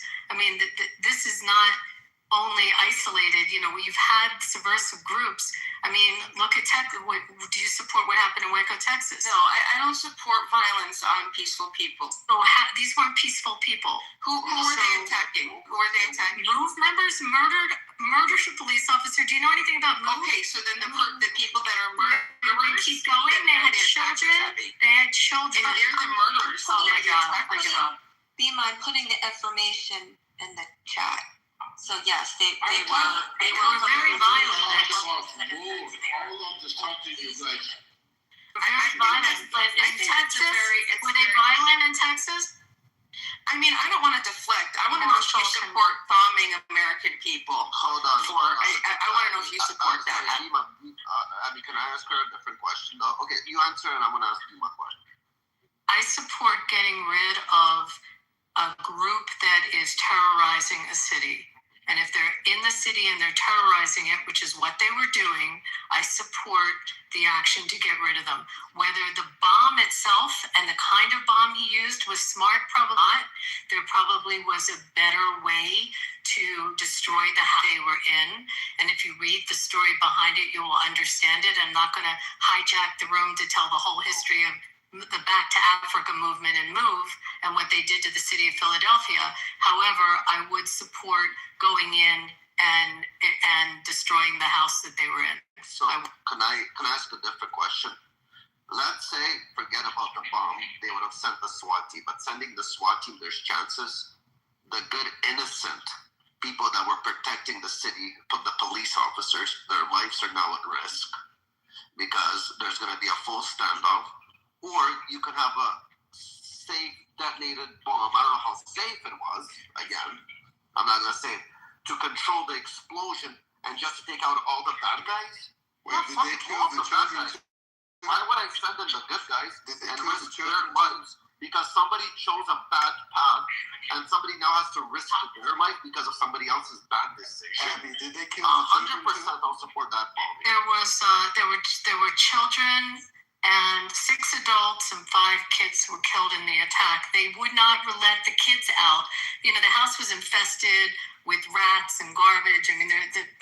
There's all kinds of stories. Again, you can read about Move and there's documentaries about it, but they had a standoff with guns and they were fighting within the neighborhood and with the city, with the police. I mean, they were at a standoff, not dissimilar to the Clive and Bundy story or other standoffs, or read about Texas. I mean, is Marshall in the room? He could tell you all about Waco. You know, this is, I don't know if the bomb he used was the right bomb. It left 250 some people homeless. I mean, it destroyed city blocks. So it might have been, maybe the bomb was the wrong one to use, but they were at a point where what Rafi's saying is correct, that police officers have lost their lives. They weren't going to risk anymore. Yeah, I'm looking at this article and, you know, describing the events. We say apologizing. Usually you apologize when you do something wrong. When I'm looking at atrocity and grotesque. And so probably the overwhelming consensus was it wasn't a good thing based on the description. Probably not. It's probably the wrong, I don't know about bombs, right. And I don't know how they work. Like, right, but the thing is that, you know, again, this is why we have SWAT teams, to be more surgical, right? When you're going after bad guys, you don't just drop a bomb and wipe out a bunch of innocent people. Now, granted, things are going to happen, right? Not every operation is perfect, but we put things. If the black people in this country suffered for... Yeah, go to the kitchen, make a sandwich. They were declared a terrorist organization. I mean, again, right, I'm not suggesting the way Wilson Good did it was right, but they had to do something other than going in as SWAT wasn't working with them, and they were armed. Straight bullets kill people too. I'm sorry to say. Right. That's what I'm saying. So avoid. Right. And that's the point I was trying to make before Moses interrupted. Is that when we do these things, we try to mitigate the loss of innocent life as much as possible. Right. It's not going to be 100% perfect every time. But the answer isn't just, boom, drop a fucking bomb. We try to be more surgical with it. And the reason why we're more surgical with it is to try to mitigate those risks as much as possible. I've been reading articles, as you guys have been talking about it. They thought that they were being surgical because they basically took over a whole block building and they weren't complying and there was too many complaints, cops were being shot, whatever. So they, from what I'm reading, they dropped the bomb on the building to basically smoke them out, but then the fire caught into other buildings. So they thought they were being surgical with it. Right, I get that. What they thought what they were doing at the time was the best decision at the time. But again, reading this article, apologies, and like I said, the descriptions of grotesque and atrocity, now we know that that wasn't the best thing. And moving forward, there's a better method and a better way to do it, because that's not the best. Do you think Texas, what they did in Waco, was the right way to go after the Koresh cult? No, I don't think so. Yeah, absolutely not. Absolutely not. I think that was an infringement on Americans' right. KK, you said two. Only two of them, because what I read, I mean, I might have just misunderstood, but I heard that.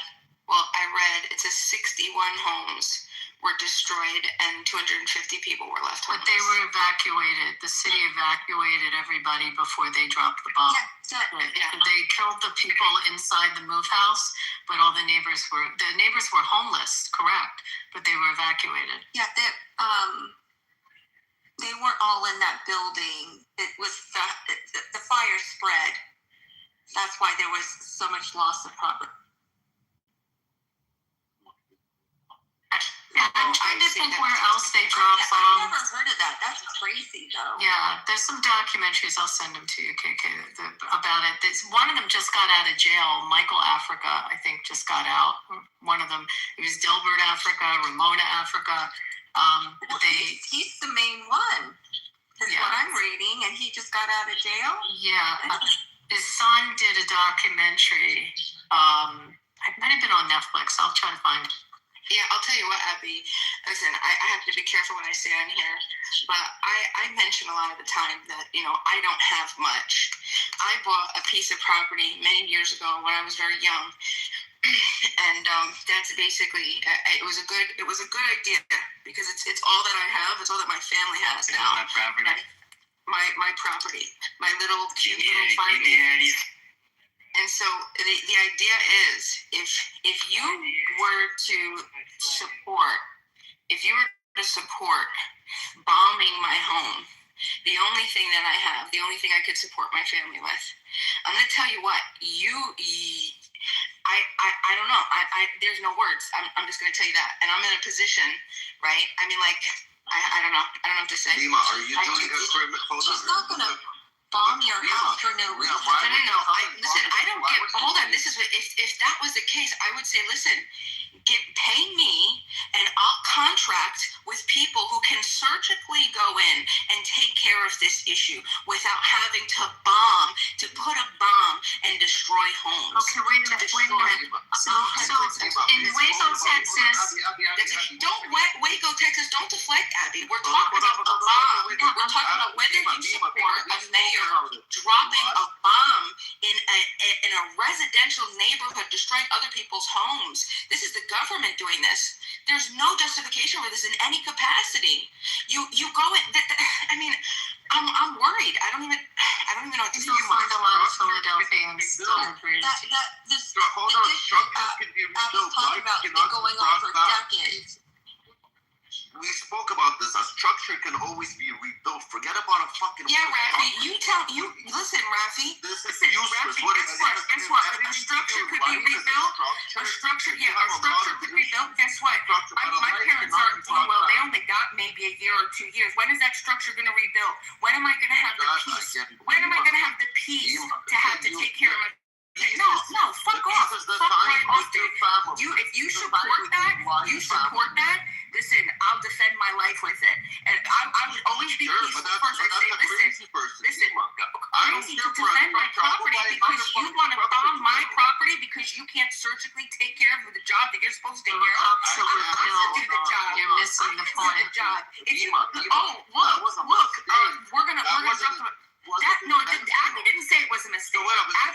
That's the whole reason. I did. I specifically said what he used was probably the wrong incendiary device. She did say that at the beginning. Yeah, she said the fire spread to another building. She didn't say, congratulations, and clapping. I asked if you would support it, and there's no clear answer. I specifically said that he probably used the wrong device. I said he probably used the wrong device. But you didn't live there then. You don't know how the city was tormented. They were designated as a terrorist organization. They murdered police officers. They terrorized the neighborhood. There were lots of issues with them. You can read about it. What I was also talking about in Texas, that was a standoff, a 51-day standoff with federal agents. The Clive and Bundy one, I forget how many days that standoff was. That was like 2 weeks. I mean, like, you can't just come in and believe you're a sovereign nation and you can just avoid law enforcement. That's not what we're talking about. We're talking about whether we're going to justify. Rafi, listen, you can't just keep saying that a structure could be rebuilt, a structure could be rebuilt. Hold on, but listen, no, I understand that, but that's not, you don't have the authority to take peaceful people's land and property because somebody, if there's an aggressor, you would get the aggressor. That's your job as a mayor. That is your job to stop the aggressors, and that's fine. So like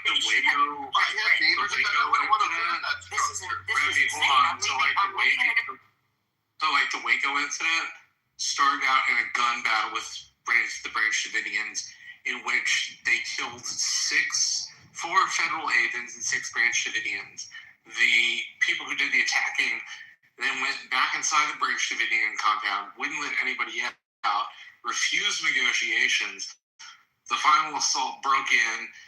Now the blaze killed all 76 Branch Davidians, including many children. But that's not because of the FBI. That's because the Branch Davidians refused to give in. They literally wanted the federal government to say, okay, we're going away. We'll be back never. See ya. And that just wasn't going to happen. But there was a structure, Marshall. Why didn't they do that? There was a building. Come on. It doesn't. The building is irrelevant to the fact. What do you mean it's irrelevant? It's there. The building's irrelevant to the fact pattern. When I'm telling the story, the building's irrelevant. I'm sorry. I'm going to stop the argument. It's a structure. That's my argument. It's a building. It's my structure. Did they see a fire first in Waco? From what I read, no, but I could be wrong. Maybe it wasn't clear. I could be wrong. Yeah, but again, that Waco, Texas situation was initiated from quote unquote illegal unconstitutional. You know what I'm saying? It's yeah. Let's take it to the top. Or here's the thing, I'm gonna agree with you on that one, Rafi. Structures can be rebuilt. You know, I'd rather structures be demolished, you know, in a situation like that. But you know, when it comes to life loss, you can't rebuild back. You can't get a life back. So therefore, there needs to be a solid, concrete plan to mitigate every single risk as much as possible to prevent loss of innocent life. Now, again, there's going to be some variables that pop up during the operation. I get that, but as long as the law enforcement side does everything they can to mitigate that, then you have to sometimes accept those variables. But again, just dropping a bomb straight on a building and killing innocent people wasn't the best plan, and clearly we know that it's not, because we don't use that tactic anymore. That's a tactic that has gone away, and we're definitely way more surgical with how we approach these types of situations. There was one in Dallas. I was just Googling this in 2016 that the sniper killed 5 police officers, and then the Dallas Police Department used a robot to drop a bomb, a C4 plastic explosive. I don't know, you understand ordinances and bombs much more than I do. And it was, they used the robot to drop the bomb, but they dropped one in Dallas. Yeah, I think I remember that they like roll it up to where it was at and detonate the bomb. Yeah. Yeah. See, something like that, that's, you know, but like I said, like, you know, clearly dropping a bomb on a building and not thinking about, hey, you know, is there any way to mitigate innocent lives? Like, clearly that's not the way to go, because we don't do that anymore. You know, clearly we learned a lesson, and it was an unfortunate lesson, but we learned that's not the best or most strategic way to get the job. I don't disagree with you, but one of the things you also should note is this was in West Philly, and kind of like an older area, and it was very, I think it should have been foreseeable that they would have all caught fire, just because of how the homes were, and you know, these were not like big freestanding homes that it would take a while for flames to catch from home to home. It was, it should have been foreseeable. Isn't like a lot of row homes and stuff in that area too? Yeah, Okay, exactly. And they're like stacked, like, you know, like New York City. They're homes, but they're apartments. You know what I'm saying? Right, yeah. It's near. It was near Drexel University and Penn, University of Pennsylvania. Oh yes, it's old property and old homes anyways too. Yeah. I have a question. Yeah, and I put some information in the chat. So starting with the timeline with that Move 9 group, there was a police shooting, and it took them 9 years, 8-9 years, to be able to get into that compound, that fortified compound, and be able to arrest the people that were responsible for that. So it wasn't like, you know, they're just like, oh, fuck it, let's just drop a bomb on them because let's just solve it now. This was an ongoing, they obviously tried many things to go, you know, in there, and then it was impacting the community too, you know, their overall safety. But I put some information in the link. I think someone wanted to talk, ask someone a question real quick, but before we do, I'll forget. Sig, I was away from my phone making cookies, but I heard sandwiches, KK. You want to make a sandwich? It's late. It's late. What are you talking about? You're gonna be talking. Were they fortune cookies, KK? You know what my fortune, what your fortune would be? Sit down, young man. Sit down, young man. Sit down, young man, and eat a carrot. So I heard you say when you were deployed in Iraq, you were thinking, you were always told like, oh, it's death to America, and then your experience was when you got there, you didn't experience that, and you said you and your Marines around you started questioning that. I don't know what area you were in. I have an idea what your MOS was. You know what my late husband's MOS was. He definitely got the vitriol and the hate. You know, he was infantry, so he saw it. But what he did not get, and this is during the era of no better friend and no worse enemy. You remember that? Hearts and Minds. Yeah. When the Hearts and Minds, do you remember how that was all put in? Yep. By by General Mattis. Well, it was that during that time frame. But this is one thing that he shared with me, and it's such a dichotomy because of the fact, they're in a war zone, but they're handing out candies and soccer balls and little toys to the kids running up and down the street. And those weren't the problems. Those, like, the local people loved the infantry Marines being there because they knew terrorists were coming in, taking over their towns. They did not like being, woken, not dragged, but told to leave their home while they searched inside every home to see if terrorists were hiding. They did not like the fact that terrorists would take a kid and hold them captive and try to run across buildings just to avoid any type of, enemy fire or anything. So I can understand your question, going back to what you were thinking. You're like, oh, well, if these Iranians are, so, upset about this, then why wasn't that, that soldier, feel safe, whatever. But it's because that populace, when we're talking about in Iraq, they wanted to be safe. Their communities were taken over. They had no other way to do it. They learned to live with it. They did not understand, and it hurt them, not just culturally, but their growth, their community, poverty, starving, all of that. So there's a flip side to it as well. Yeah, and I agree with that, KK, and that was kind of like my point, is because what we've been, and I'm gonna go back to the political compass room last week, because this was kind of broke my heart here in ICE, chat with ICE, because I mentioned the fact that we killed over 100 little school age girls, man. That's fucking horrible, bro. Fucking horrible. And when I said, when I brought that up, the attitude was fuck them all, kill them all. And I'm just like, are you fucking serious? So what I'm saying is, yes, I understand there's a component, right, that is angry with America, right, and is chanting death to America. But we don't hear that breakdown. It's they're screaming death to America, Iran screaming death to America. And I think that it's real easy to lose the humanity component, to understand that, hey, there are innocent people out there that are being affected by this, that are getting killed because of this.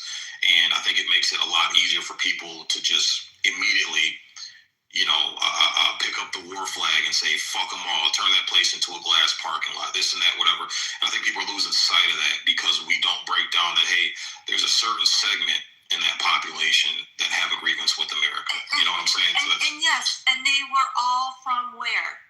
Everywhere else. They brought in every terrorist organization. They came from all over. They're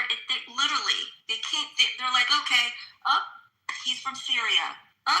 He's from Afghanistan. I mean, they could see it. They could tell. They could separate them. And their best ally in those situations, when they had to clear cities to get the terrorists out, is the local tribal leaders and the local people, because they knew who was who, right? They knew, we don't know who this guy is. We're a small little city along the border. We've never seen this guy before, but he's taken over this house, whatever. But there's that flip side of it. But it's the terrorists that come in, and they're going to infiltrate every border, every country that we allow, or anyone allows. They don't respect humanity. They don't sit there and respect oh, well, that's not good. That might hurt a child, so we're not going to do it. So we can't sitting passively and just say, oh, well, that's not well, we don't want to be an additional fuel to the fire and the problem with that.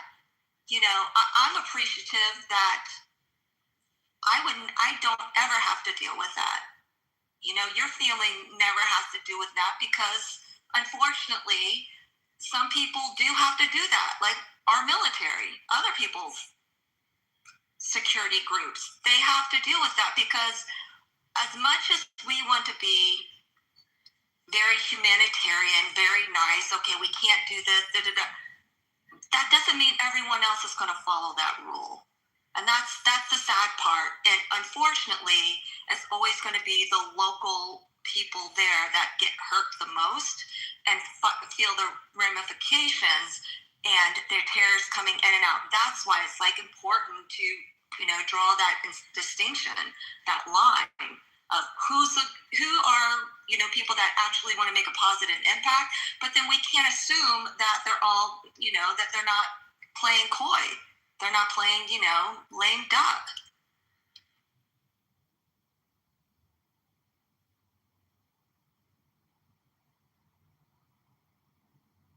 And hearts and minds didn't work, did it? It worked for a short period of time.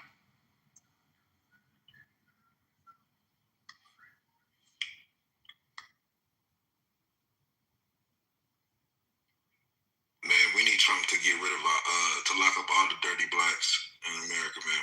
It's time for my people to rise again as great, wonderful black people that we know we are. We have to separate from the dirty blacks, and we need Trump's help. What's a dirty black? The ones who shoot. Oh, that's a good question. Very good question, because there is a delineation, a clear distinction. There are better blacks, the Ebonians, and there are dirty blacks, the Ghetto-nians. And let me tell you about the Ghetto-nian. They're here. What's a Ghetto-nian? Yeah, there's a little Ghetto-nian around me, but there's no violent Ghetto-nian. So I mesh well with the cleaner blacks.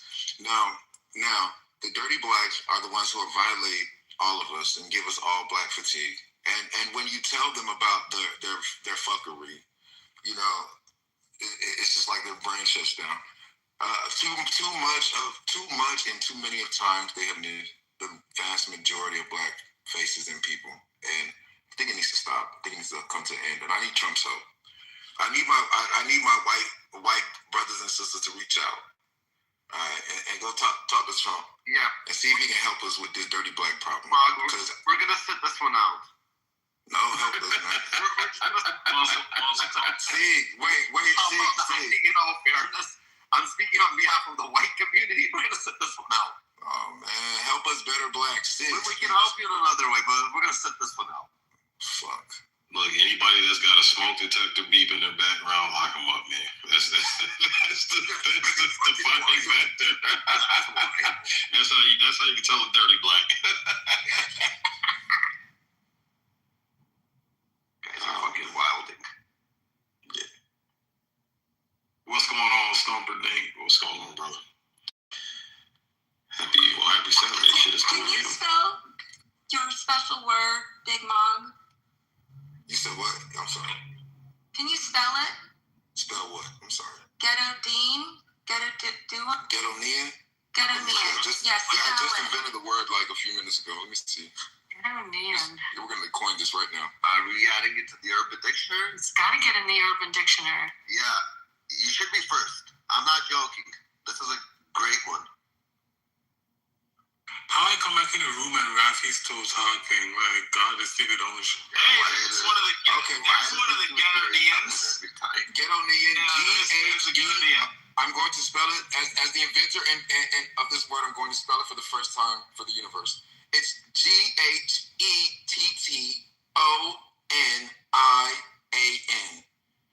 Ghetto-nian. Inspired by the dirtiest black. You don't want to change the. What the fuck is a ghetto-nian? The only thing that's a ghetto-nian is fucking rich mom with his on her hands and knees. Galaxy. You are the fucking epitome of the Ghetto-nians. Yeah, that is a fucking tooth fairy. I've never heard somebody have a fucking. Listen, Rafi, let me tell you something about yourself. Guess what your mother did? Guess what your mother did? Your mother was on her hands and knees blowing this for 24 hours, bitch. What, between your fucking teeth? You're also big marketed. You know you're such a lying bitch. You would never let a woman suck your penis. Can it be pronounced Ghetonian? Can we pronounce it that way? I like it. No, but it makes it sound like they're from a region. You're trying to like kind of regionalize them. Not Ghetonian, I'm Ghetonian. Can we crown How about like a Rastafarian, like a Ghetto-farian? That's one with dreadlocks, have you? Yeah, It's a drug hotline. We know a couple of those on Clubhouse. Smoking the ganja. We know a couple of those on Clubhouse too. All right, guys, I gotta get to bed. I'm gonna go ahead and shut it down. You guys got any last words? Garonian, new word. The word of the day. Word of the day, right? Word for the day. Last words, cool. Go birds. All the best. All right. Take it easy, guys. Yeah, have a good night, man. Everybody be safe. Good conversation. Thank you, guys. We'll talk to you later.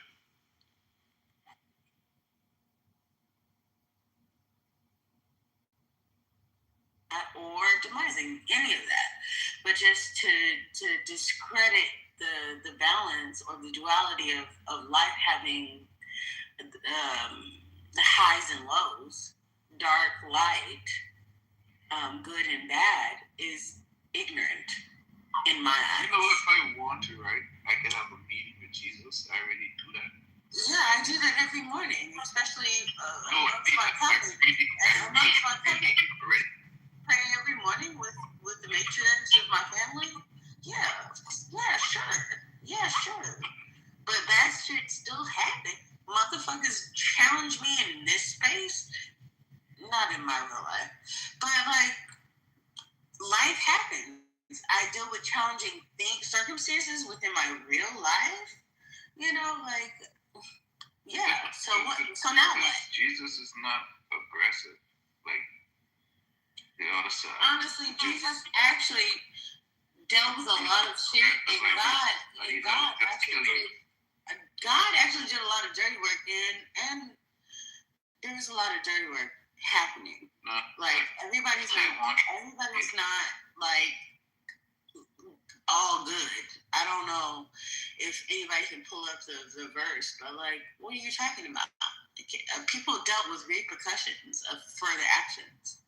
I don't get that. I don't receive that. I don't. Yeah, Jesus just don't kill you. Also, no, there are people who killed. There are good people who killed.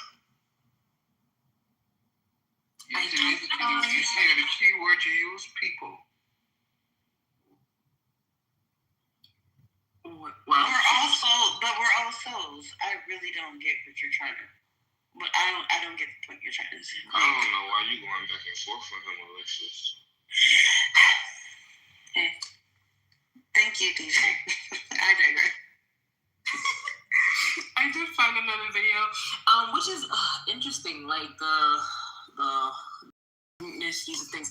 I saw a video, a guy was talking about like Tartaria and the different architectures around the world, and how are there these types of architectures all over the world, yet they're saying they were still riding like horses and buggies, like they couldn't figure out how to make a more advanced car or like vehicle or something, but they could create these like amazing structures that we still have.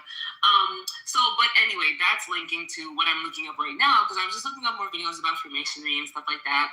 And Niles, I know you just got in, and you're probably like, what the hell? But I had saw a random video about Freemasons that I just played again. It was a short little random video on Instagram, and I wanted to come in here to ask the Masons in the room, and just the room in general, if anyone had thoughts about it. We had a nice discussion about that. And I was like, oh yeah, well, let me try to find it. Debbie asked if there was something longer, and I was like, yeah, let me try to find something. So now I was looking, and there's this guy named Randall Carlson, and apparently Joe Rogan had a really long freaking interview with this man. It was like 3 hours. Don't think we're going to sit here for 3 hours of it, but it may be interesting. But apparently he is a master builder, so I don't know if DJ Jody, someone can let us know what a master builder is. But he's a master builder in architecture. Oh, that's why he spoke about architecture. An architectural designer, scholar, and teacher. He got a degree. He's an actual architect. Damn, it was something that I was about to tell you about masonry. I forgot that bit. I should have been an architect. That was my original, because I was in art. That's what I was going to go to. I should have been an architect for sure. I'm like, I see how some of them was getting paid, and the field wasn't really what I thought it was going to be. Changed my I didn't care about that. Shit. I was going to school for money, not for love. No, of course not. I mean, I'm abundant. Money always comes, but I have because I'm in the field that I'm in. Real quick story. We can get back on track. Don't forget your thought.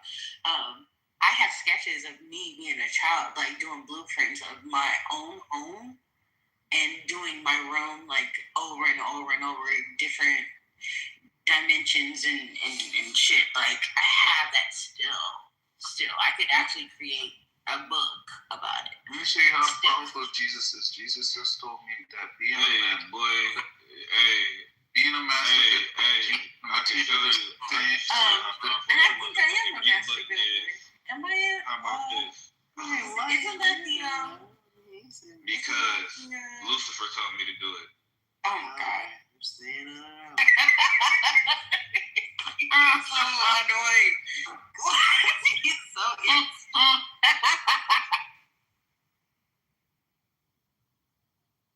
I'm cackling over here. Well, bring him back up here. I brought him back. Why? You did all of that just to bring him back up here? Okay, you quiet now, right? No, I'm talking about you talking about because you lose the I'm laughing. Well, here's a shorter version of this. A short portion of it, I should say. It's only a few minutes, but we can see. I don't know where this is going. I might end up listening to this on my own while I do my hair or something. But this specific portion of him talking, to Joe Rogan, is about Masonic art, Noah's Ark, and DMT. So I was like, I remember it now. It was some shit movie that they made on Amazon about Freemasonry. If you got an interest in just seeing what some of the rituals may be, I never watched it, but I remember I watched a breakdown of what it was about. But some people was upset about it, so that may be real good for some of y'all. It's Freemasonry on Amazon, but that's when you mentioned that, it reminded me of what I had forgot. It was about telling y'all about that movie. Okay. Thank you. I will check it out. Okay. We're here now. Screw it. All right. Well, let's see this man, this master builder, talk about Masonic art, Noah's Ark, and DMT. His name is Randall Carlson. So let's see. Of a Masonic apron. Let me pull it. Here's an example of a Masonic apron. Okay. Let's take a look at this. We'll zoom in here. I'm going to put the link in the chat in case y'all want to see, because this is very visual. And what do you see right at the very center of this symbolical array? What is that? I think it's a barn. It's not a barn. Is it the ark? It's the ark. It's probably Noah's Ark. It's Noah's Ark. So that's supposed to be the ocean around it. It's floating in the waters of the Great Flood. And if you look closely, I know it's hard to tell, but growing out of here, it's a chicken. What's an acacia? The acacia is an acacia bush. It's a Masonic symbol for rebirth, regeneration, rejuvenation. So the idea here is that in that ark is preserved all of the seeds, the biological diversity of the world that is now being erased from the planet by the waters of the flood. The acacia, is it related to the acacia tree or the acacia bush? Is it the same sort of thing? Yeah. That's the same bush that they believe is responsible for Moses having the visions of God. So what are giving him the 10 Commandments? Because the acacia bush is rich in dimethyltryptamine.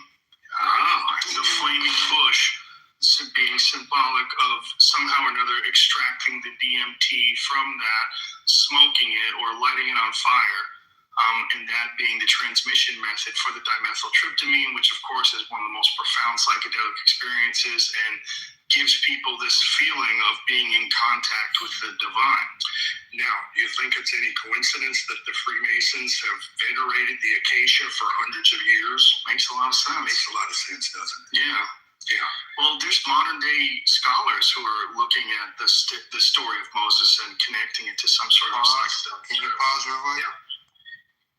Yeah. When he said venerating the acacia, is that what he said? Yeah, he's talking about the plant.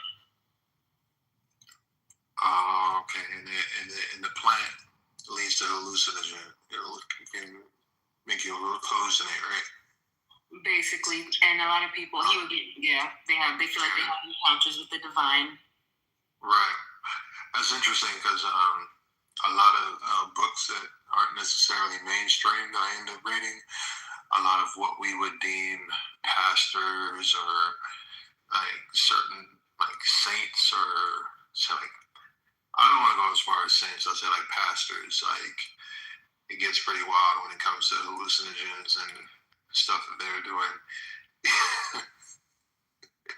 Even go as far as like levitation and shit like that. So yeah, I find that interesting that he's talking about that.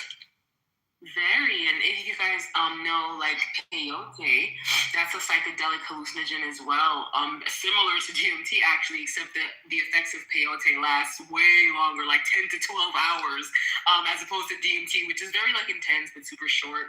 So, and I believe that's used in like indigenous communities, like for their faith or spirituality. So, or Native Americans, whichever is appropriate. But yeah, it's very interesting. So anyway, this is a plant that carries DMT-like qualities, correct? Peyote, yeah. Peyote. No. I'll help y'all. The first one, the one he mentioned. Yes. Yeah. Okay, so y'all should look into what that plant means to Freemasonry and what it's attached to. Can we do that now? Yeah, I'm trying to. I'm trying to, so y'all can follow along what he said. Okay, bet.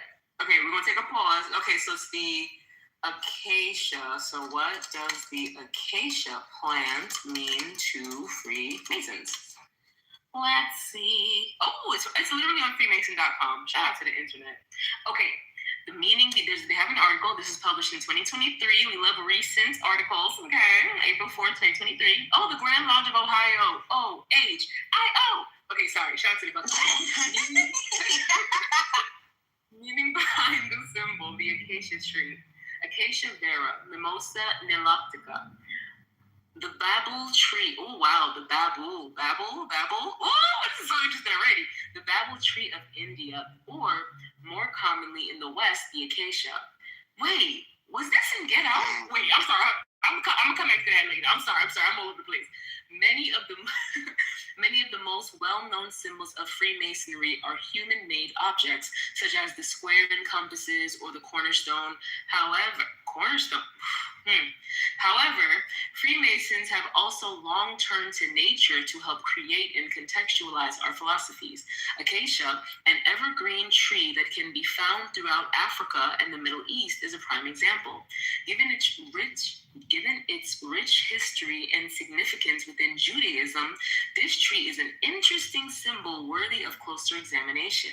Acacia is a diverse genus of tree that can be found in warm climates across the globe. Acacia is the genus of 160 species of trees and shrubs in the pea family that are native to tropical and subtropical regions of the world. I'm going to skip to the ancient part because they're just about to talk about the scientific aspects, so I'm talking to it. Okay. When discussing acacia and its ties to Freemasonry, we refer to the Vaccalia tortilis. This species of acacia grows throughout northern and eastern Africa. Oh, like you said, DJ, came from the melanated as well as throughout the Middle East.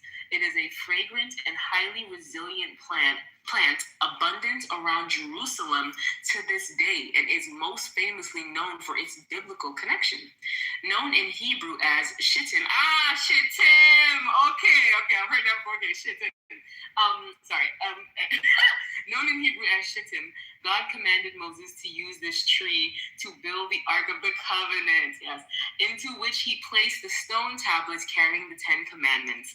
Exodus 37 describes the Ark's creation out of shittim, which was put into the Holy of Holies, the Sanctum Sanctorum, in Solomon's temple after it was built. The acacia's significance throughout history is not just specific to the Bible. Both the ancient Hebrews and the Egyptians considered the tree to be a symbol of immortality because of its hardness, durability, and evergreen nature. Long ago, the Israelites would plant an acacia sprig at the head of graves to reflect this belief and to mark the burial site. Masonic significance. Given that God chose the acacia as the tree for building the Ark of the Covenant, the Jewish people have long considered The Jewish people have long considered it more sacred than other trees. It is understandable, then, that early Freemasons emphasized the sanctity and symbolism of this plant by using it to teach a divine truth from the start. Like the ancient Egyptians and Israelites, the sprig of acacia primarily symbolizes the immortality of the soul when it is presented to a master mason. The evergreen quality of the tree reflects the human spirit, the immortal part of us which can never die. This notion is presented towards the close of the monitorial lecture of the third degree, during which it is explained that we are strengthened by, quote, the evergreen and ever-living emblem of immortality, the acacia, unquote. It is among the most beautiful symbols in our craft to associate the human spirit with the resiliency and versatility of this plant. It has been cherished by cultures for thousands of years, providing a sweet scent and vital resources for people in some of the most unforgiving environments on Earth. Knowing this, the reverence for acacia is easy to understand. To summarize its significance within Freemasonry, an anonymous brother elegantly wrote of acacia in a short bulletin talk, and he said, for at least 200 years and probably much longer, the sprig of acacia has held Freemasonry's premier teaching. The grave is not the end. Bodies die and decay, but something which bears the nearest affinity to that which pervades all nature and which never dies, rises from the grave to become one of that vast throng which has preceded us. Error can slay, as can evil and selfish greed, but not permanently. That which is true and fair and fine cannot be destroyed. Its body may be murdered, its disappearance may be effected. The rubbish of the temple and a temporary grave may conceal it for a time, but where is interred that which is mortal? There grows an evergreen or ever-living spring of acacia, nonetheless, that it may be a spiritual sprig, a plant not of the earthly. That's fire. And see, that's crazy because it goes hand in hand with what I was talking about when I was like cross-referencing certain figures, even in the Bible, but stories that weren't in the Bible. But so that was crazy. That was a trip. But yeah, they were a lot of them were popping hallucinogens, and well, not the way we say like popping hallucinogens today, but doing hallucinogens or consuming or whatever. But a lot of intake. So yeah, that's pretty fascinating. Okay, so I got just to see if I'm following along right. So with the video, with whatever the other one that you played, and all of this, when he said that, or when it was said like it was some type of something where they showed to you that you're God, is that when they taking the acacia and they seeing all these revelations in some type of ritual or something?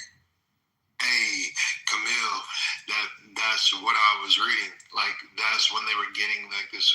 When we, even in the Bible, people read like, oh, they were like self-proclaimed, like, oh, God spoke to them. Like, this was like a more watered down version, but what I found, it was doing dope. Yeah, what I found, they were like, what they call it, like, woo, going out there and getting these messages and said, oh, I spoke to God and this is what he said. What's the difference between and like mention peyote and mushrooms and LSD and acid, like? And that's the crazy part, like all DMT days. That's why I said right. They had all different versions too. It wasn't like just one thing. Like it was all types of stuff that they were messing around with, and going out into the woods or the mountains for like 7 days on a fast and just tripping the fuck out.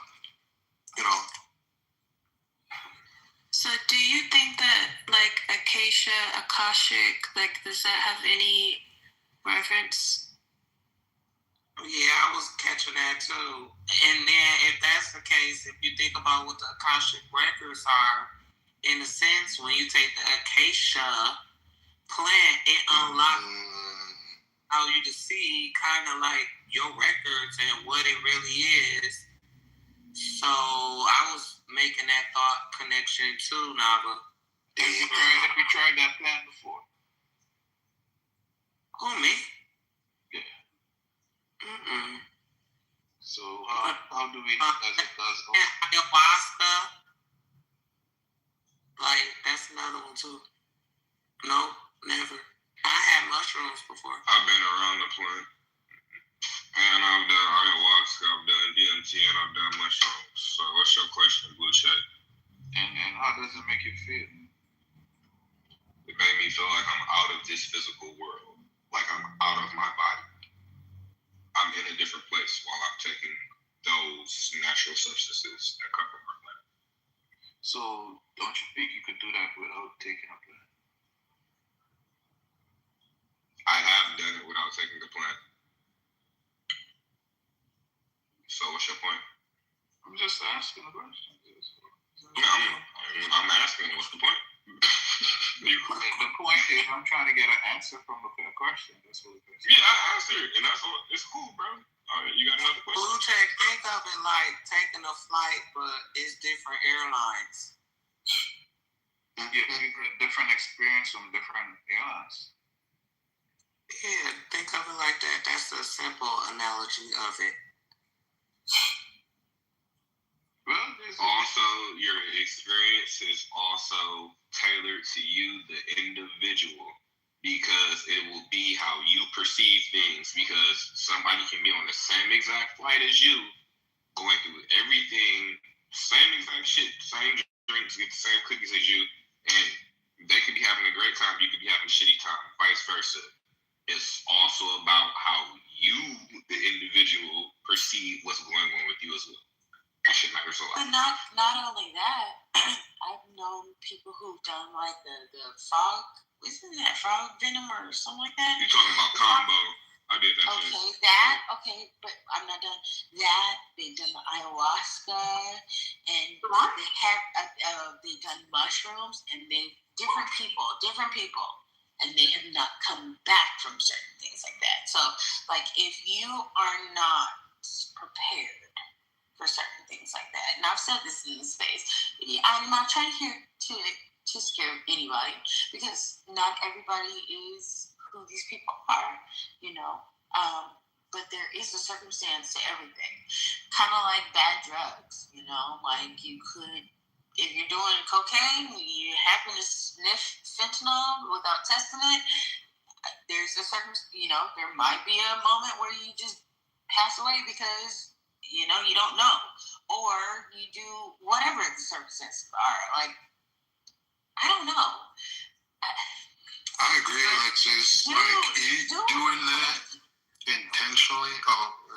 No, do it, because I'm. Yeah, I agree. Like, doing that intentionally, like, yeah, this shit is not a joke. I know some big, it's like, oh, you tried to scare me. Like, I personally, like, yeah, be scared, motherfucker. Like, anything like that is like, you really gotta know what the fuck you're doing and be intentional about it. Be cautious. Be cautious. Yeah, that's a good word. Yeah. Alexis, people would like a spirit guide or somebody like to. Of course. It's all upon the person that's doing these things, because, you know, you can have someone guiding them correctly and like supporting them from a distance, sober and all that stuff. And do you know, like, the alchemy of their own brain waves and the way that they view things? Like, a lot of people have a lot of stuff laying dormant, and if you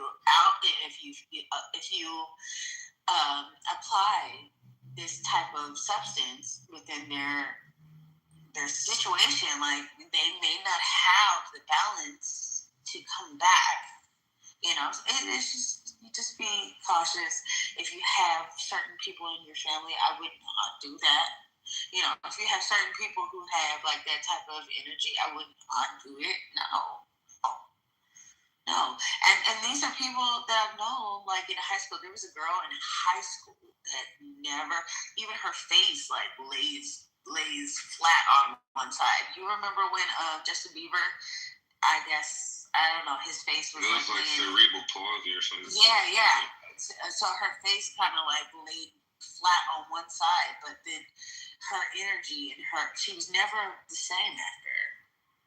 You know, people just have to take precaution, all the substances that they take, like, yeah, sure, they're herbal. Sure, they come from the earth. Yeah, but like, how does that calibrate within your own body? You know? What did she take, Alexis? There's several different people who took several different things that never came back from certain things. Ayahuasca, the frog stuff, venom or whatever it was that I spoke about. That's bull food. That's a different one. I thought you were talking about the detox. I've had people come back, like not come back from a lot of stuff. And my thing is, I don't do drugs. I was always the grandma. They call me the grandma people because, like, I never really indulged in that stuff. And I smoked weed, but I never did none of the hard stuff. I never did any of that stuff because it terrified me. And I saw how it, like, made other people come out. And so I just stayed away because, like, I don't know what my alchemy would come out. Like, I said certain things in this space, like, I can't be influenced a certain way. Like, what if I take a drug and my body just reacts a certain way? Maybe I'm just completely different. And I don't want to play with that. Me personally. Yep. And luckily, like, my experience with, like, shrooms, I literally passed up several opportunities to actually take it, right? And then when it came to me, it actually came to me when I was in a place of actual intent.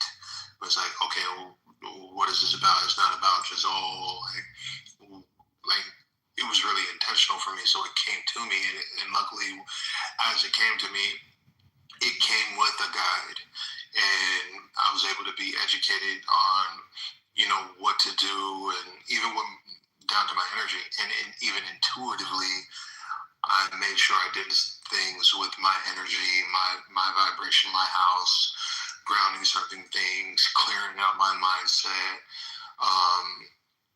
making certain things in my life or at a certain place all around, like even any negativity or any hung ups, like just forgiving and just being light as a feather. Like it's a lot, like, you know what I mean? Like I really feel like it's super intentional when it comes to this stuff, when dealing with the earth from all types of levels, like even how we deal with plants, like we're talking about nature here. If you don't water them and take care of them, allow them to be in the proper environment, they're going to be affected. But if there's already an imbalance and then you're implementing something that's herbal to regulate those things, like, what do you think the chemistry is going to, like, the outcome is going to be? Like, a lot of people need to take consideration for these types of things. And yes, I'm not trying to demise or just say, like, oh, yes, you should, because a lot of people have a business upon this type of experience, I'm trying to, but they've had those disclosures as well. Like, they need to know your history. And these are the things that I'm saying, but like when we have these conversations, I sound like the bad guy. I sound like, oh, this is the dark angel of our fun. It's like, no, actually, it's the smart grandma perspective trying to, like, save you from yourself because you want to be in the moment and you have not really done the research, the deep diving to protect yourself, Right. I don't know. Even like you said before, like even the energy of the source of where it's coming from, where it's being grown, like it's a lot. Like especially with things like shrooms, those things like take on energy. So if you're really intentional and serious about it, like actually you're doing the research, and even if you're growing, like even the mushrooms that you eat, like that shit is all energetic. Like it's deep, y'all. I don't want to drag it, but it's deep. And I feel like it would be to our demise if we didn't speak about the opposite. I agree. We can have a conversation, but I feel like we've been having the conversation. I've been on this app for how many years? 5,000 years, okay? 5,000 years we've been talking about all the beautiful things. And it's just like, there's only a few people who conversation in and pop their perspective in reference to like the opposition of it all, because like not to speak demise over people's essence. Cause do you? I'm not trying to salt out your fun. However, or your truth or your alignment, whatever God tells you to do it. But like there are a lot of people deal with circumstances that they don't speak on, because like after that happens and they can't like speak no more because they're not who they used to be. How are they supposed to speak on their perspective? You're not going to hear their conversation because they're not who they used to be. Like a person in their right mind has a conversation to be like, oh, let me talk about my experience. A lot of people are not talking about the demise of things. Maybe it's like the people who are, seeing this shit happen on the outside, and people are like, oh, shut the fuck up. They don't want you to tell them. I don't know. That's why it's good to be true to yourself. Because when you're true to yourself, you don't really care. You shut up. Hey, Goldie, can you run? You still here?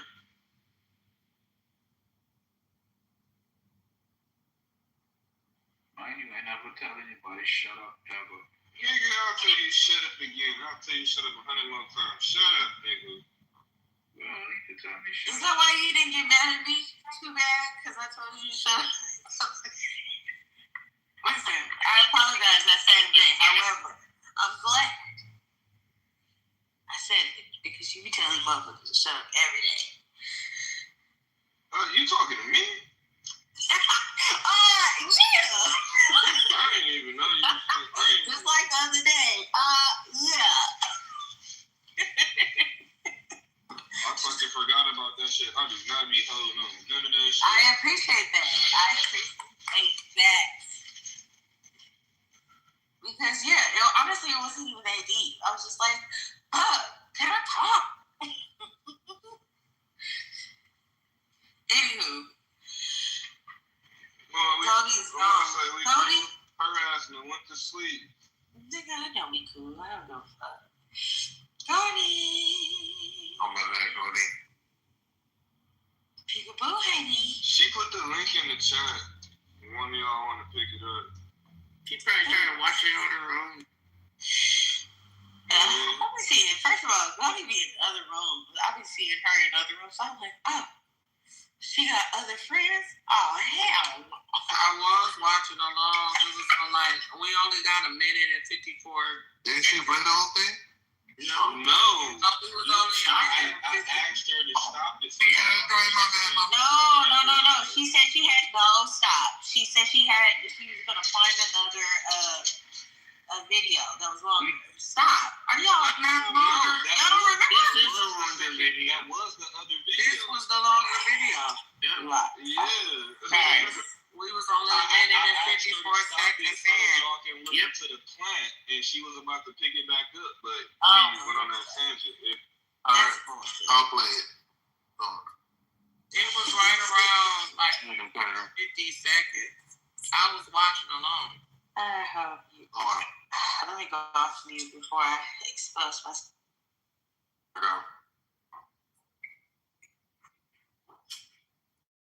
And gives the walk of a nation.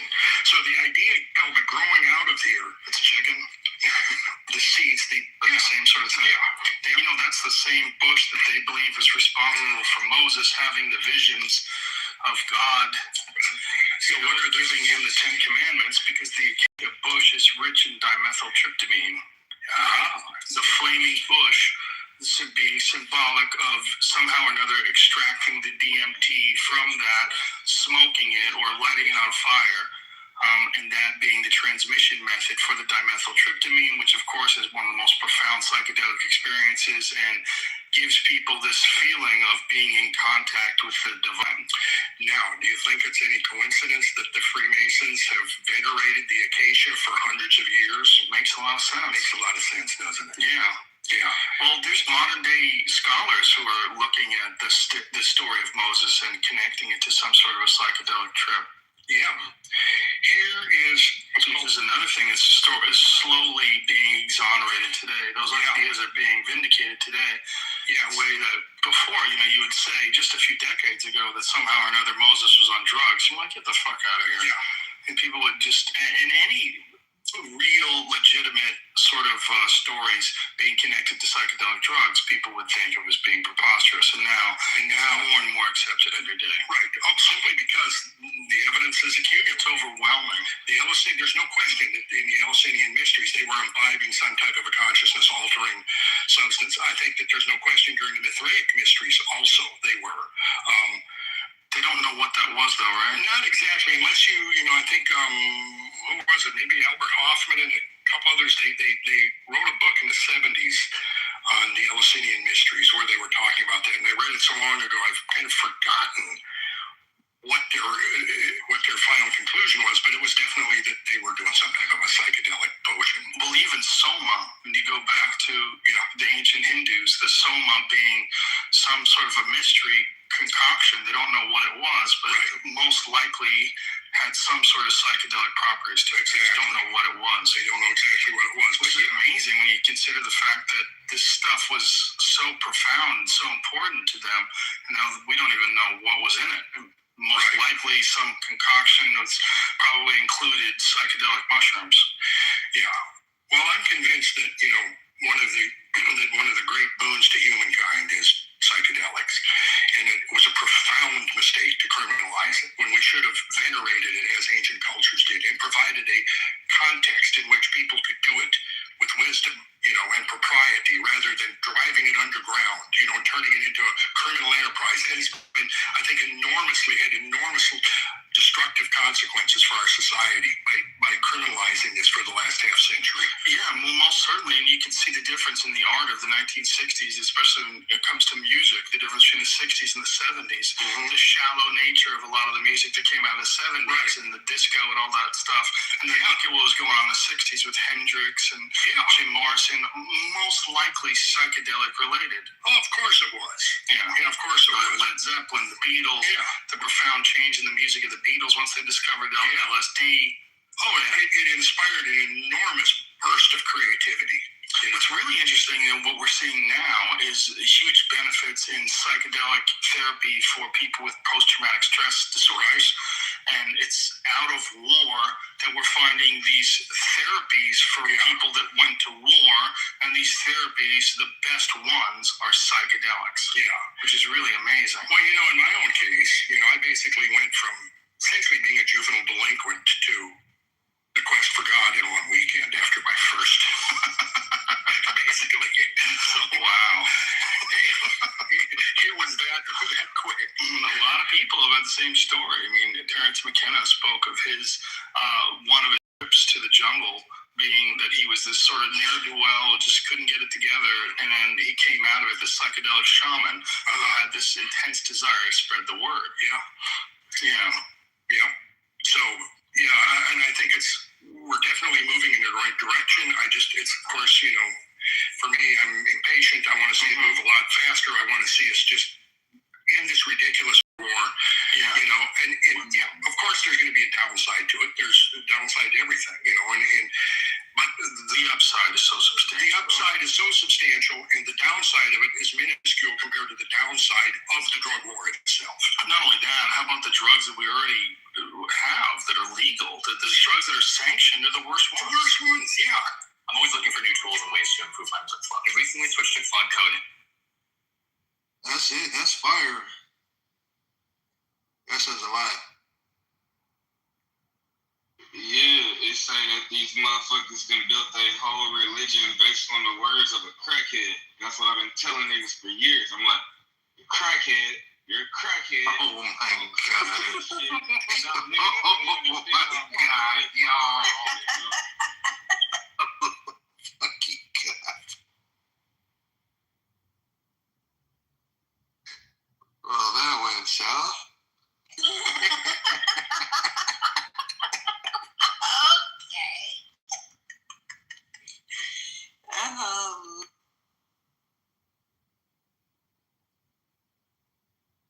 But fam, am I lying though? We literally, I knew these niggas was high, bro. Cause I'm like, this is my adult mind. I'm like, this nigga was was talking to a bush that was on fire. That nigga was smacked.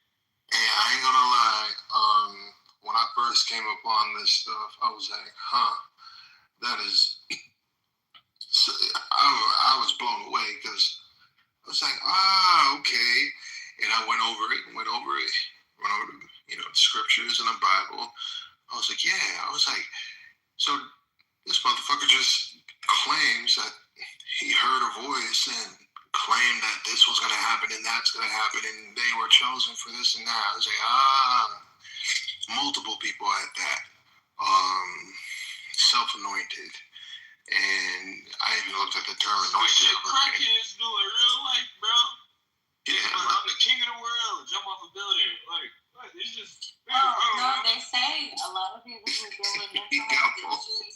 They say that a lot of people who deal with mental health issues are like living on different dimensions, and God is talking to them. And that's the prophecy, and what they talk is truth. However, if you like, I don't know, man. I don't know. I don't believe that. I don't know. I think sometimes it can be both. I think like how we talking about whatever don't affect some people, it affects some people where something like be switched a different way. Like it affect everybody different. So I think even for the people who be switched in a different way, I do think some people be diagnosed with mental health who be seeing and hearing stuff that we cannot fucking see, like the veil is lifted. Yes. What I think happens for the people where it seems to us like it's really seriously out of control is when it's too much for them to process. Yes. And they give them like an overload of confusion and it be just too much. And so our version of seeing them cope with that look crazy in our eyes or as mental illness. That's what I think or wonder about sometimes. I agree.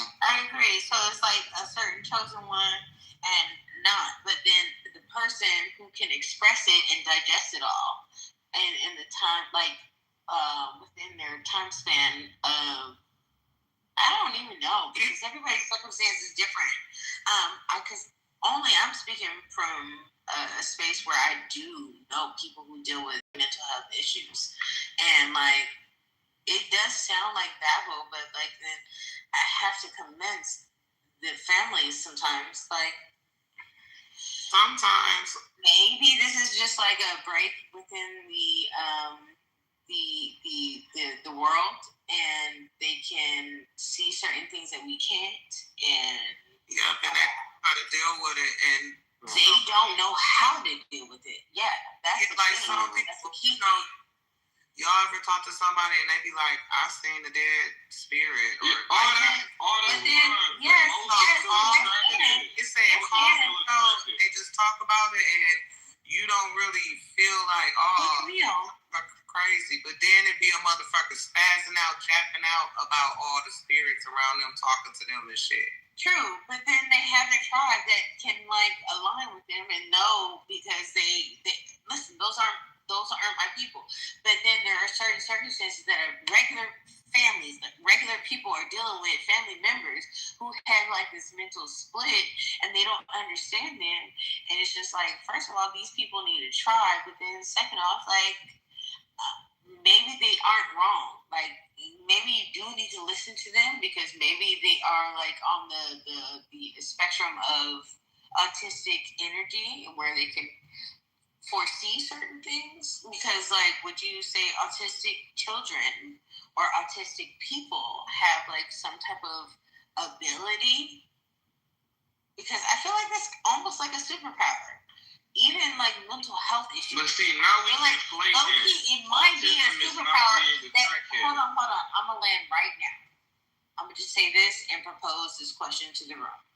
Do you think that people who deal with like autism and like mental health issues are dealing with a superpower that us normal people can't even understand because we're so far gone?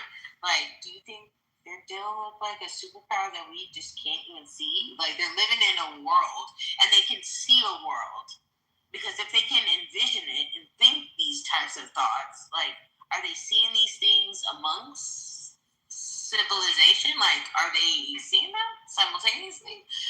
Like, it has to be a duality within that. And that's why we don't understand. Like, because if it makes sense to them, why doesn't it make sense to us? Because we can't see it. You know? Because there's different levels of consciousness.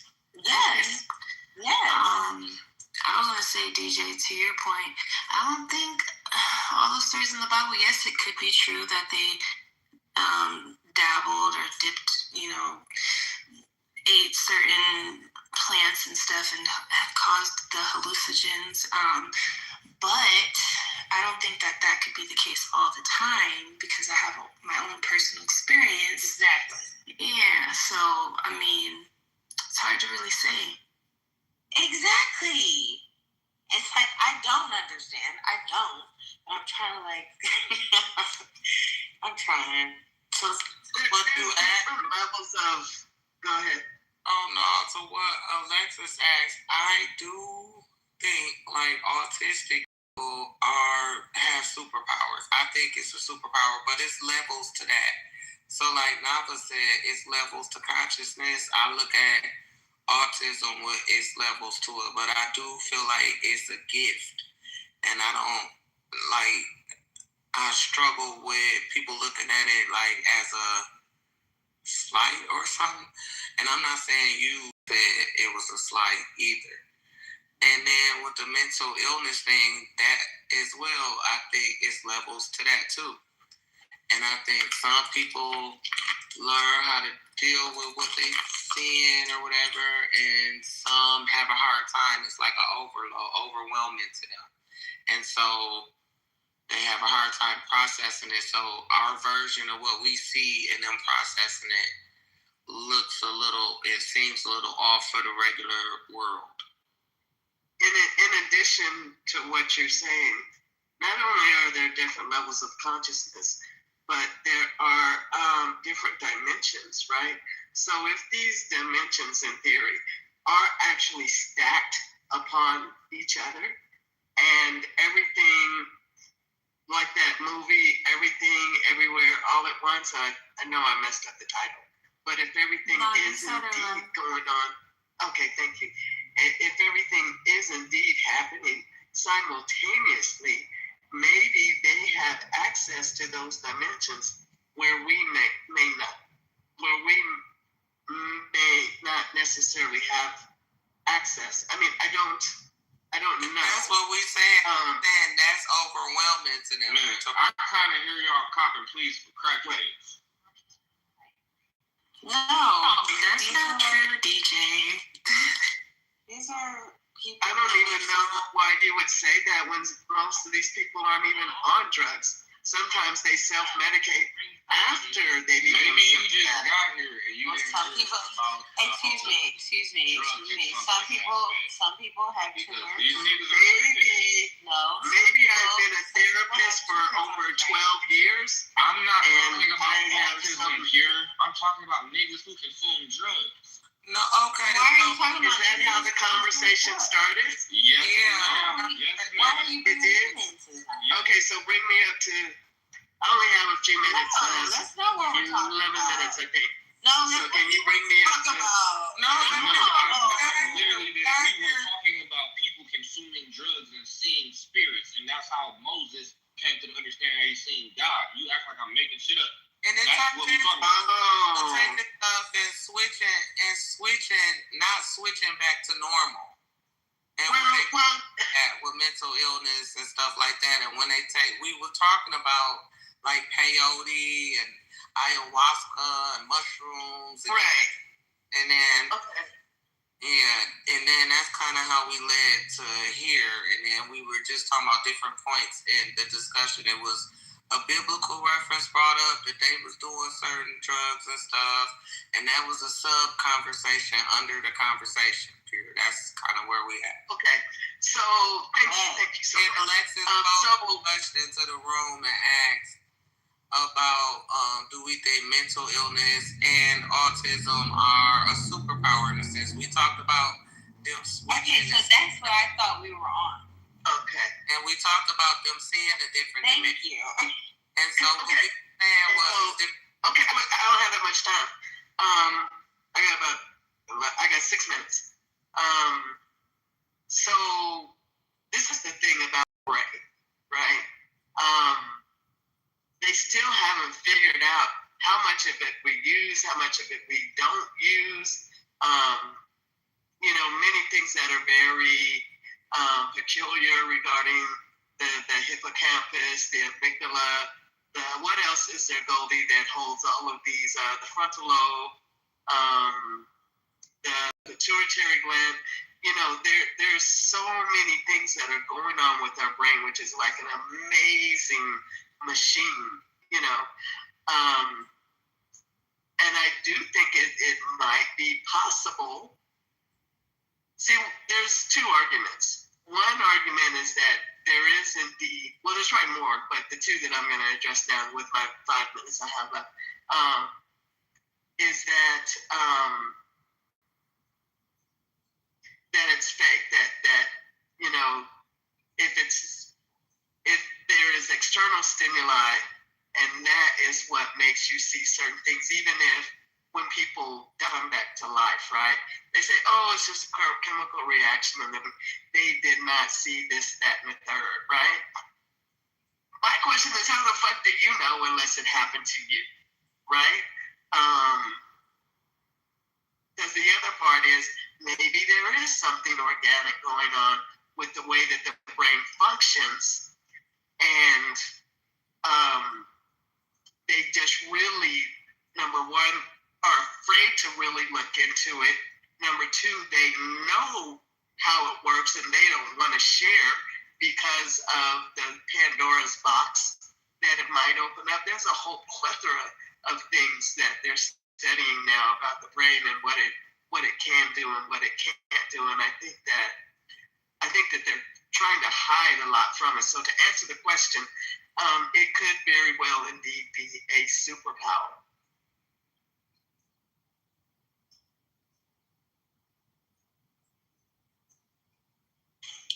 I'll say this one more thing. I'll say this one last thing, and I'm gonna let y'all have it because I gotta go back inside.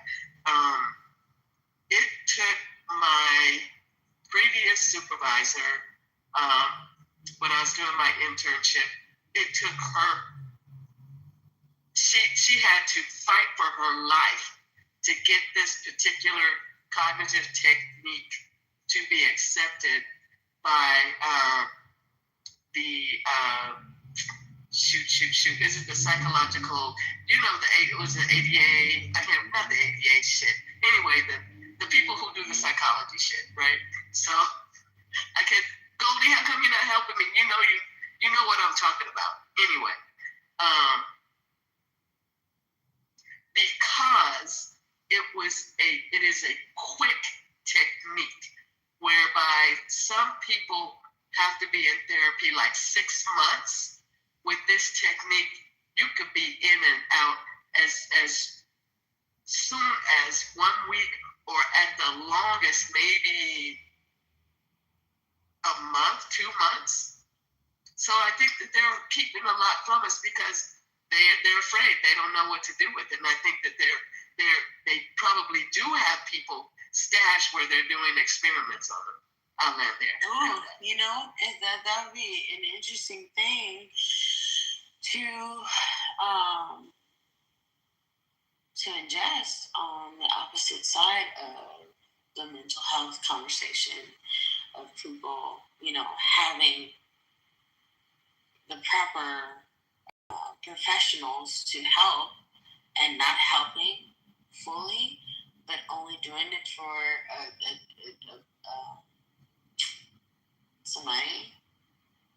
I mean, it's not foreign. I get it, but it's still disgusting. It's like disgusting to me too, because like the people that I am dealing with within my own circumstances, like clients, possible family members, like I feel like that is like a demise to our society, because like these are profound people who have even like indulge in the best of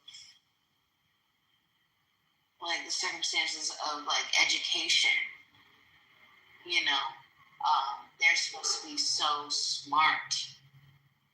I just feel like it's a demise to like all the work and the energy that we're supposed to be putting into our society for them not to help salvage these brilliant minds. You know, I just feel like it's weird that they don't salvage these minds, these brilliant minds, because a lot of times, like I have clients, I have possible family members. I'm not gonna tell you my business, but like, yeah, like no, this shit is weird. Like the fact that you have like resolutions or you created these circumstances for these people to be in these situations and you don't have like a way out. And even though you do have a way out, you're not allowing people to be subjected to, you know, those techniques, the techniques, but just like showing the world that there is a way out. I feel like it's a bigger issue of like showing people like, yeah, things are solved, like can be solved, you know. Because in this essence right now, it just seems like everything's like a Band-Aid situation. Like everything's just like, let's just Band-Aid everything. There's no real solution. There's no true healing. And then you demise herbal healing. I just feel it's weird. It's weird because they do know a solution, but they just are not allowing things to be reset correctly. They prefer things to be set on a global aspect within their terms upon, you know, their circumstances and how it serves them. It's like, well, what about the people? We have families. We love people that are suffering. I just feel like that's like weird. I don't know. That's why I'm quiet a lot of the times because it's like, you know, people are dealing with a lot of shit, and you know, like I'm not gonna find the answers on Clubhouse. I'm not gonna find the answers even in a forum on the internet or amongst a community. I'm not gonna find the answers within a government.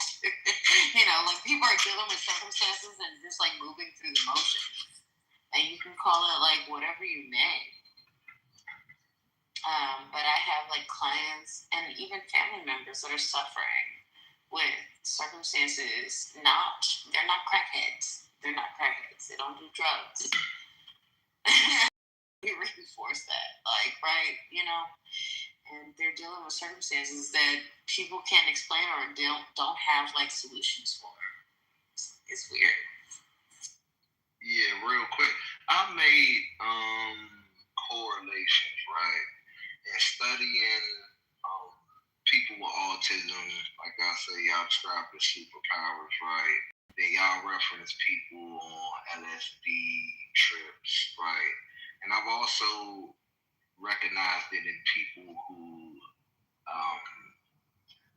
indulge in psilocybin usage, right? And it's the speech patterns, right? They're all vaguely similar, right?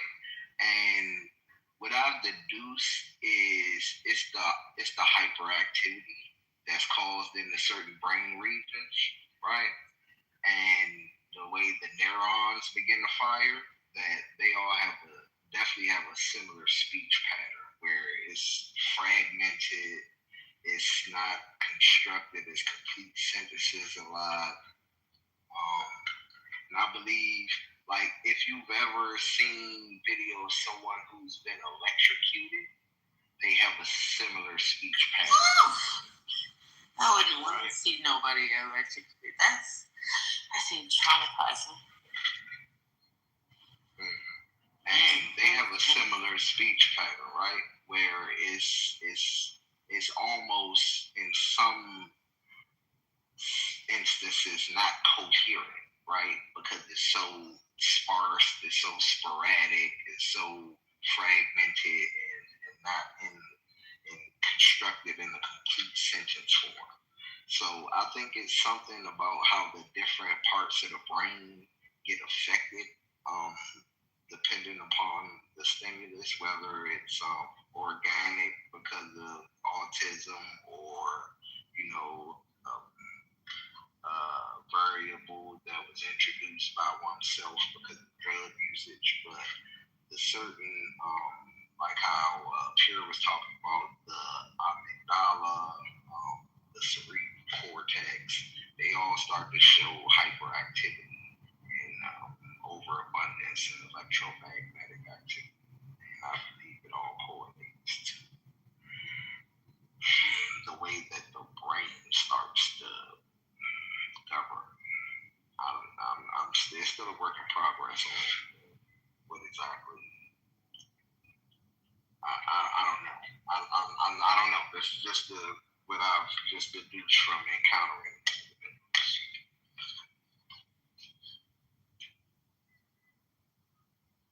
My question is, like, how many of you guys are, like, still taking, like, ayahuasca and things like that? Like, is it still, like, are you doing it several times? And how many times have you taken it and you're still good? My question truly is, like, how many times can you take it without going crazy? Or do you, like, stop yourself from taking it too much because you know you have discernment not to overindulge? It's not even meant to be used like that. That shit is people abuse things that are for holistic practices. And ayahuasca is for like spiritual journeys and stuff. Like, it's not no shit people should be doing like recreationally. And like, I get people do shrooms and shit like that. Shrooms and ayahuasca is not on the same fucking level unless your ass is taking like that ounce of mushrooms. And DMT, that shit is strong. Ayahuasca makes you throw up, or it makes you purge, let me say it like that. But DMT, you just get the same exact sensation that you would get as if you would take ayahuasca without the throwing up. All that shit is intense, and it should be done with proper intentions. If you're doing that shit recreation, like, you will get blocked out or you will fall into a trip. So, okay, yeah, do it right.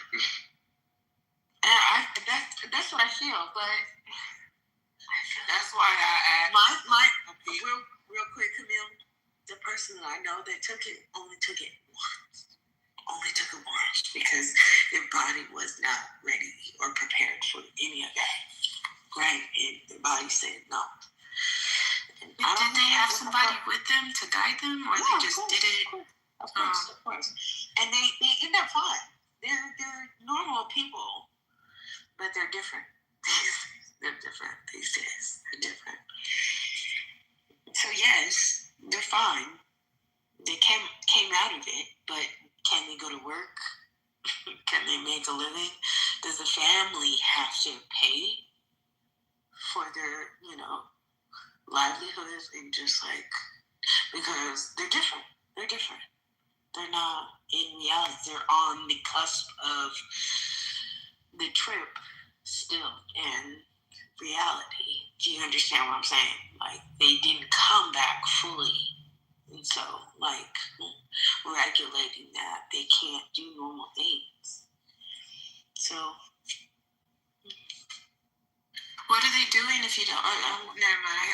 People pay their lives. People pay their lives. Family pays their lives. So, are they like talking randomly to whatever they think they're seeing, or what? How are they acting? They're bipolar schizophrenic. So they didn't come back. No. They might have tried it. But they're here. She said they came back for us.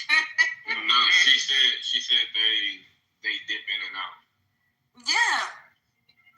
Like, they hear one moment, then the next they could be like stepping into the spiritual world, and they really can't tell. I get it, but it's just like, I mean, they can't like regulate normal finances and just That's like a dangerous place to be for anybody who's been in one of them. yeah. I seen niggas having bad trips right in front of my face, and that shit was, it did not look pleasant. Whatever And then was people going on think I in have their tolerance head and patience for people in here. I'm like, fuck you. Fuck you. Yeah, I don't ever want to experience anything like that. I'm like, you. Nobody trying to live that mind off and Well, even the hallucinogens, like people take mushrooms, like big doses of. I've taken mushrooms microdosed or whatever, but never to the extent of seeing stuff. Like I've heard stories, people see elephants. Like, yeah, no, I do not want my reality to shift at all. Like, no, thank you. I have seen things from taking ayahuasca. I took ayahuasca 3 days straight. I seen shit every day. No, I didn't really see shit the second day. The first and the third day I seen things. When I came back and I microdosed a mushroom, I seen fractals bouncing off of people. Like people who had good energy, I could see like light coming off of them, but it was more in a fractal. It wasn't just like an aura. So like it was projecting. If you know what fractals are, it's almost like a grid of light that starts popping off somebody. So I seen that the first night, and then I went through a mental development myself. The second day, it was in the daytime, I seen motherfuckers fall. Like, when I say that's the day I seen somebody go through a bad trip, I seen people stretching, purging, crying. I seen one dude like rubbing his head in the ground. I seen people hugging trees and shit. But everybody had a guide there. There's other people watching everybody to make sure nobody did anything crazy. Everybody's cool. Yeah, no one's dying. No one's dying. Oh no, somebody gonna do anything crazy, super crazy. However, there's no one guiding them after they had these experiences, and how that substance regulates within their body is something that they carry forever. And when you do that frog venom and when you do ayahuasca, it just like seeps within your system. Say for instance your pure system, or regardless of what it is, like your DNA, how it regulates. Like some people have amazing experiences, and it's just like, I need everybody to experience this. Yeah, sure, but the good ones know that there's good and bad that happens, duality that happens. Like certain people have certain energies within themselves where like certain people don't come back. They stay stuck within the loop, and it can be like a hell on earth. And you're over here, feeding them the venom for it. And I don't want to make it a spooky thing for the conversation, because sure, do what the fuck you want, but we always talk about the bright side of it. It's like no one talks about the opposition. And no, I've seen niggas have bad trips, like not trips, bad lives. No, so some people were having rough lives, and that's why they went and took the ayahuasca. Some people had opioid addictions, and that's why, because ayahuasca is a purger. Not my circumstance. No, I'm just talking about the individuals that I've came in contact with in person, because I didn't know that people could use ayahuasca in order to help them get over like heroin addictions and shit. So I was witnessing people go through this, they purging, throwing up, cleaning up out their systems, and then afterwards, these people have no desire. A lot of them are still clean to this day. And that shit, that was years ago when I went to that system. And then even helping people with military like PTSD, that shit helps. But I personally recommend that people go through spiritual work and like whatever traumas you may have not dealt with, try and like work through that shit before you start dealing with any hallucinogens, because all that shit comes to the forefront. And my third day was super chill. I was in a room full of snakes, and that's one of the energies that you see when you take ayahuasca. And then the third day, I took combo, not bufu. Combo is a frog poisoning. That's a detox. But like I said, when I got home, I microdosed mushrooms. I smoked the backwood. I started seeing cartoons in the fucking sky, like in the midst of me having intercourse with my empress. And I bust out laughing in the middle of this shit. Like, so like that was the first time I ever seen something. And then when I did DMT, I had visions, but the shit, it feel like you gone for 30 minutes, but that shit happened in less than a minute. Can I respectfully ask a question? Go ahead. Yeah. Does anybody in the room subscribe to either voodoo or witchcraft?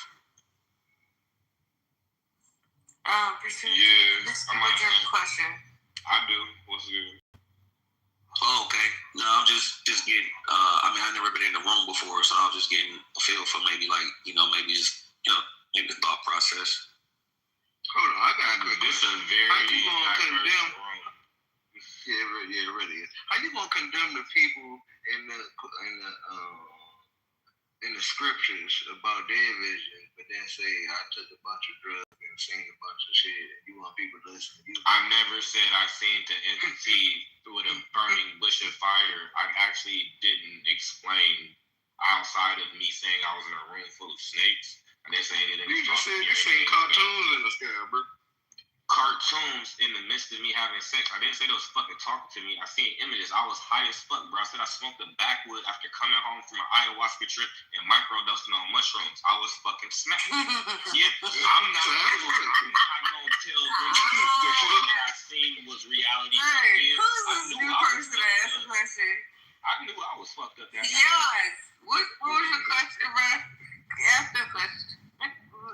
The next question, not the same question. Okay. Yeah, I mean, do you all think that as well? First of all, most of the room, do you guys subscribe to being Black Americans? Or are you from different my God, yes. Go ahead. Okay. Yeah, for the most part, everybody here in the States, for the most part, bro. Okay, that's what's up. So even if we have different ideologies, do you think we can still work together as a group, as the so-called Black Americans, or is that not on the table at this point? What are you talking about? Can you get to the point? Work together to achieve what? What are you talking about? We're Black. We work together. What do you want? To achieve what, bro? What do you want? What do you want? What is the question? I dig it. So it's like a slow burn that is irritating me. What do you want? I apologize. So are you guys? Do you have an idea of some type of liberation? Can you ask your true question, like the final question?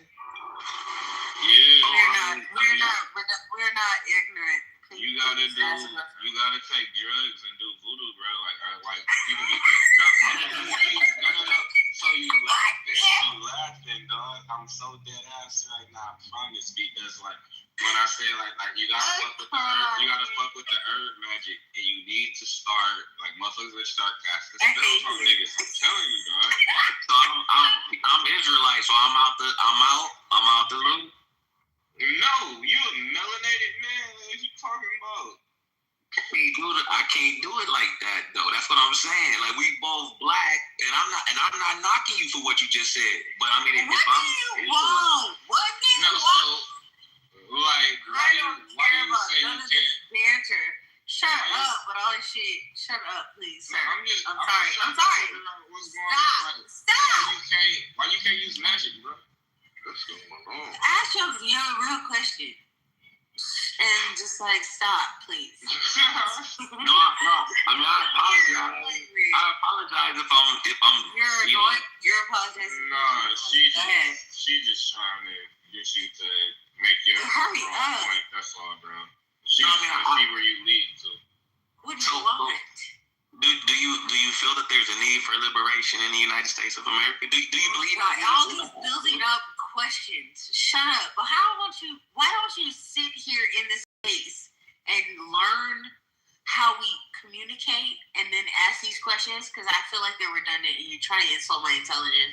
I really just want you to ask your question. Well, that's why I asked. I really want you to just ask your question. Well, that's why I asked if you guys are into voodoo and witchcraft. Because I mean, I would have to reconsider my brain. A lot of them are not, bro. A lot of them are not. A lot are not, but several are. We just don't speak about it because, What do you want? I mean, is the only way to serve the matriarchy? Do you have to serve the matriarchy? Oh God, is this a personal question, or are you asking like, what do you want? Yes, I'm asking. Like, do you have to serve the matriarchy?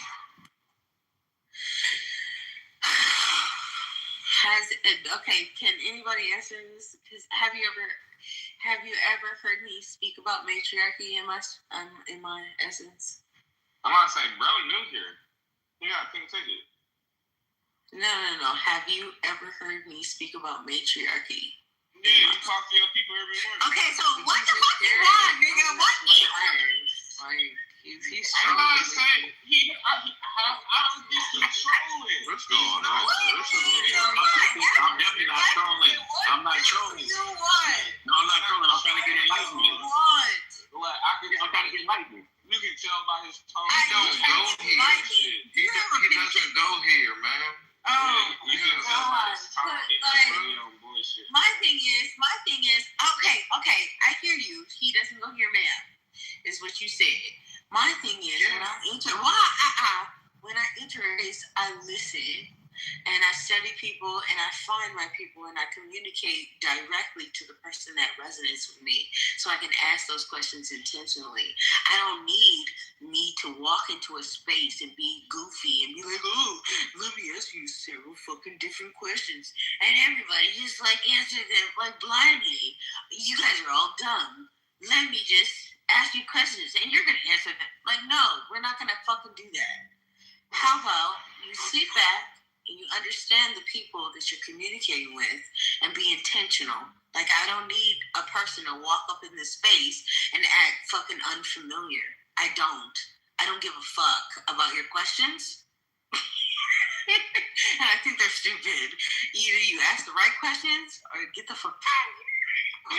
No, I dig it. So okay, you dig it. So yeah. I digress because I'm do I have like an oversoul that you recognize?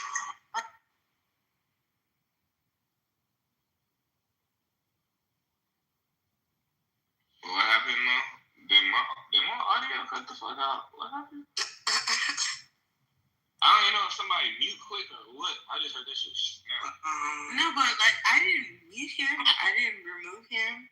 I just muted up myself. But like, am I wrong? Am I stupid? Are you trying to insult my intelligence or what? No, I think you're very smart. So shut the fuck up and just digress because damn, it's just why you cuss. I'm usually one who cuss at people like that. What do you do? I thought I was talking. I thought he was just talking. I felt like those dumb questions. I don't like being insulted by dumb questions. Like, that shit. Oh, I'm going to ask you these little questions, and then I'm going to ask you another set of questions. Like, fuck you. Fuck off. No, I love witchcraft, though. Like, that magic shit. Fucking Harry Potter's lit.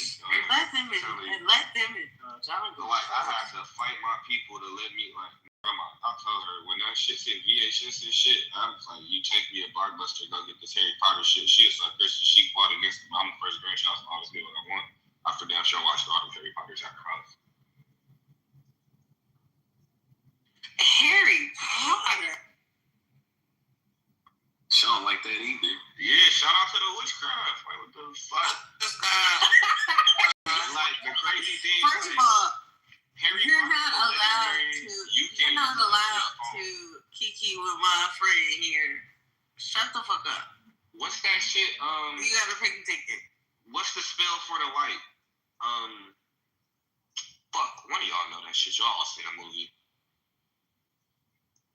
Not Leviosa, but Illuminous or something. If you say that shit, your iPhone cut on your motherfucking flashlight. That's how iconic Harry Potter is. Apple integrated that shit into I'm more of a like what is called Wednesday as Adams type. You want that dark shit. They not doing no real shit in there.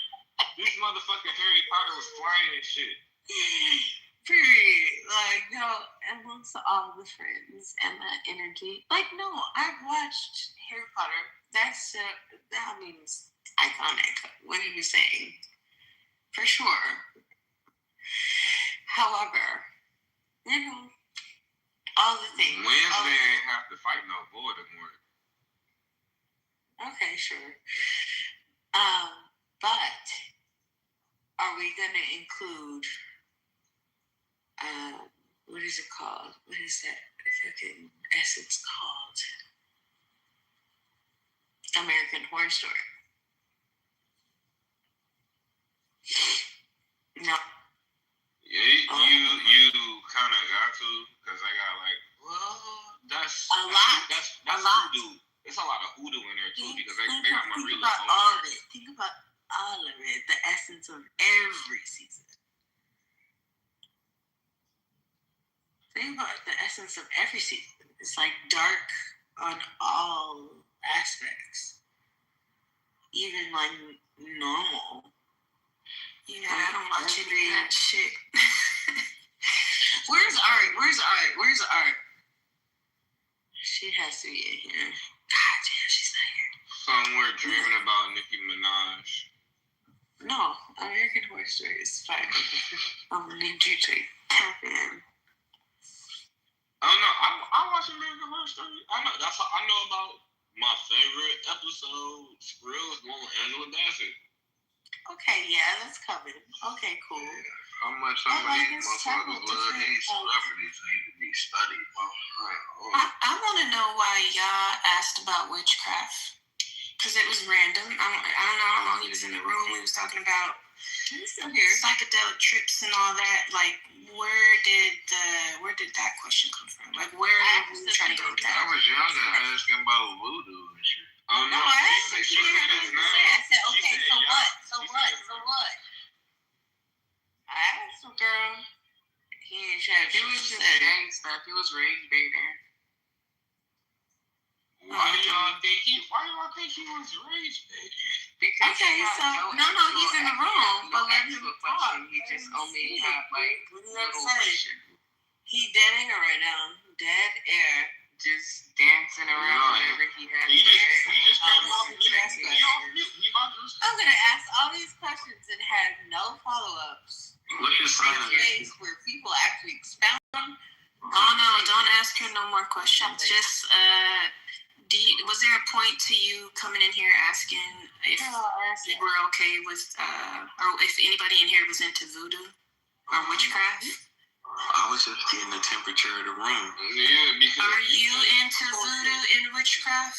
No, he's a Hebrew Israelite. He said he can't even do it, so I don't really understand why he's in that capacity. Okay, so you just so that was like a judgment question. It's like a he was trying to like see. It's like an opener question for us to talk about some real shit that he's interested in, but he doesn't have anything to explain. But they Lord and Savior say it's taboo for them. So, I mean, I like to look say that my Lord and Savior. No, I honestly feel like it's like an interesting topic for him. However, he doesn't know the right questions or how to expound on what he's going to receive from the answers, that people give. A lot of people are just lackluster. They have no depth. They have no research. Maybe he wanted to come in here and preach to the ones who are into it, or maybe he just wanted to get a feel for who is in here. But I'm really the only one that said I was into it, and y'all know that wouldn't have went well for bro if he tried to preach to me. I know, but he has not said nothing profound. He literally asked questions. Well, Alexis, you told him to shut the fuck up. What do you expect? Shut the fuck up. Oh my god. So you listen? You're obedient? So you want to be my boyfriend or what? Hell yeah. That boy done sent PTRs and shit. He on it. He was like, what's your sign, Alexis? I don't like people who just listen. But I make sounds. That's hilarious. That's fucking hilarious. You're just gonna be quiet. You're just gonna be quiet. You're just gonna be quiet. You don't have nothing to say. I'm listening to Do you have anything profound to say? I do, but I'm listening. Listening to what? We're asking a question. We're listening to your words.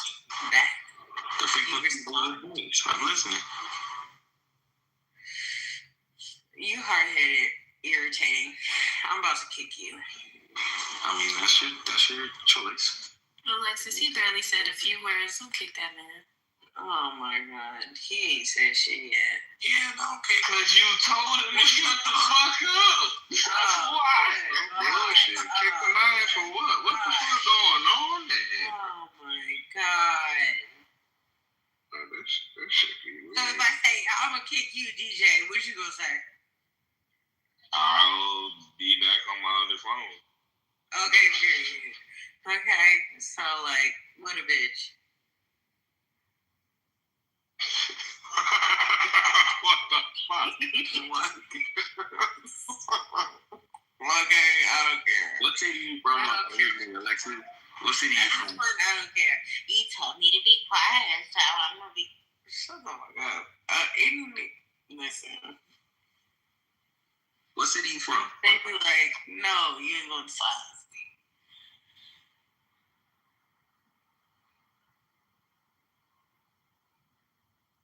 If I can silence you, that's crazy. Yeah, I gotta learn how to kiss ass to be in a woman.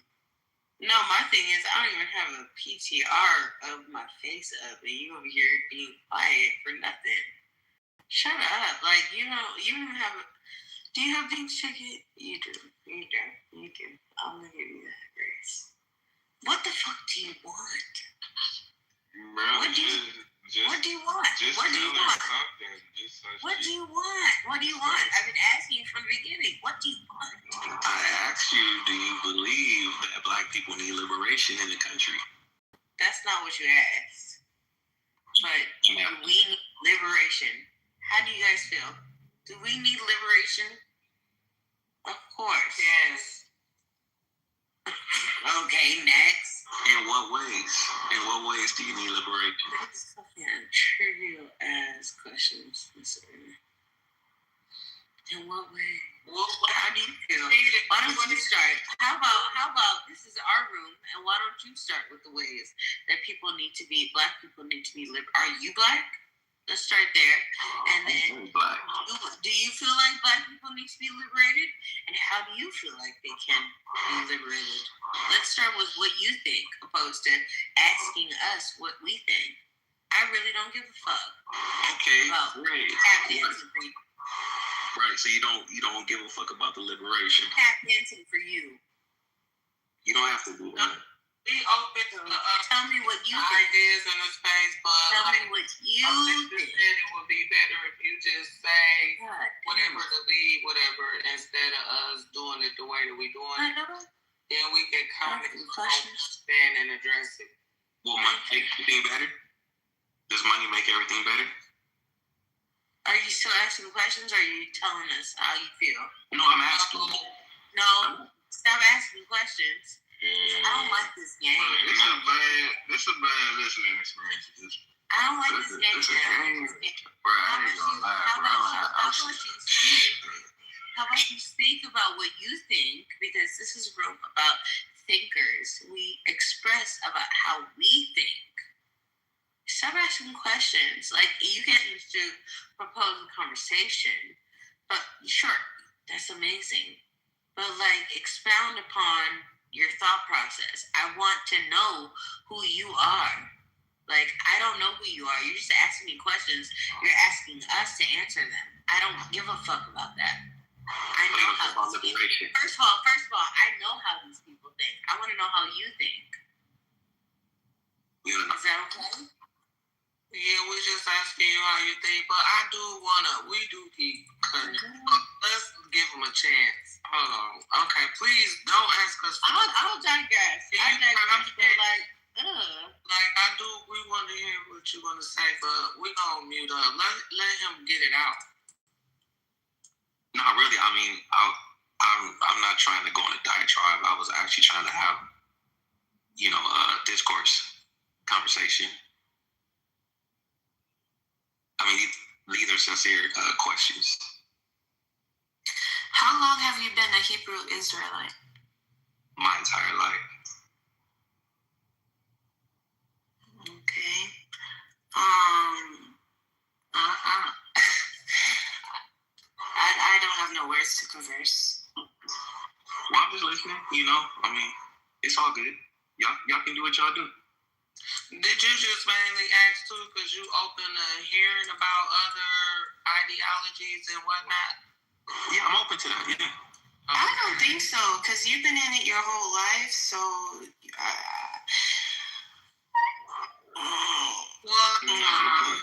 I think he has an agenda personally. Yeah, that's why I asked, like, how long you been a Hebrew? Motherfuckers are straight up out the streets. I mean, were you guys in the church first? Did you guys go to church every Sunday? Nope, I'm an atheist, bro. But not as an older adult, no. Okay. I used to go to church on Saturday. Were you 7-Day Adventist? Yeah. That's what's up. Okay, but no more. Now it's all voodoo. I'm a super center, bro. Like, yeah. So nobody gives a fuck about all those mental blocks y'all be putting up with sky daddies and sky babies and shit. Y'all can have that shit. I believe in it. Yeah, I ain't trying to proselytize. You see what I mean? Y'all mad at me. I digress, but like I see exactly, and I can hear very. What do you hear? Bullshit. That's your Bullshit. religious zealot. Man, damn questions, man. God damn. A zealot, dude? Yeah, he's trying to wiggle his way in and like, like stop. And then my friends actually ask you like questions, and you just like, okay. People who don't have brains just ask questions. Shut the fuck up.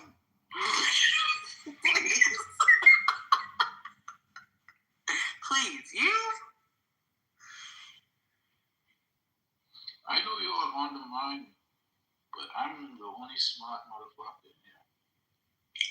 I think you just be wanting attention when you say shit like that, Blue Tag. But your smart ass still ain't found you a suitable woman. And you earlier, you said God don't like ugly, but I'm still perplexed how the fuck you came about there. You can say whatever you want about me. You don't know me. Oh, you don't know the words I just used? I need to reword it for your dumb ass. I said I thought you was the smartest in the room. Whatever you want about me, you do not know me. And fuck you, Blue Check. Yo,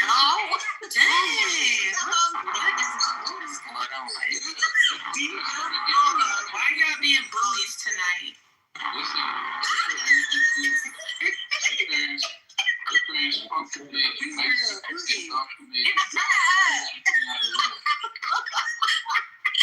He's never gonna heard his voice. Fuck you, I did the same thing moments before you in the room. There you go. That's just funny. I love a lot of y'all. Funny as hell. Ain't nobody hates you. We just trying to have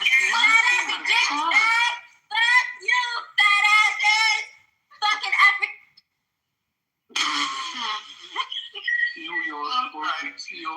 What's that? That's who y'all support, but y'all hear a black man. Y'all don't support a black man? The thing is, a black man. Nigga, do you support yourself? I don't have no comrades like nigga, that. That's crazy. I do support myself. You're myself. short no longer has any supporting. I keep on telling you, change your fucking PTR. That bitch wore out, bro. God damn. damn, DJ. I'm not going to change my PTR based on the fact of how y'all please. And I don't care. I do not give a damn. I do not give a damn. All day. You're not gonna win, cuz. I do not give a damn. Hey, yo, that was a slow burn, DJ. Because I looked, I said, wait, what? I looked like, oh, shit. Nigga just refused to change that fucking picture. You're annoying. You're annoying.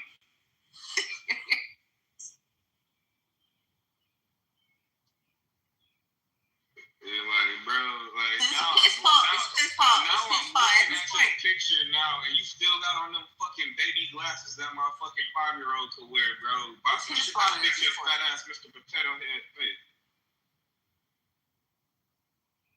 Darkness, motherfucker.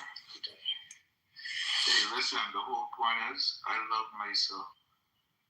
I love that for you. I love a brown skin. I'm pretty sure Ray Charles No, hold on. I actually work in. Oh shit. Okay. So these. I zoomed in. I worked in. Okay, so I used to work in glasses, like sunglasses. Tell that nigga them shits don't fit, please. They don't. Because okay. Do I do this publicly or do I do it privately? We had to take study. We used to have to take studies on face shape. Those are very small for your face. And I hope that you find ones that like hit your temple, like aligned with the shape of your face. And then yes, it's supposed to hit above your cheekbone, but those are high. They need to be a little bit lower, like maybe like the middle of, in the middle of like where your frames are, in the middle of where the mid of your nose is. That's where your frame should be. Right? Okay. And they shouldn't be, because I feel like these glasses are super tight on your temples, so they're pressing on your like temple area. Where the arms are. So you need wider lenses. Wider frames. Hey, yo. And then the nose. The nose is like, wait, those are children's. He really needs some. I told you, them is children's fucking glasses. He needs some aviators or something. Go buy you some. No, he doesn't need aviators. However, he does need something that's hitting like, I don't know if you see like the break of your nose. They need to at least hit a lower on that. Oh, the police shade right there. Yeah, like when there's like a little notch. Yeah, that's where they need to lay. And they don't need to be so tight, because if I can see the skin on the side of your frames, that means they're hugging you. Bro, the fat is rolling over on his arms of his glasses. Stop, DJ! I didn't say all that. Shit's squeezing all that nothing inside your fucking. Shut up, DJ! Yes, he's right. Hey, do you guys use the word tether? We not FBAs in here, bro. Can I karate chop him in the throat? No, Alexis. Okay, fine. Yeah, that's not language we really use in here for the most part. That's not. I'll be in here a decent amount of time. Yeah, I don't really be here. The regulars in here use that language, bro. Oh, okay, good. You see, he's sneaky.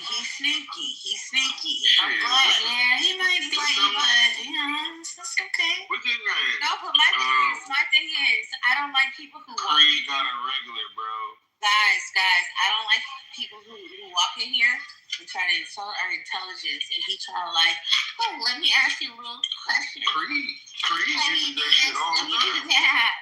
Creed is you guys are jabbering. Hold on. Creed not a regular.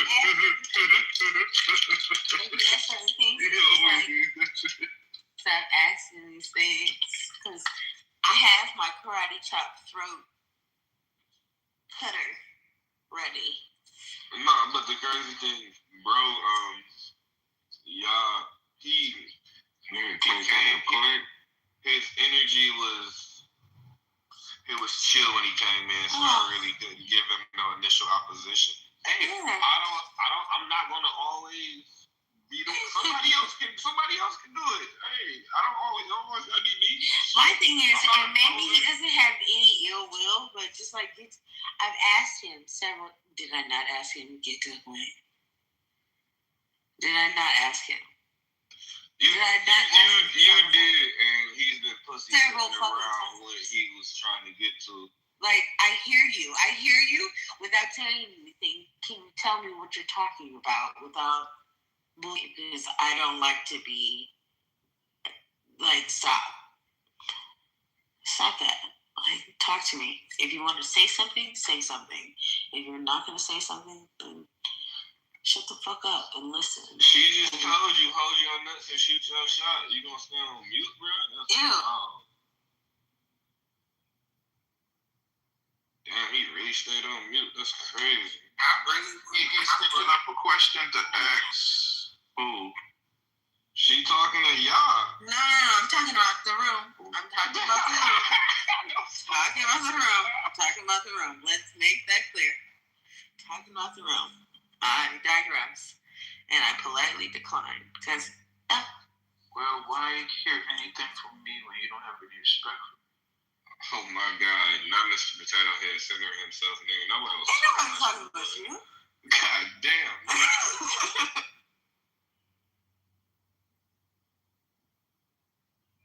The conspiracy y'all talking about? That the Bible is made by crackheads. Okay, crackheads. You know that's something wrong words for it? No, literally, nigga. Hey, excuse, not you, y'all, but blue check, nigga. Shut up for a second. No, like I'm not even trolling or nothing. Like that was literally my statements based on people using a particular herb. Why the fuck? It's a Masonic herb. I cannot think of the name of it right now. The acacia plant. Utilizing that, and it incentivizes people to go on hallucinogenic trips. So yeah, and that was something that Moses got his hands on when he observed a bush burning that was talking to him. Well, he was a gentleman. And DJ, stop playing with me. I didn't do nothing. You did. Stop. Hell, ain't no fucking love connection. Not with that hoe. You said he was an Egyptian? I thought y'all claimed him to be one of yours. No, he wasn't Egyptian by blood. Yeah, but nationality. And them wasn't even Egyptians. Like, them was Nubians. Like, that's what the pale people call them. Yeah, Nubian nasty, yeah. Yeah, so the Bible made by crackheads. That's what you said the occasion plan. Hold up. Who was Nubian? No, I was talking about the people of Kemet. Yeah, Kemet. Yeah, Nubians. Yeah. Mm-hmm. And what is Kemet? What you asking? Who you asking? Him or me? Whoever. I'm just saying it's what today people currently call Egypt.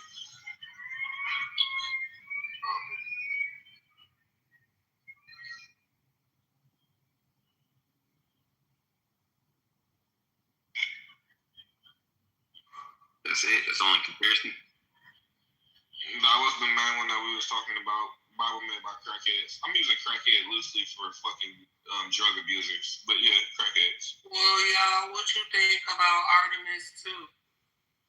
More crackhead shit. Please enlighten me. Artemis 2 just took a trip around the moon, around the whole moon and back. Oh, that shit fake. Huh? That shit fake. Told you crackhead shit. And they just crashed into the ocean today, and when they came back, it allegedly made a sonic boom. And so, do you believe that they went up there? Do you believe they went up there the first time? Do you believe this the first time? You don't believe none of them went up there? What you think? Fake then is fake now.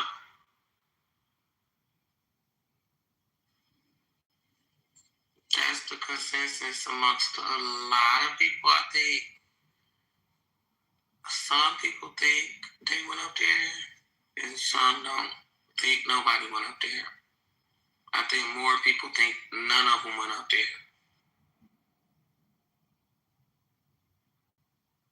Thank you for being so gracious, Camille.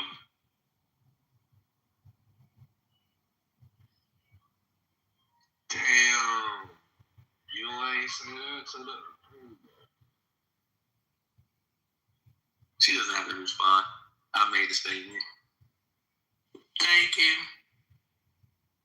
No, I'm just saying, you ain't say that to the other.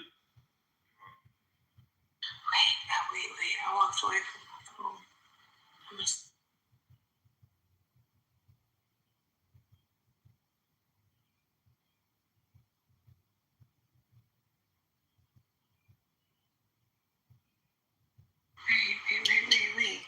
Don't laugh.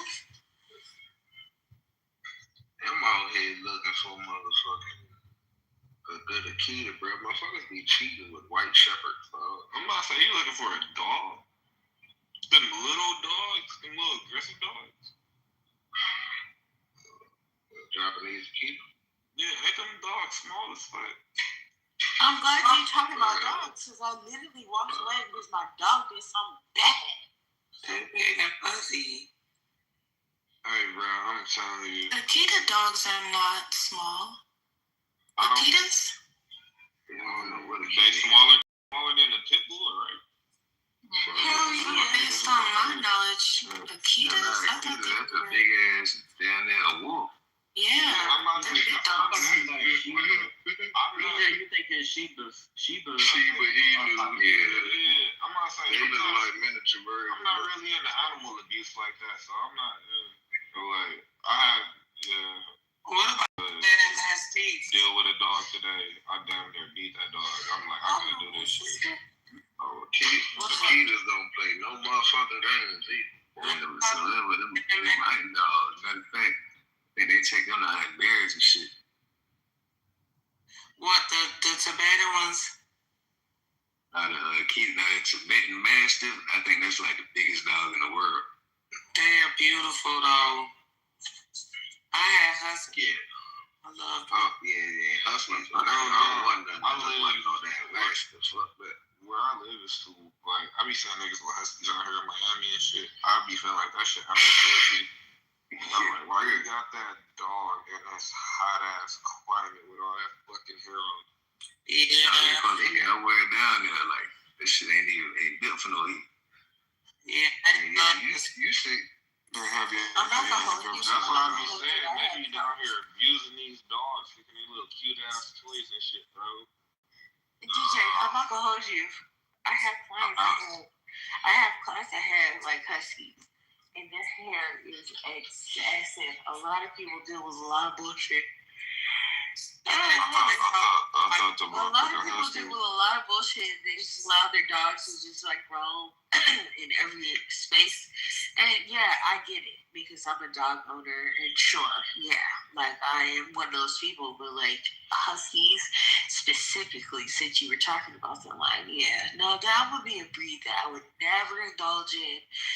Like no, I would have to politely decline because it's so much hair. It's so much hair. Yeah, they stay like that. Hair. Like I don't know. I know you have lots of everything. But like I don't know if you're like hair within your drains like clog up or whatever, or if you have a woman that her hair clogs up. Like it's bad. My homie got a dog at his house, nigga. My thing is, it's in the hallways. It's in the that should be corners everywhere.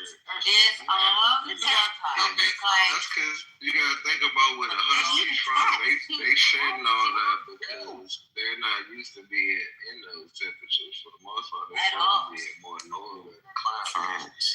But like some dogs, Have you ever seen the Belgian Malinois? some dogs. Not some Malinois. It's like a Belgian Shepherd. That's a dog that was a drought with 3. Yeah, nah. if that shit ain't one of the protective dogs, I ain't even getting around with my shit. That's what the Belgian Malinois is. That shit. It's the Javelin 3 when she was running with the dogs was like attacking the people. Those dogs really train like that. Like they're more like tactical than like a German Shepherd. Dogs are bacteria sponges. I don't even let people dogs touch me and get next to me. They have so much shit on them. Their paws be filthy. Their mouths are fucking filthy. Motherfuckers, they came up with that fucking lie. Dogs' mouths are everything. No. They lick their fucking nuts after they drag them on the ground. Their mouths are fucking nasty. Yeah, but no, not at all. Some people are people. Some dogs are very particular. I will drop a video of a dog. I get it. Saliva in a petri dish. I get it. They are disgusting. I get it. You yeah, have that's a big game too. I get you have several videos of what turned you off. I get it. I don't care. That's why I've been hunting like shit online, cause like motherfuckers be running games and shit. Like they got like my pit bull. I tell my new dog this. I say Lily would never do this. You know what I want? I do. You know how many times I say that to this poet? You know how many times I say it to poet? Lily would never do this. He is a menace.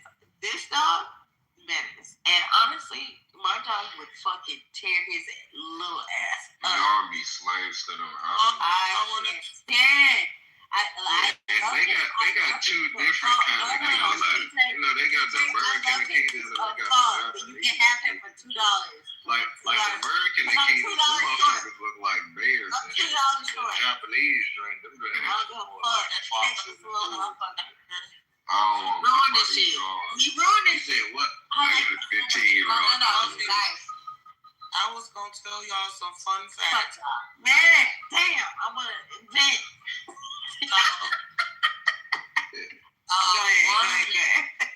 One thing with Huskies, you have to I'm in the Midwest and we had some cold, but they blow their coats twice a year. You gotta just get that shit, comb that shit out instead of just letting it shed everywhere. It's a lot of care. Oh my goodness. They one of the cleanest dogs. They don't have a dog smell like most dogs be having. You can look it up. They like one of the cleanest. They like cat like. You don't have to do as much with them like other dogs, but it's a lot of them. Huskies have like a second coat. Huskies have a second coat. You said you had the thing is, Huskies have a second coat. I know this from experience. They have a second coat, but I have several. You got a coat? Yeah. Hell no. Are you good? Shut the fuck up, doctor. Why are you doctor? No, it's twice a year that they shed it. And then you gotta comb it out instead of just letting it shed everywhere when they blowing their coat twice a year is what I'm saying. It's like special de-shedding tools and stuff. Some people just let them shed that all over. Of course, they're hairy. They do got double coats. That's what blow twice a year, and you gotta comb it. Yes. And I was speaking because I brought up the topic of dogs. Dogs prefer to live outside. Dogs don't live inside the house. Yeah, I think you I don't really give a making these shots y'all get easy, boy. Like anything that anybody says on this in reference to like people's perspective, take it with a grain of salt because I really don't give a fuck to prove shit at this point. You need no more mind. Let your dog live outside. Then why do you live inside? Yeah, is y'all dog market vicious when y'all live in Price Way? I'm like, I'm gonna have to travel to like Pennsylvania to get this shit, bro. Like it's fucked up, bro. And then people be cheap. As I said, they can make some shit with shit that's looking like a a lot of people with the Akitas mix that shit with like white shepherds and shit like that. Like that's what they mix. They cheap mix. Like, well, y'all be getting dogs for good prices for y'all. Dogs smell bad in the house. Bro, you be making it too easy. Some of them might be having to let slide. DJ, am I lying? Dogs won't smell bad in the house? They do. That's why you would never be allowed in my crib. That's what I'm saying. I don't let my dog live in my house. He live outside.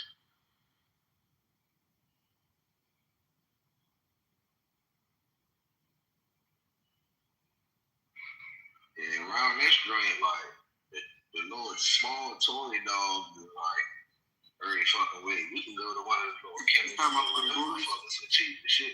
I mean, not them, but like all them cherry and mixed joints. Oh, the itty bitty little things. Little poos and Maltese and all that shit. Like, they been crossbreeding with motherfuckers cheap as shit.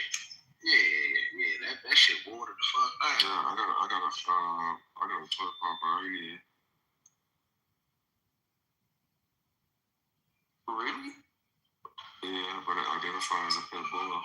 I don't know how y'all keep none of these little fucking. Like, y'all don't be sounding like y'all got children having dogs.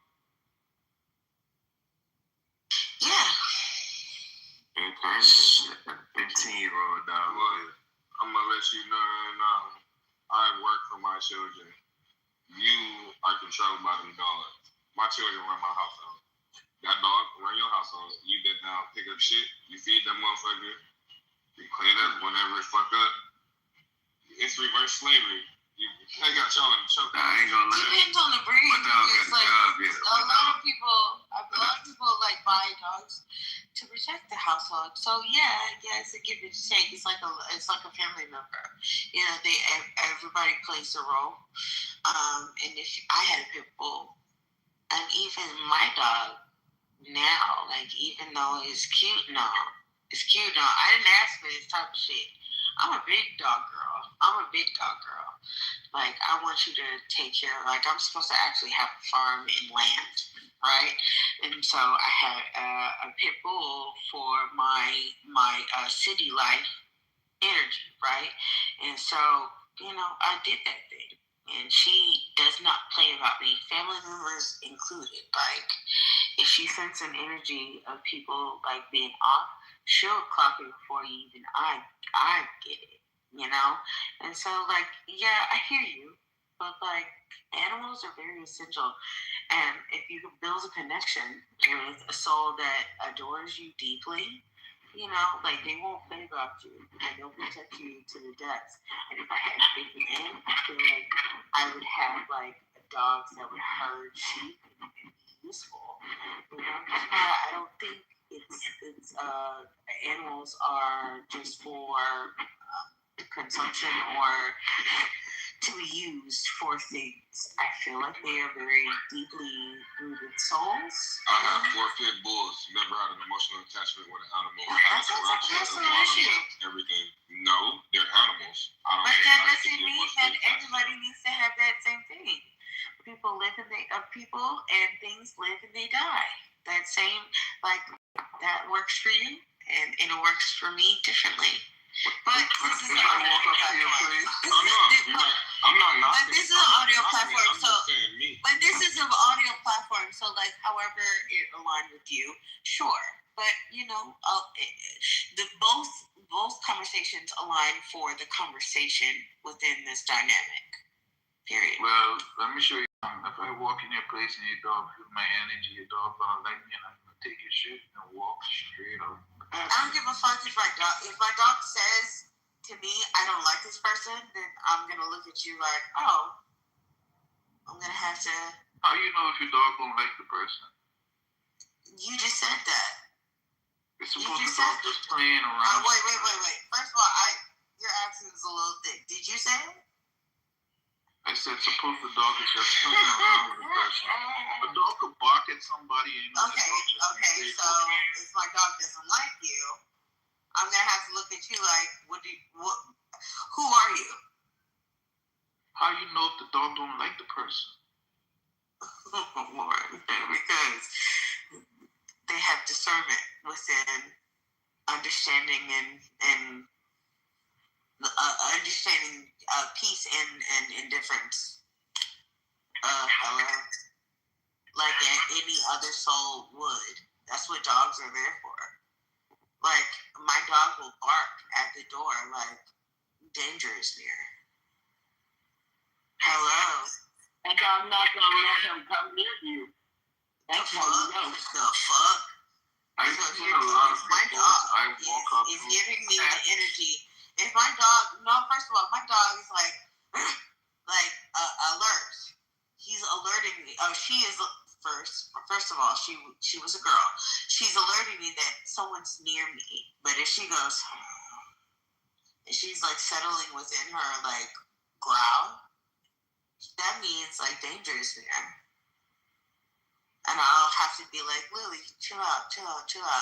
If she continues on because she's like not letting up and she doesn't want to listen to me, then I have to listen to her. Because then other things, I'm a woman. I'm not gonna be out here being stupid. And I'm not gonna like take my chances upon you being cool when possibly you aren't. So if she's growling at you, then I have to listen. Like, hey, this is not the time. Let me take my dog inside. Maybe another time. Because that may be God talking to me through my animal. Like, maybe this is my spirit animal. Like, I don't really give a fuck. I really don't give a fuck. This is not the time. And maybe I'm dodging a bullet because I'm supposed to dodge this bullet right now. And I don't care to explain it to you. It is what it is. If it makes you uncomfortable because I didn't allow you access to me, my dog was saying, it's not the time right now. And maybe that's God speaking through me. I really don't give a fuck. Well, I'm just saying, I don't want anything from you. I'm just saying, like, if I was to walk up to your dog, and I'm a bad guy, and your dog be polite, I see it happen a lot of times. People go up in people's houses to take shit, and they walk straight past the dog. Hey, I still don't give a fuck. Is your dog trained? Hey, I still don't give a fuck. Okay.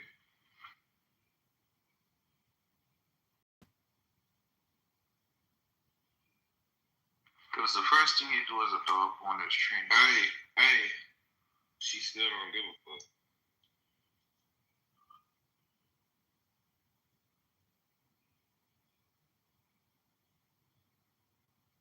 Just saying, giving you some advice. Advice for what? Motherfucking advice. What's up? She don't give a fuck. And the goofies in the chat Trader doesn't pick with her skirt and her phone. I don't know what the fuck going on. What's your problem with me? Every time I say something, you have something to say. You be quiet all day, and as soon as I say something, there's something. Hey. Ain't say nothing. That's all I know. You can't say shit, nigga. I can't say shit. I'm saying stuff now. Hey, when I'm getting home, everybody getting 5 coins, you feel me? Somebody cut off her fucking Apple Pay, bro. She don't start giving people money. I work a little bitch ass. I don't even know where she at. My bad, cuz. I don't even know where she at, bro. I'm like, my card. I got her phone and her card. Hey, we turned up. You feel me? Hey, we turned up. Hey, everybody getting 5 coins and I get back to that. 5 coins. And bitch, you ain't getting nothing. Unless you tell me, hey, Diddy. I ain't telling you nothing. You better have respect. See, that's why you don't get no fucking coins. You know what? I wish I could flick people in their foreheads off this ass. God damn. If you flick my forehead, kick your dog in the wrist. You goofy bitches. Brother, this nigga threatened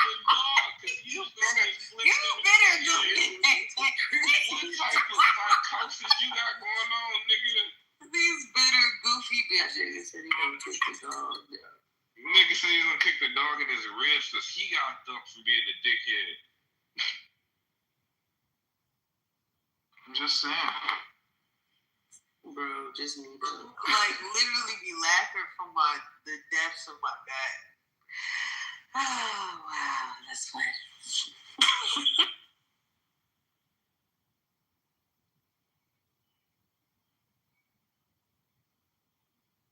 But I'm a dog trainer. I know how to train dogs. So. No, you. I don't want to be that. Man, I swear, you should not probably speak because the way my brain works, whenever you say something, I just got like tears right out the gate. Oh, God.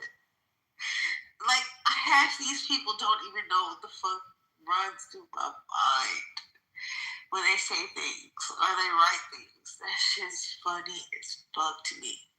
This motherfucker said, I'm a dog trainer. My shit said, ding, ding, ding, ding, ding, ding. Okay, you bitch. So what's wrong with being a dog trainer? Nothing. We just having fun right now.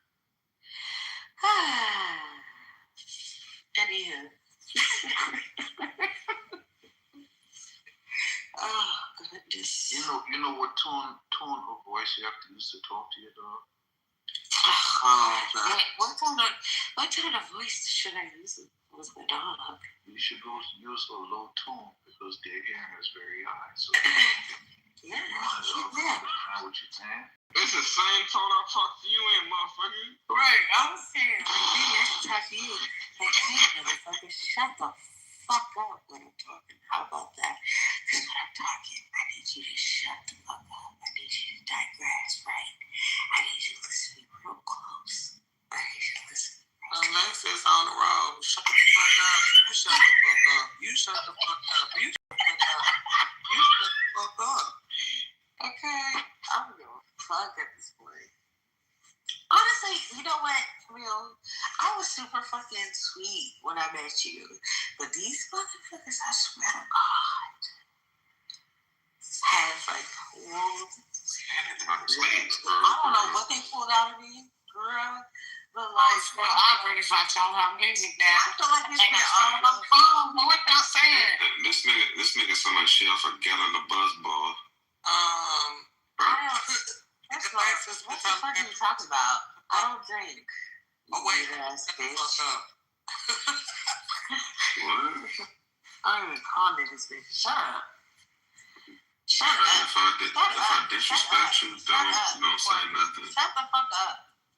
Hey, get me fucking weird ass, fucking obsessed ass, fucking. Who's obsessed with who? Fucking. Who's obsessed with who? You know. Let's talk about it. Who's obsessed with who? I don't even. What's her name? I can't never come back to the car. I'm about to go home. Hey, shut up. You're weird as fuck. Who ain't here? Always the weird motherfuckers I don't acknowledge. Shift your energy to blue check. Shift your energy to blue check. Take it out on blue check. Both of y'all. Y'all let blue check. You're so cool. You're a bitch. Yeah, blue check. Never talking to you, blue check. You've been on my top. You've been on my head. Yeah, blue check. You've been on my head. Shut the fuck up. No, shut the fuck up, blue check. You're goofy. You got curves and not you goofy, blue check. I don't fucking acknowledge you.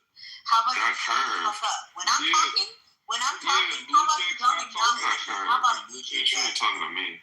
How about you do that? When I'm talking, no, she talking to blue check, bro. She talking to blue check, bro. You talking to blue check, bro. Yeah, y'all talking to blue check. Y'all talking to blue check. Y'all talking to fucking blue check. She ain't talking to me because you talk about that curve. Fuck out of here. Nobody how about you fucking leave me the fuck alone and stop acknowledging? Fuck out of here. Don't ever lie to you. How about you stop acknowledging me? How about you stop acknowledging me? Never noticed you. Stop acknowledging me. How about you do that? What the fuck? How about Stop. I never wanted this to be, but how about you stop? Because now I'm vocalizing. Now I'm vocalizing. How about you stop acknowledging? Oh wait, hold on. How about you stop? How about you stop acknowledging? Why are you such a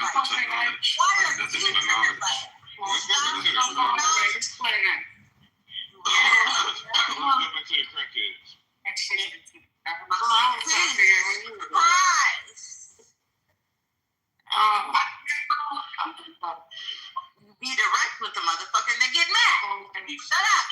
I don't think somebody should do it. Somebody Maybe I'll talk to you. How is that? Then shut the fuck up. And leave me alone. Hey, D real And talking to leave y'all. me the fuck alone. Hey, D real talking to y'all. Yes, They can see me? No, they can't see you. I don't care if they could. I'll show them something. You show them something? Not you show them something. I want to show them me. I'm going to show them me. It's like, I'm touching. What the fuck? Why are you not? So let me show them. Hey. Let me show me. I'm sorry, y'all. She was wondering, say I find something I might go. Can't hear me.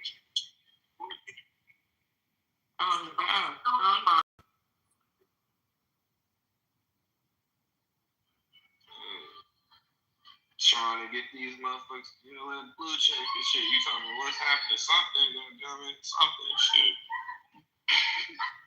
Goofy ass shit. goofy ass shit. I don't mind burning bridges. Like, motherfucker, shut the fuck up. Stop talking about me. Hey, D real. I'm mute.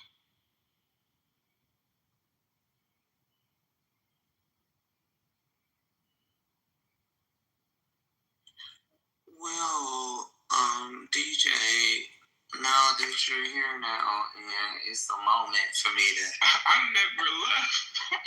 ask a question. Were you here this morning when I asked, have you ever saw a turkey fly? You mean like the vulture, the bird? No, I mean a big turkey bird. Yeah, you asking have I ever seen one fly? Yes. No, I have not. I've seen a lot of them bitches in person. No, I've never seen one fly. Listen, I be seeing them in the morning, right?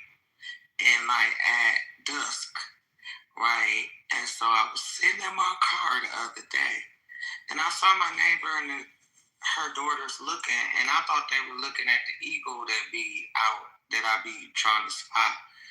And so I zoomed in, and I saw the turkeys walking, and then whoop, up it went in the tree. And then I was like, what the fuck? Am I high? I can't believe it's not butter, right? So I leaned in, and then whoop, another one flew up in the tree. And I said, what the fuck? Well, I'll be damned. And I Googled it, and it said turkeys sleep and they fly up in the trees at night so they don't get ate up. And sure as shit, it was the big turkey birds, not the vultures, the big fat. Oh, that's interesting. Gobble gobble. Them. No. When I say vultures, turkeys are actually from the vulture family. They are vultures. No, and it's a turkey vulture bird too, but it was like the big fat Thanksgiving gobble gobble turkeys that flew in the tree, y'all. Do you know that bees like can't fly at night? I did not know that about white man flies. Yeah, don't fly at night. They like literally sleep to go to the floor. So if you have like a bee in your house or something like that, or just like around your space, they're gonna end up going to the floor. They can't fly at night, so they like sleep. And they have to like sleep in a flower, or they like go to the floor. Is it darkness, or is it like they gotta? I would have to research that. Yeah, you understand what I'm asking? Because like I could just kill all the lights in my crib and like. Oh yeah, same thing. I think. Yeah.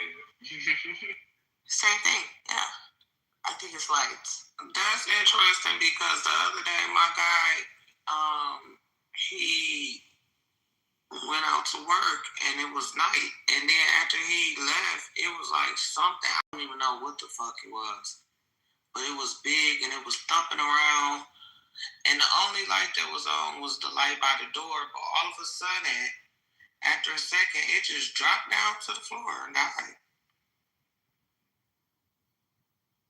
Yeah. And then bees only live for a certain amount of time. And so I watched this like goddamn TikTok TikTok of this girl. She was like, "Oh my God, this bee never left me." Like, it was like at one place, and then I had it on my hand because it like stopped, but then it like stayed on her shirt, and then it went on her head. And she's like she's at work. She works like in I don't know. She works in food, like a fast food place. And then people in the comments are like, "Yeah, it's dying. It's just a place to just be content and feel safe." Because they only last for an amount of time. Somebody lied to us though, because the depiction, you know, like Pooh Bear, you know, like the Pooh Bear, like, no, look, you know, like, just hear me, like, I be exposing the fuck shit, like, oh, they ain't do too, and it just made me think about some shit, like, because, like, bees, like, in tribal culture, we call bees, like, white man flies. They don't come from here. But the manner in which we always see the images, you know, like an American bear, like digging into like a honeycomb or some shit. These bitches, like, who the fuck was the first motherfucker who decided that they was gonna put their hand anywhere near a beehive to get some honey? That's a fact. I feel like just I feel like certain people have the exits who can walk amongst these bees, you know, and not be stung. Because, you know, like some people go without any covering, you know, and they discover some shit. But then low key, let me digress, because you're so right. The Caucasian people are very amazing. So it's like, what do they have going on here? Let me understand what they have. What does it taste like? What does it feel like? How long does it, you know, take to develop this type of substance? How can I produce this? Like, I understand the tribal line, because, you know, like, we observe shit, and like you will see a bear doing something, and you're like, okay, they eating that, we probably can eat that type shit. But that's not how that happened though. That's what I'm like, these niggas. What do you think then? What do you think?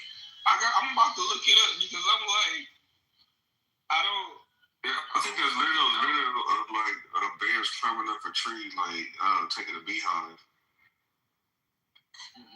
But bees don't come from here though, bro. That's what I'm saying. We got indigenous bears here.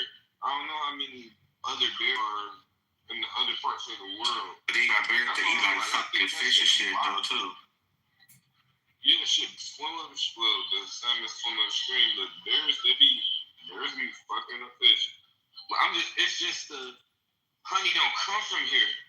That's what's fucking. Yes, it does. All type of honey. You got like Manuka honey. You got motherfucking like. Bees are not indigenous to the Americas, bro. What make you think that? Because I done been places in America, nigga, where it's like some big ass bees or bees. They came out a later date. Alright, that's just like my theory. That's their fairies, bro. I think that's their like. That's their little thing, bro. That's their king they bring with them, bro. Hey, have you heard my hamster theory? To North America from Europe by early settlers in the early 17th century, likely arriving in Virginia around 1622.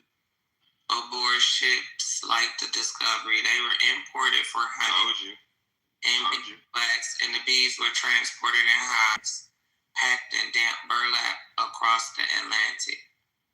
That's why I keep telling you, you have to have your own scientists. When they tell you the world's ending, they always talk about their world. They're the most like selfish motherfuckers on the planet. Like, you go to Australia, New Zealand, wherever the fuck they go, they bring their trees, their food, their bees, all that shit. All right, when they shit run low, that's when they panic. As long as you dying off, they don't give a fuck. Like, that's what people don't get. It's like, we listen to them, it's like, nah, they really measuring their existence, bro. Like, shit that sustains their life, they rock with it. If anything else down for most of, that's why so many things were allowed to go endangered on the planet, or become like an endangered species. They're like, we don't fuck with that. And they even tell you that when they killed the American bison, they came, they said, oh, these niggas eat off this shit, let's kill them all. They didn't give a fuck. Like, until they realized, like, oh shit, they might fucking throw ecosystem here. Other than that, that's why when they go places, they always terraforming. making it look like wherever the fuck they from, they trying to make it comfortable for them.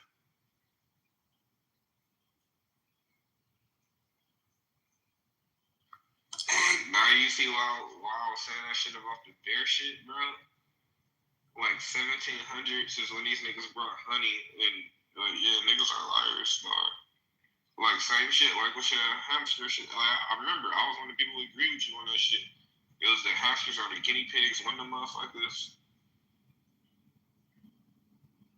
Yeah, how they smothered the motherfuckers and they not like real. They like we never seen like real wild hamsters type shit. Like if you go on Google, you Google wild hamsters, all those pictures look staged. It's like they create them an origin story.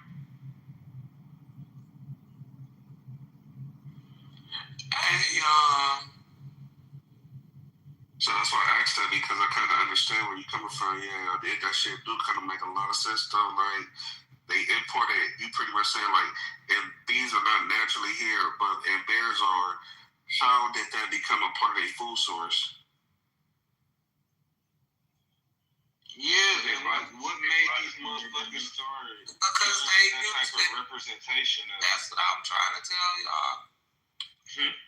What they used it for, they used beeswax for those, and honey as the only available sweetener. Bees were also essential for pollinating European fruit trees and crops imported to the New World. White man's fly. Native Americans who had no native honey producing hive-dwelling bees called them white man's flies, as the bees often spread into the woods ahead of the settlers. But these are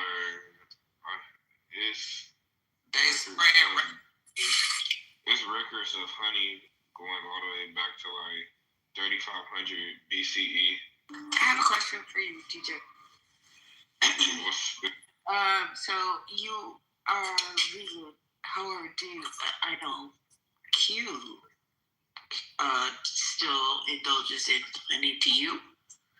Oh no, I don't fuck with honey. I don't like it. Really? I always said it was beet oil. You know what? I'm done. Yeah. Somebody told me it was beet poop. Ain't it? It's beet oil though, right? That's equivalent. Somebody told me it was beet poop when I was little. Oh goodness! Why? The bees spit that shit back up. No. Honestly, hey, to each his own, because I learned in my head when I was younger, I was like, Elvis died by taking like painkillers, and I didn't know he was like taking like drugs. So like I don't take Tylenol and like Excedrin and normal. So I don't, in my head, it's stuck like that. Like where I will rather deal with a headache opposed to like actually taking painkillers for a headache. So in my mind, it's like just fixed to be like, no, you can live without it. So I don't do like medication like that at all, because the same way, and I'm saying this because the same way that you think that honey is bee drug, because like what? And I'm thinking of it like, yeah, he was probably taking like heroin because it was like, or whatever it was, but in my mind, it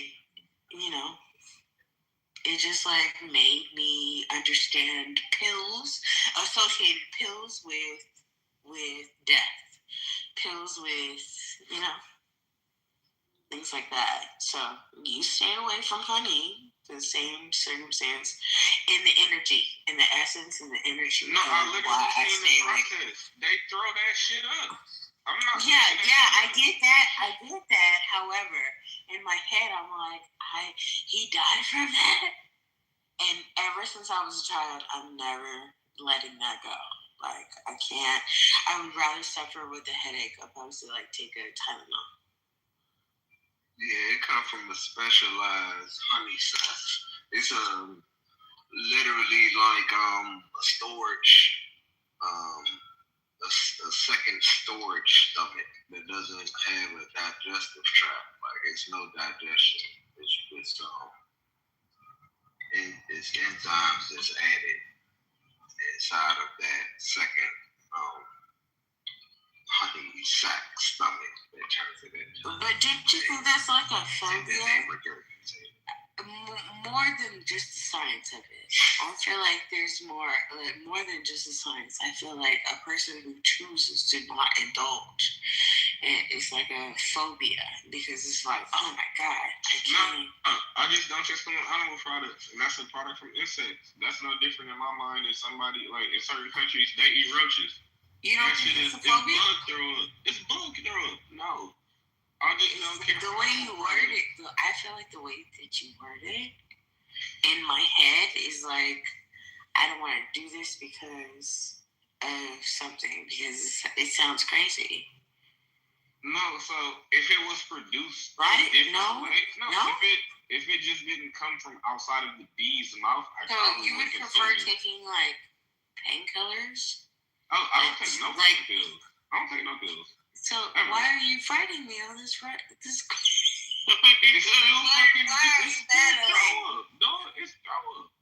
But why are we battling? Because it's like I'm over here talking about like chemicals. I'm talking about chemicals. I'm talking about chemicals that you ingest to relieve a certain substance. Honestly, if you tasted honey, you'd be like, shit, let me swig a little of something in my tea. And I'm sure you've tasted it and you know it's good, but there's other alternatives you choose not to indulge. Because I don't. And I know. Telling me I gotta grow my food Hold on. But the thing is, you know that Tylenol may relieve my headache, but in my head I'm just like, oh god, like there's some type of trauma in my head where I'm just like, I can withstand it. Honestly, if I just like, what do I say you guys all the time? Our bodies are naturally organisms, and if you I say our bodies are naturally healing organisms, and if we just weed out the bullshit, we can heal ourselves, right? So in my head, I'm like, just give it some time, fast a little bit, it'll regulate. I'm over here, she's just like doing all this weird shit. You know, every time you take any type of form of medicine, you take it a piece of hair or luck. That's what I'm saying. No, so that means you don't want to be accountable, man. You don't want to take a person of people to eat. You don't feel comfortable. I don't even think about it that deep. You gotta think about it because the families are suing the government for taking their mother and they're giving them money because they're using her for research and making pills out of her that we use up as medicine. So we're cannibals when we take Tylenol. I really feel like you're sober right now.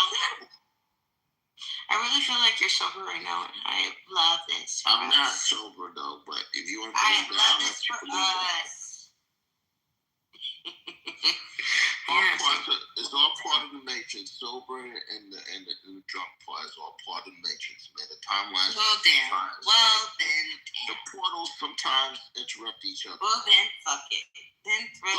But you know about Henry Love, so you already know who I'm talking about. You know they use medicine to make her the black woman. So how many other black people they using? That's the only ones that can't pay for it. I mean, black women, they take it. It's not only her. That's the only one that they actually give credit to. But how many of those black women that they got and they're using their bodies to make medicine? Because they can't use all the medicine. Okay, so honestly, I'm exhausted. So I tried to make a point, DJ. Fuck it. If it wasn't received, it's fine. Not from you, but just from the space. And I'm tired. I'm going to bed. Okay?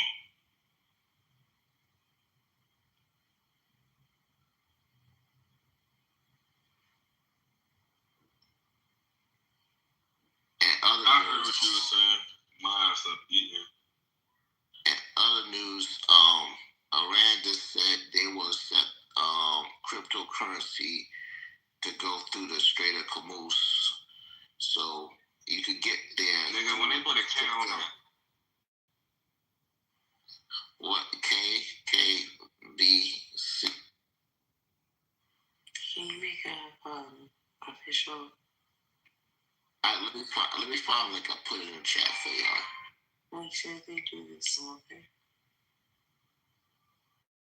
Okay. Yeah. No. I ain't called it.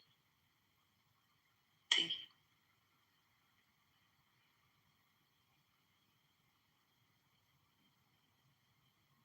Have we checked on this?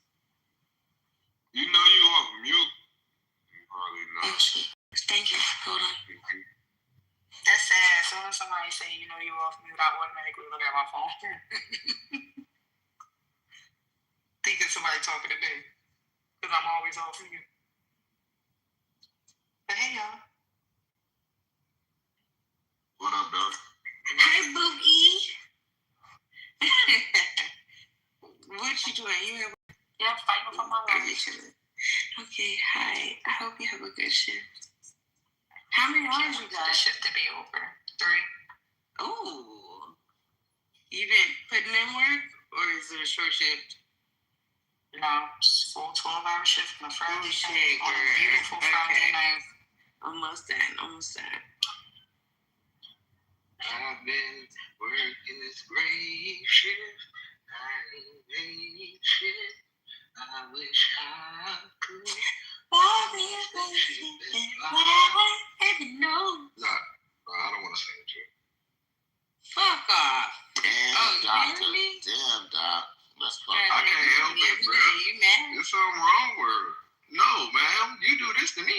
Like, you be zapping out on me, and I don't understand what's wrong with you. I came for the life. We be in the same room. We be in the same rooms, and you'll try to pretend like you don't even know me, sir. So is it me or is it you? No. Is it me or is it you? And Saint, are you okay, man? No, we'll be in the same rooms outside of the waiting room, okay, sweetheart? And you'll act like you don't even know I'm now. Where y'all be at? So is it me? What are you? It's you. Is it you? Yeah, it's you. I don't even know what the fuck you talking about. Where y'all be? I didn't even know you was in the room that you talking about. Whatever you talking about. Right. Where y'all be at? No, that's what I'm like. I don't have no clue what the fuck she even talking about. You don't be in the ghetto, Coco. I be going to the ghetto. I be going to the right. Look at him acting like, hold on. Let me see if I can go to my own profile. And I hops on stage. Hold on. Okay. Let me see if I can go to my own profile. So the reason you be spazzing is up No. Because you think I act like I didn't know you in another room a year ago or some shit? Man, God bless your ass. Don't do it. I don't like it. Don't do something, Charlie. What the hell is wrong with you? What was that girl on goddamn, I forget the app. I ain't gonna do it. What was that? Do it for the mind?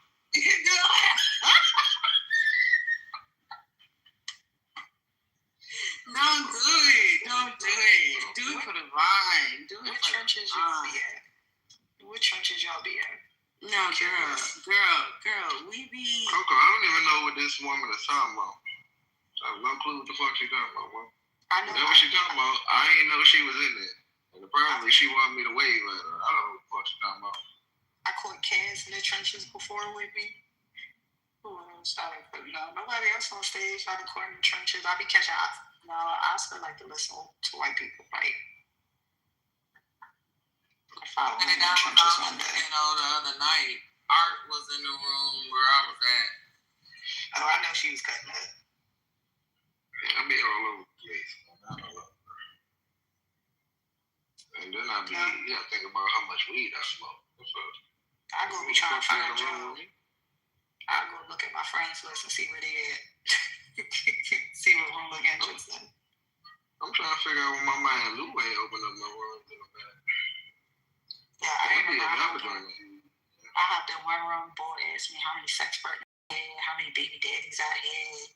I think I told him I had like 320 some sex partners. And I think I told him I had like 6 baby daddies, including his daddy.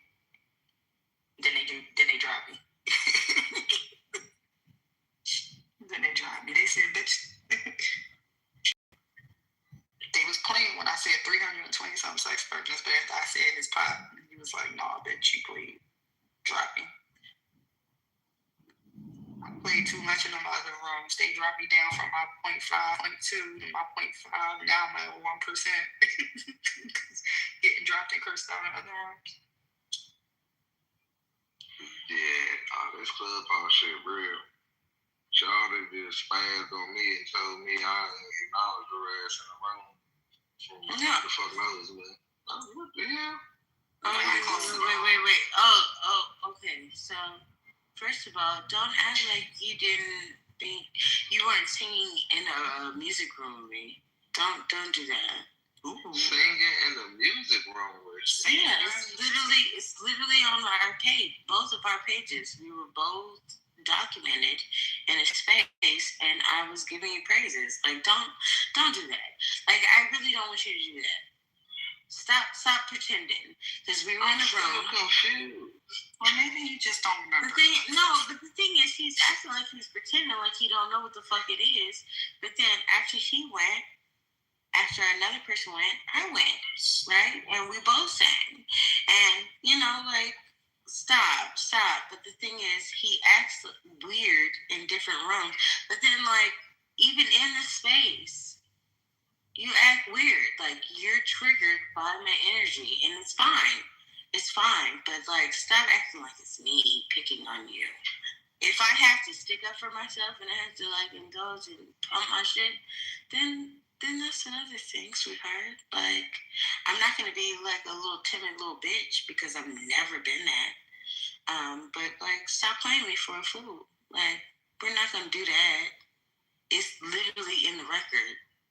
Like, you can literally scroll up on the rooms that you've been in, that we've actually both been in. Stop doing that. She said, I know pump bitch, you pump bitch. So, okay. Yeah, again, ma'am.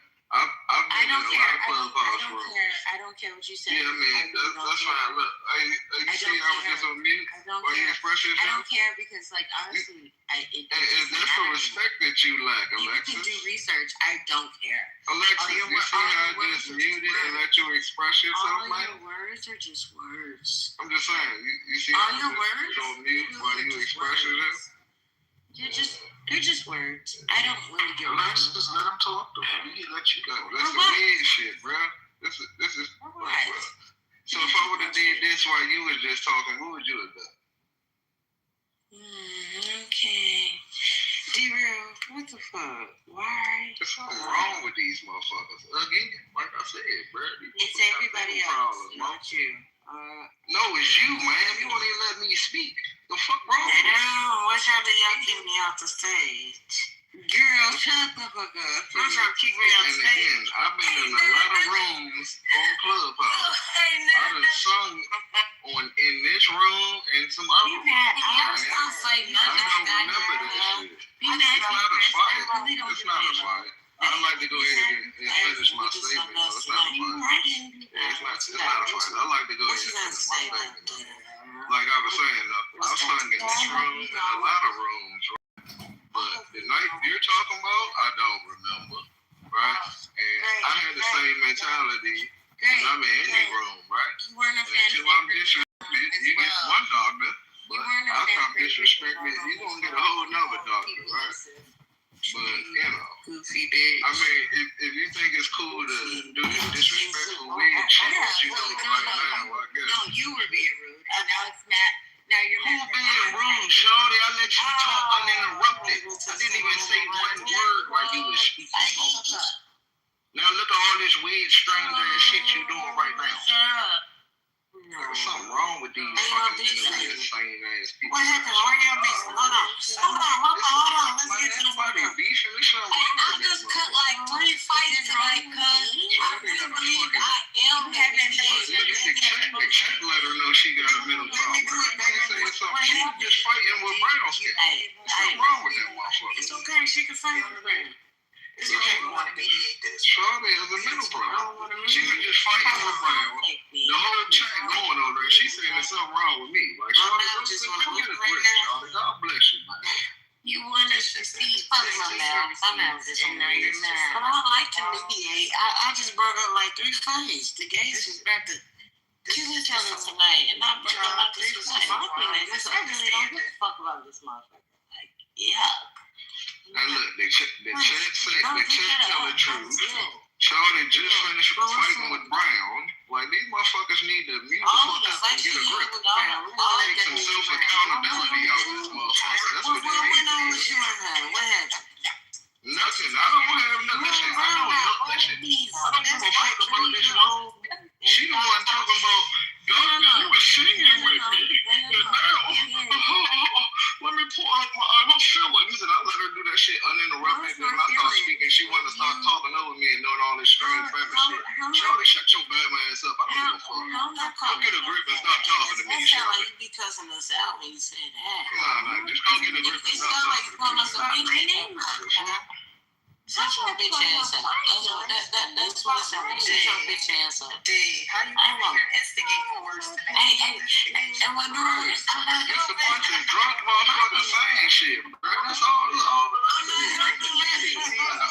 I'm trying to let them know, hey, when you call us a damn one, it sounds like you're cussing us out. So don't cuss us out. Let's get to the money. What happened? People what happened? Motherfuckers need to go get a grip and stop talking to me. You can try. Let's be hold on. That's why you always come on right screaming at us, yelling at us, and fussing about shit that ain't nobody going through. You be fussing about shit that nobody going through.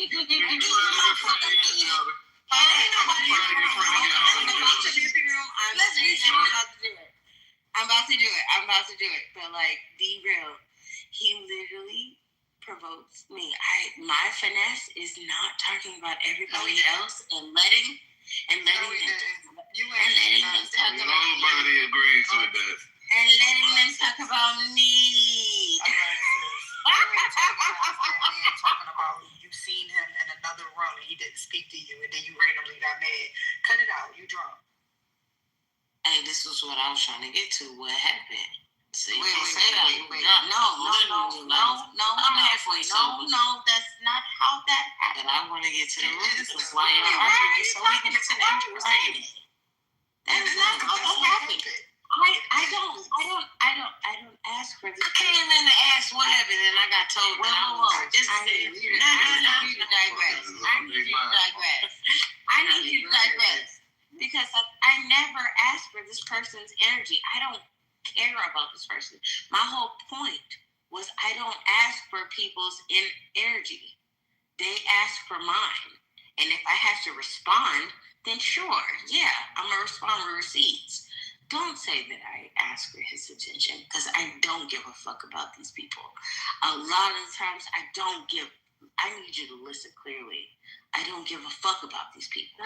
Stop saying that. Because that's weird as fuck. These people don't resonate in my energy. Hey, Coco, take me with you. Where the fuck you going? No, hell no. Yeah, go the fuck away. I don't care. Why in the fuck do I care about you? Why in the fuck would I care about you? No, riddle me that. I'm about to go back to my old days ignoring motherfuckers, Coco. Please do that. Just like that old ratchet that be harassing me in the morning. I did not see him in this situation. I'm always a victim. All you motherfuckers is harassing me. You included. Charlie, you included. You always be in a chat harassing me. Hey, it's 2026. You always be in a chat harassing me. You still sucking up. You do it all the time. If you still tucking your nuts to 2025, we're not major. Charlie, you always be in the chat harassing me, Charlie. And then when I check you in the chat, you be like, oh, no, I don't want to fight. I'm a shit. You do that shit all the time. Last night, ain't no last night, and I said, sir, yes, sir. What I say to you when you, nigga, that was last night. Other than that, you continue nothing all year with me and you, doctor. But you gotta be a grown ass man at some point, and you gotta realize that on this app. Hey, Alexis, mute up for me right quick because I'm so tired of this nigga. He wants to be the person I'm gonna fuck tomorrow night. Like, he literally wants to be that bitch, and I don't want to be that bitch. I'm being for real. Like, he wants to be that bitch. And I'm gonna let you know you a grown ass man. It's not cute for you to say that you've always been a victim on this app, man. You have not. You have absolutely not. And tonight, I literally came in and said, what happened? And now you're playing victim to D-Real when she said, what happened? Hey, y'all calm down. What happened? And now you're going to play a victim role again? Don't do that. You a grown-ass man. At some point, all I ever did was defend myself against women. Like, come on, women on the app, you're weak. Never. I ain't never lost an attack against none of you motherfuckers. No, you absolutely Never. come off like this. Never. Absolutely, yeah. But we're not gonna talk about that. Never. That you trying to say, I still be doing this That shit. shit ain't in my track record. Y'all is women. I left you alone a long time ago. Why the fuck would I ever attack a woman first? Be quiet and let me talk, nigga. I left you alone a long time ago. Hey, nigga. Fuck out of here. You lying right now. You're lying. You're lying right now. Name the day and time. Either way, bro. Name the day and time. Either way, nigga, I left you alone. That I've ever attacked a woman on here. Name the day and time. I can pull it up in my screenshots. I can pull up my screenshots. I got plenty of them. I got plenty of them. Any woman I ever came at, she came to me first. And that's posting. You can actually just go through children. Any woman I ever came at, they came at me first, and that's on my children's life. You can go through my. God bless you, and you have a good drunk night, man. I'm not drunk, baby, but you can go through my. Fuck out of here. Another fucking lie, man. This shit. How am I? What? You was with me tonight? You was with me. That liquor still with you right now. You was with me. Did you come out with me tonight? Or did you just see me? You just see me happy and doing what I did. Man, ain't smoking. Man, shut up, dumbass. Ain't drunk, man. You just look. See, you the type of nigga that when you got ammo on somebody, you gonna hold that ammo really for 5 know how they years. sound when You the they type of nigga. No, you the type of nigga that hold ammo for 5 years. Be drunk. You be trying to hold on to ammo for 2021. I think she be drunk, though. Man, be drunk. The waiting room. I hate the way drunk people sound. I swear to God. You be drunk out of town, though. You be drunk out of town. drunk in You the type that told us.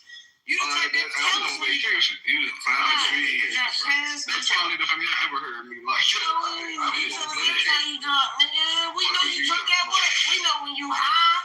You high. No, And right now you probably drunk. That's why you more chill talking. But we know when you get high, that's when you angry. That's when you yell at the whole room. I don't have to date each other. You and D-Real, y'all should date. Yes. No, they shouldn't. No. I mean, if he just let me say what I gotta say, but he wanna interrupt me the whole time because I'm telling the truth. All right, bro. All I did So was you just said one truthful thing about me since you've been You ain't let me talk. Nigga, I asked what was between you and Alexa. Let her talk. You want your wife came in the room. You want me to know how you want us to let you know how you came in the room? All my business. You want me to let you know how you came in the room? No, I don't. I never asked you I shit. bet you don't. I never asked you shit about how D-Real came in the room. I never asked you. She can't be drunk, bro. She told me something that I don't even want to know because I never asked you. So who drunk? Who drunk? The nigga that don't understand the question or the nigga that's No, you ain't drunk. I don't see you. Who drunk? But I love you. I love you drunk, though. I'm not. You just a troll, G-O-D-S. You tipsy, though. Like this. I asked you a straight question, and you won't give it. Instead, you decide to attack somebody. And I'm like, what happened? You feel me? And you keep, Alexis, you as well. You keep talking over me. It's like uncut. You know what? I'm minding y'all business. No, I'm minding y'all Alexis, business. she's so sexy. And I'm gonna let y'all do the dumbass shit y'all want to do in this app. So I don't have to be a part of it. Because I ain't part of none of this shit. Let me.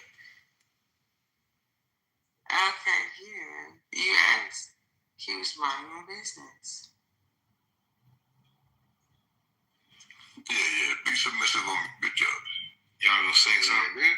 Sound like, hey, you know what it sound like? It sound like when you go past one of them little white clubs. Who is Mo? Drunk ass white people outside rushing the fuck out. I thought Mo was Baltimore, though. No, that's the guy that got that part. No, the thing is, you guys. Mama in DC. No, the thing is, hold on, y'all. The thing is, you overlook the way he like slips in his like messages, like those slick little nasty critiques. He's quote unquote listening, like the goo be doing. They just be listening, and but he's the one that's off my sit, and he listens, and then he makes his judgment. He makes his little judgments, and it's like so fucking off.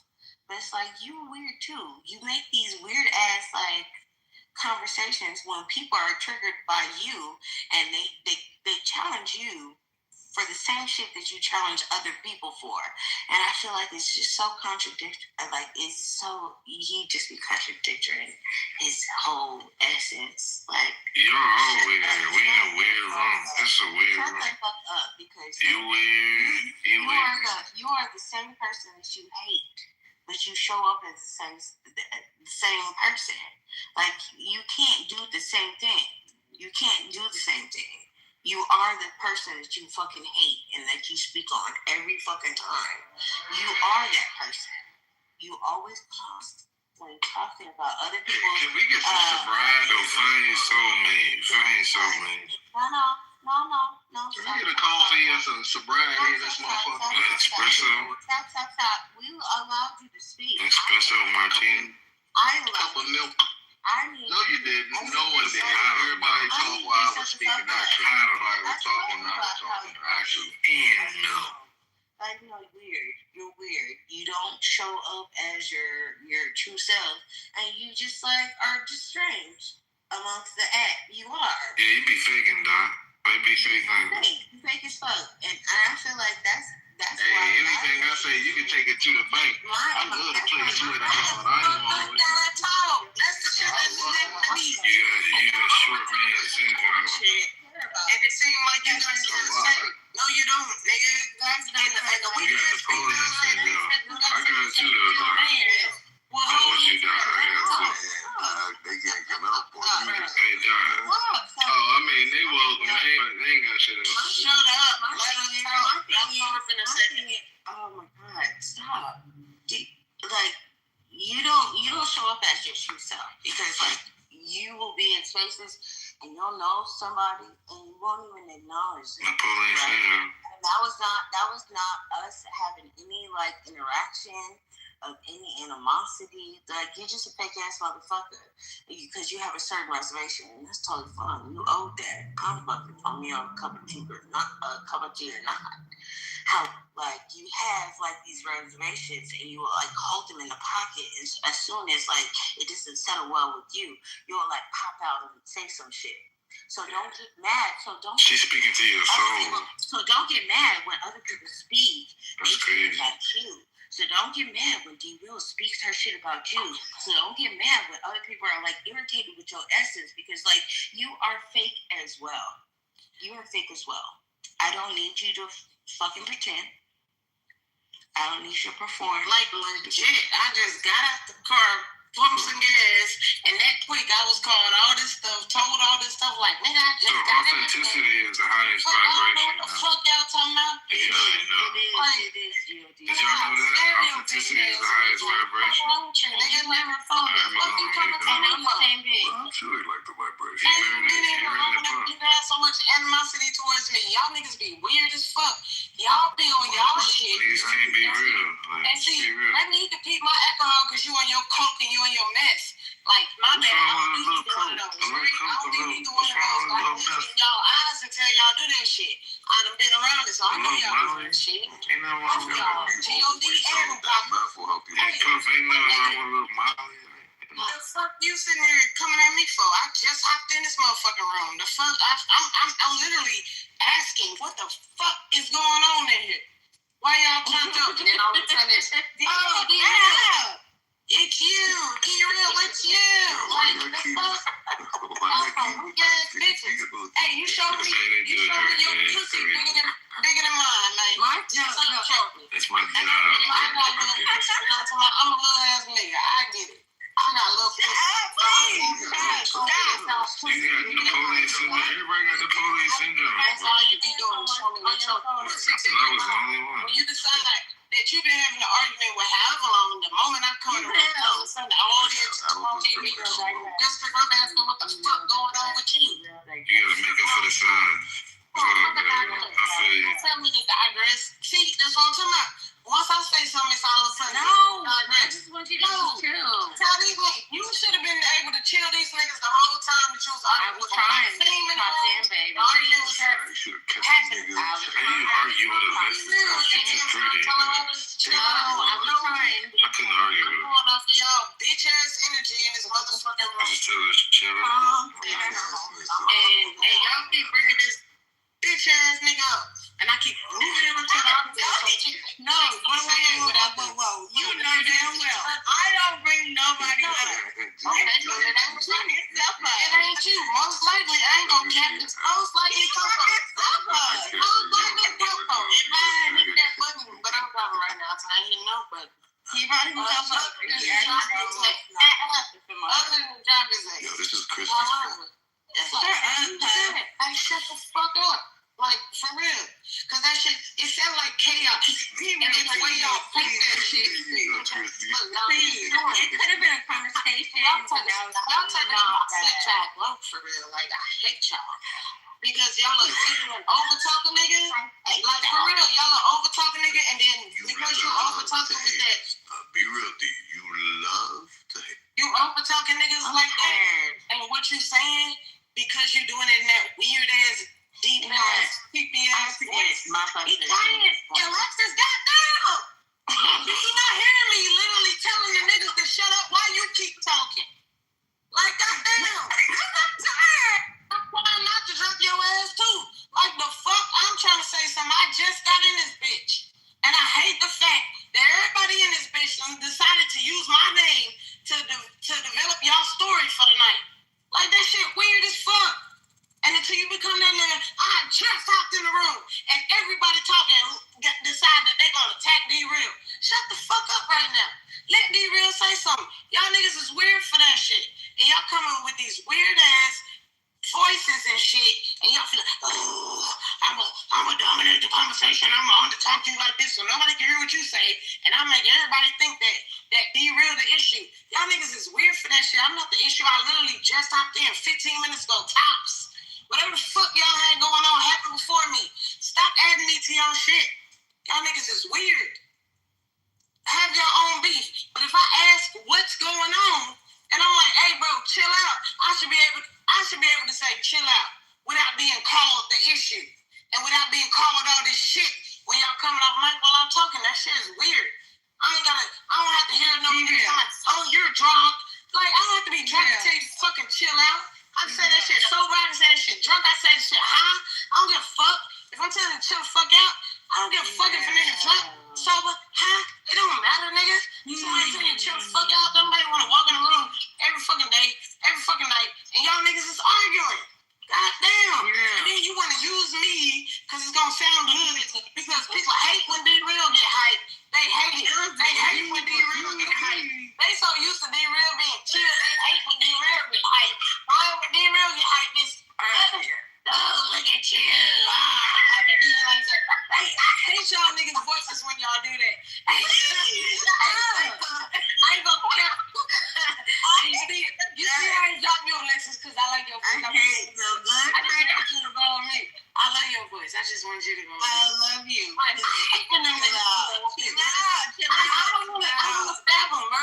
Like, I just want to see blood. Like, don't talk to me, bro. Friend. Don't friend me.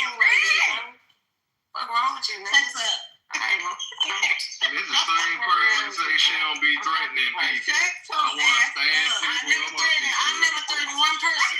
I never threatened one person. That whole conversation. I never threatened one person.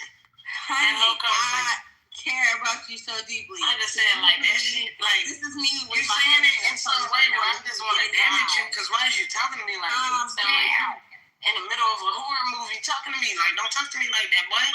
Like, the fuck? Straighten up your voice. Like, that shit ain't cute with me. Don't talk to me like that, bro. I get it. Like, I feel like we gotta. I get it. But I ain't threatening them niggas. Like, they like perfectly fine. Doctor, you on the other line? I don't know. I don't know about you. But these other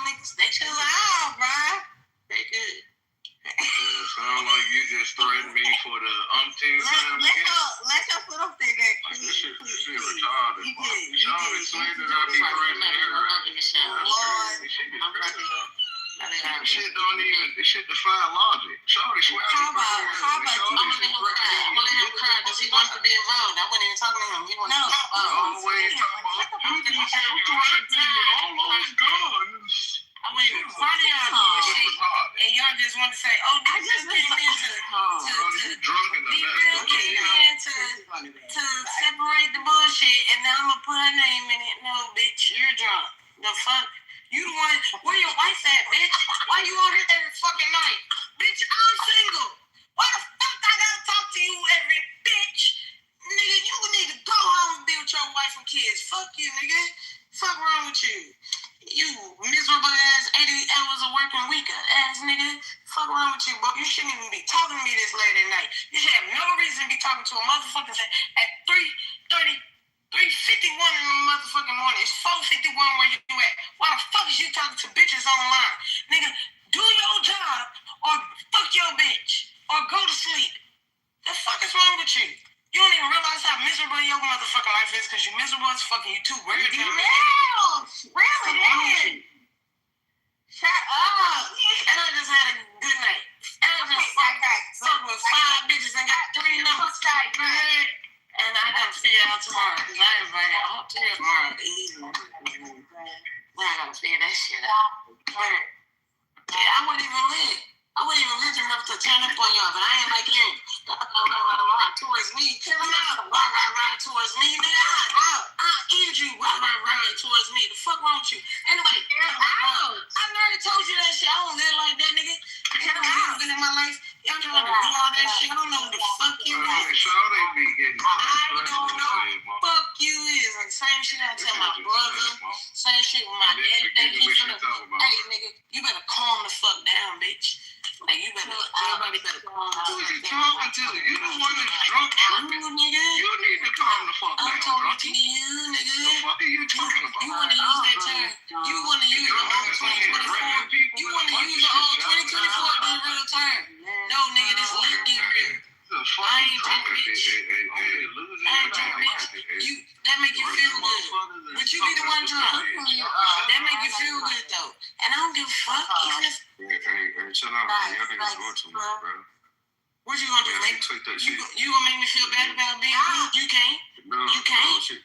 You can't make me feel bad about being drunk. No. You coming in here hopping on cuz when she was tweaked the fuck out on content. I don't give a fuck. I asked a question. I didn't know. I would have got on Alexa's ass too. But the nigga's the one who went to come at me. You think I'm gonna listen to a bunch of niggas come at rah, be real? Fuck you. Nigga, you gonna rah to this motherfucking fish. Fuck. You can go. You can go. Watch your fucking mouth. You know when that pit bull got off of me? Popped in the nose. The fuck? You want to be a pit bull like D-Real? D-Real gonna handle you like a pit bull? The fuck wrong with you?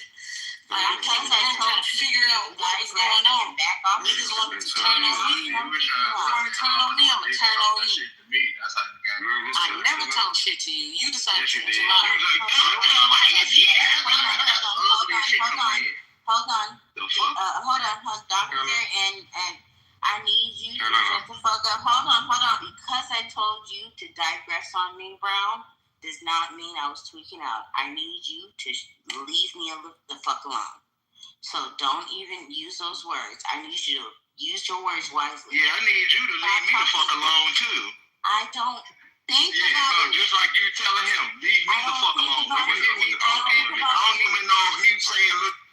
I don't think about you. A little stupid shit when I come off. I don't think about. So just like you telling him, leave me the fuck alone. I don't think about you. Have a good night. Appreciate it. Why are you making this about you? Look at you. And I think about you, and I think about you, and I think about you. I don't. Both of y'all, leave me the fuck alone. I don't think about none of y'all. I mind my own fucking business. Stop keeping my name and my essence in your mouth. Stop it. Any business you have with anybody else? What about me? I swear to God, I don't mention your ass. You the one start talking about me and long lost memories. I don't care, DJ. Doctor. Thank you, doctor. You was bringing up my name. Keep my name out your mouth. Have a great night. Today? Are you gonna be cool to me? Fuck out My here. essence. Shut the fuck up. I need you to shut the fuck up. Leave me alone. I'm asking if you're gonna leave me alone. I'm asking if you're gonna leave me alone. I just asked you that.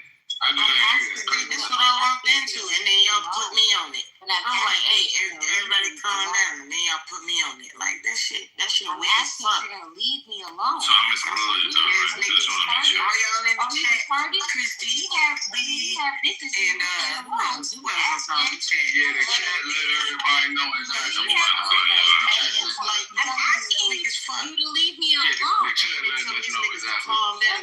Put me on that shit.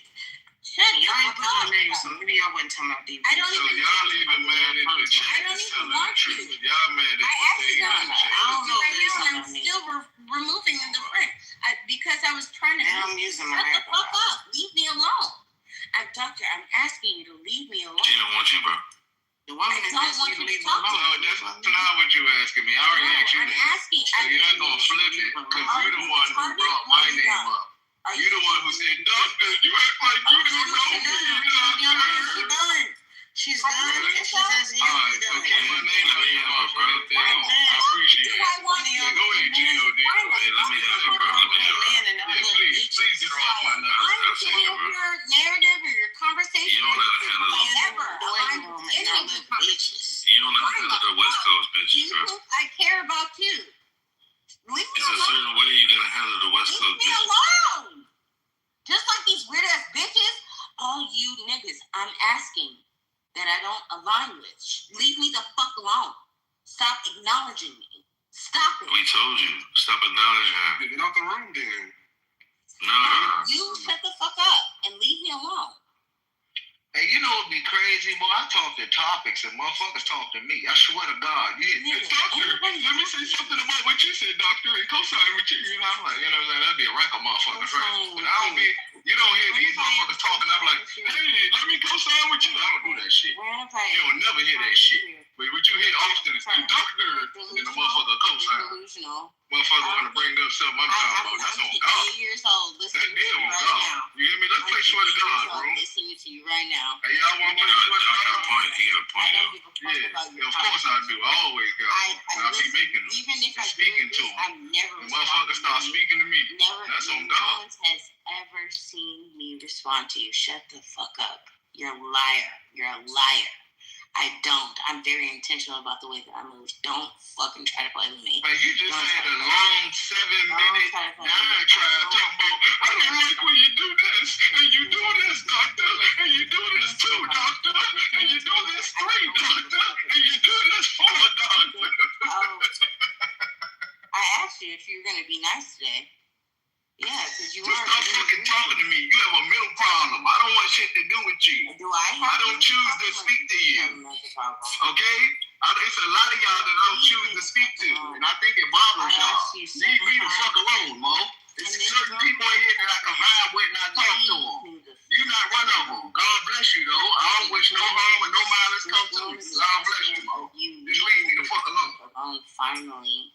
Because like I told you several times, repeatedly, like, leave me alone. You, other people. And it's crazy. I think a lot of people realize that shit, G.O.D. That's why they be snapping out, bro. Because I don't talk to everybody in this mad as hell. She I swear to God, I don't. She can't believe it. I don't talk to everybody in here because but give her less than a chance. Give her a chance. That's on God. Give her a chance. And I think a lot of people get mad about that shit. I'm talking to people. I need you. I mean, I would give her a chance. It's getting like R. Kelly-ish. Anyway, so not knowing when to say no. You're not knowing when to stop. What your niggas thinking about shut the fuck up and the UFO? Like, nobody worrying about you. Why you make sure yourself sit over to your bitch? You leave me. Man, listen, nobody's worrying about you. You're centering me now. Nobody you think that motherfucking that landing they just did was fake as shit, though. That's what we thinking, bro. And people have memories. Hey, you know what else we think? Like, how the fuck do we gotta go up with that big ass cluster, but when they come back down, that motherfucker flat sideways, don't need no help coming back. You know what I'm saying? Shit don't really add up for us. That's what we trying where people remember me and they talk about me. Come on, man. I want to see the old flag that they planted. Can they fly past the old flag? Yeah, so leave me alone.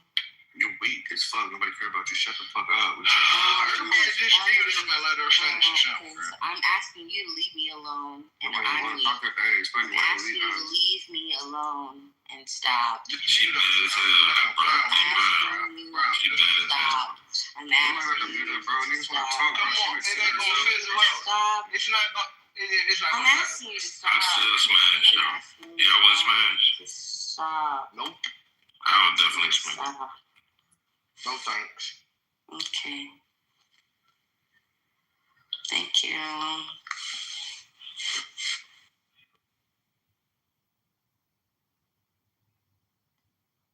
Cool. So yeah.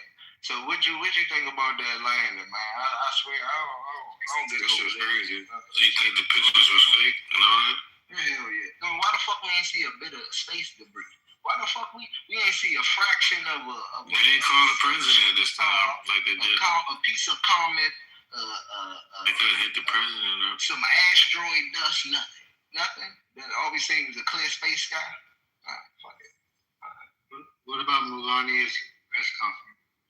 Yeah, where the fuck that come from? That's no good question. That just came out of the blue. Like, no, I was never, Epstein ain't never touched on this stuff. No, we ain't. Like, where the fuck that come from? That's a good ass question. And then she said that the women should be able to talk about what happened, and then Mr. Trump delayed it. She said she made because she said she's not a victim because she made out for him. That's the best president we ever had, Donald Trump. What you think, Doc? Son to speak his minds. Do I think he's the best president we've ever had? Fuck no. He pimped the whole structure. Like, what do you mean? Okay. Do I think he? You don't give him no respect. He finessed it. Do I think he's? Like, come on, like, you from the street, you from the hood, you from, come on, dog, Southie. Come on, When you think about it, I think he's been emotional. That nigga finessed it. when you think about it, when you think of from just the '60s, which was like on some hustling shit, like the '60s is on. They used to be was presidents calling black people nigger and endorsing segregation.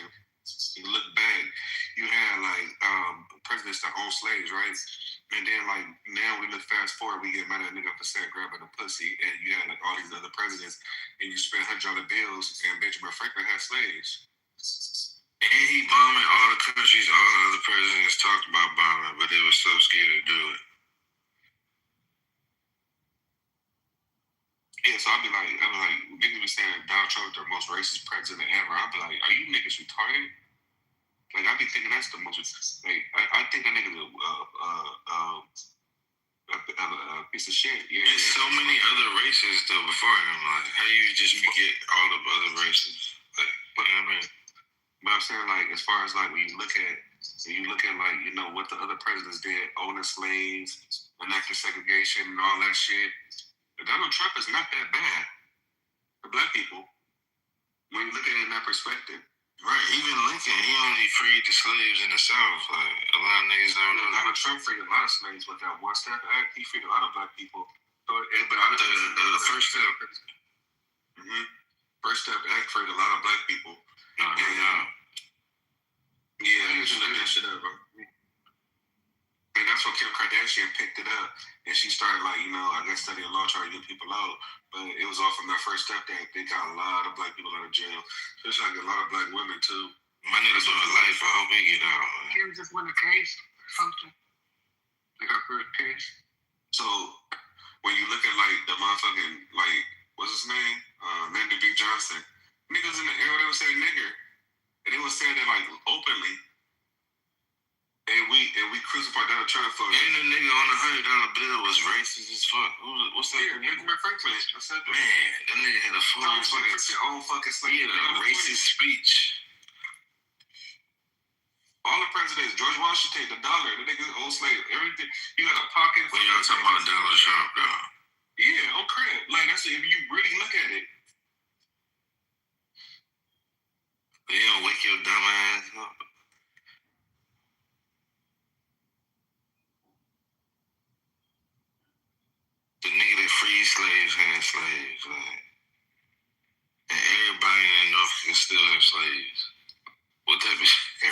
president got slaves. Like, no, but this nigga freed the slaves in the South. That's it. That's crazy, dog. Niggas don't even talk about that. Niggas just skip over that. Like, it's crazy. For free.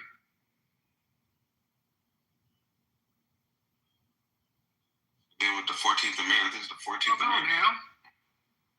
Is it another one that say that slavery is just if it's for a personal crime?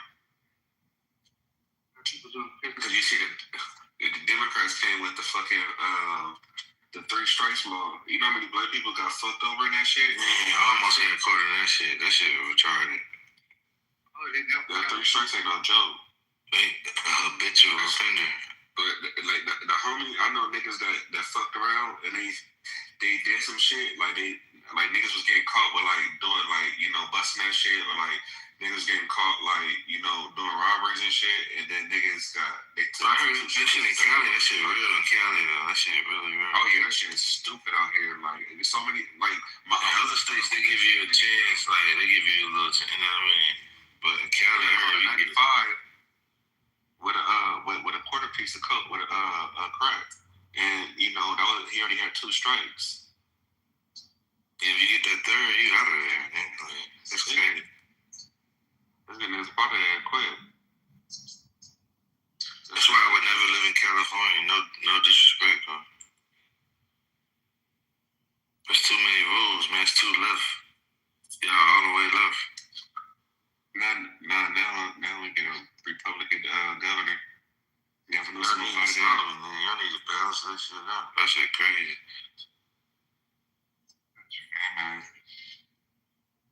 We free on the weed though. Everybody want to be blowing weed and shit. We don't want who like said they told for that shit. Nah, no doubt though. We ran so y'all can walk. You used to come to Canada. In agriculture though, y'all produce what, like 40% of the world's, not the world, but the country's agriculture and shit. Vegetables. Everything grown here. So y'all let the 2 drunk people come in here, toss the room side to side, and then leave? That's crazy. So you drunk too, B? No, I just want y'all to do better. I really want y'all to do better. I tried to stop it. We tried to intervene though. That was like. I know you did, bro. Both of y'all did. I don't know. I'm going back home. That's crazy. Nah, because D just wanted to jump on Doctor because she was crashing out, bro. Shit. Yeah, she has some personal shit, but that shit was like, it was a good time. She tried to do that shit every night. She just told the reason. She said something about the singing room. She a thug. Singing or something. I swear, I'm like, what the fuck? He gonna beat your ass, man, when she see you. What the fuck out of here? That time for y'all. What's up? Shit is crazy. I've been fighting my whole life. Niggas come on the app and get drunk and then just you look like him, you know, share their demons. My man, I should.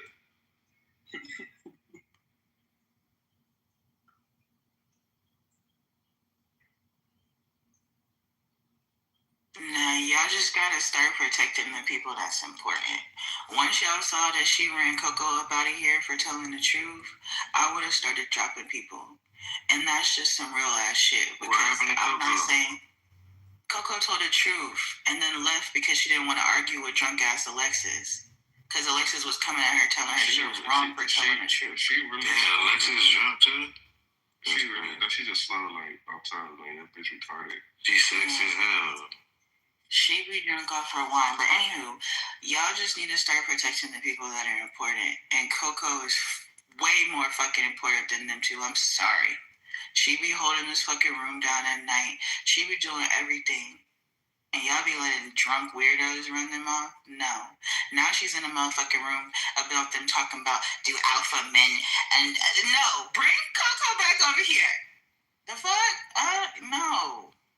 I didn't like that. But y'all know if I would have joined the argument, it would have got way worse. So sometimes I just have to be quiet.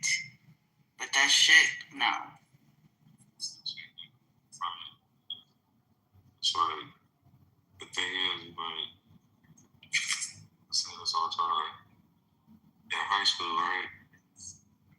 I'm gonna say, I'm going with this. But in high school, they had niggas that was like gifted, right? They had like the gay program, and they had AP, like advanced placement. You take like college curriculum. Those are like the smart people. And then you had like regular classes where that's where like the C students, right? Just regular general like education, graduate diploma, high school diploma type shit. And then you have like the slow classes where like these niggas didn't even eat lunch with you. Like they got to eat lunch early as fuck. They got out of school early as shit. And then so they kept us separate. We didn't really like socialize. And then when we graduated, they mixed us all together. And it was never supposed to be like this. It was never ever supposed to be like this. Like they didn't even check up on these kids anymore, and then they like intermingle with us. They should have a separate city or something like. Yeah, because if we intermingle and socialize with these kids like during like school, obviously that we weren't all supposed to be together. So it was structured, and like now you get in the real world, it's like no structure. Should be like slow cities. Yeah, you got like the slow kids, like with like the smart kids, and then like like smart cities. It should be slow cities too. Yeah, the thing is, because you can't leave people out, bro. A lot of the crack babies, the heroin babies, the babies, I need to speak of. Think about how. Oh, you was a crack baby too? No, I was not. My parents never were on hard drugs, and they're still successful making it happen. So my thing is, a lot of them are the age of the 30s, and right, the decision makers of the world. We're going into war. Like, think about it. There's a lot of grown drugs now that it's kind of ruining the world. Kind of is. They made that assessment. I'm sure.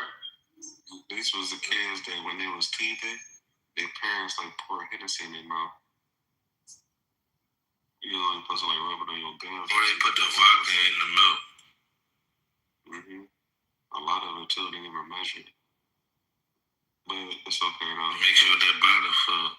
I can tell who didn't drink out the water hose. Like just by like how niggas talk, like just by like niggas are like, oh no, you never drink out the water hose. You in the house without a cup.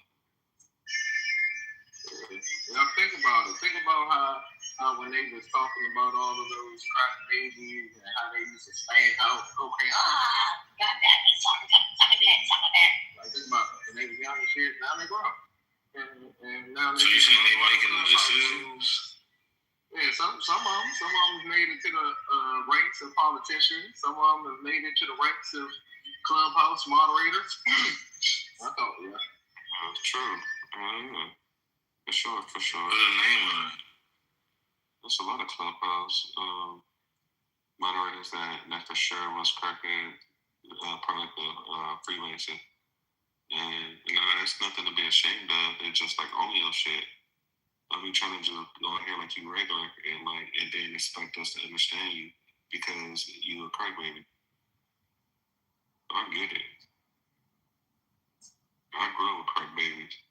Some of them, was just slow on the mind, but they was like real athletic and shit, like had ADHD.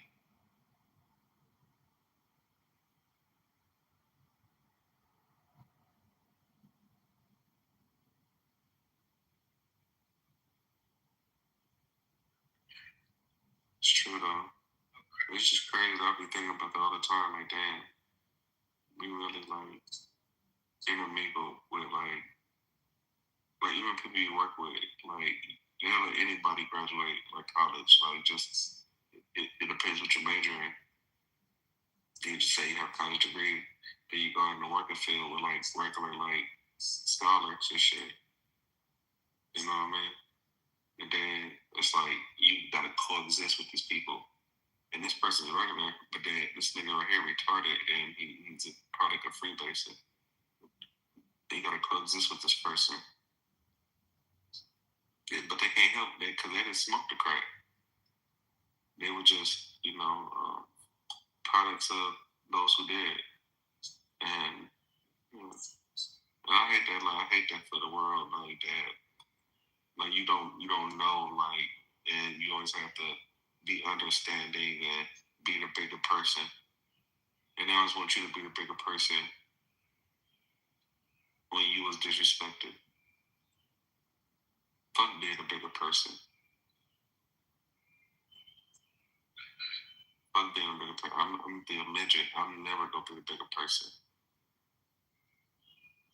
I swear to God, I hate that shit too. They tell me to do it all the fucking time. Doctor, you can turn the other cheek. We're knowing goddamn well the motherfucker smack them, they lunch the fuck out. So how the fuck you gonna ask me to do something? You can't. You know what I'm saying?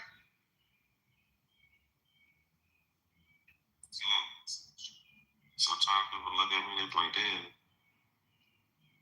you look athletic. What you play? I said mind games and a victim. Because, you're not gonna out victim me, because I learned that now.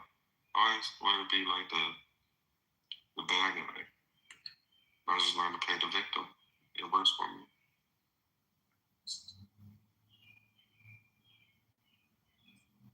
You did me wrong, I did nothing. Fuck you. Because niggas go, even if like you right, you know what I mean? People don't give a fuck. They don't. People don't care about how they treat you. You know? You're dealing with some real sociopaths. So it's fuck me, fuck you. If it's fuck me. You did me wrong. I did nothing. Yeah. And that's why I think that's why I get into it, motherfuckers. Because, like, I'm in a mind state when the motherfucker disrespects me on more, I go above and beyond to make sure I can say the worst shit I could think of to your ass. It's going to make sure it make me feel some type of way. And I know I'm often affected, right? That's why motherfuckers be harboring attitude towards me for so goddamn long. I'm good at that shit. But I be like, bro, you the one that poked me first. Pause. Like, if you wouldn't have poked the bed wouldn't maul your ass. You can't get mad if you got mauled by a bed that you poked. Yeah, like that. That don't make sense. You can't become the victim after you with the aggressor. That shit don't work like that.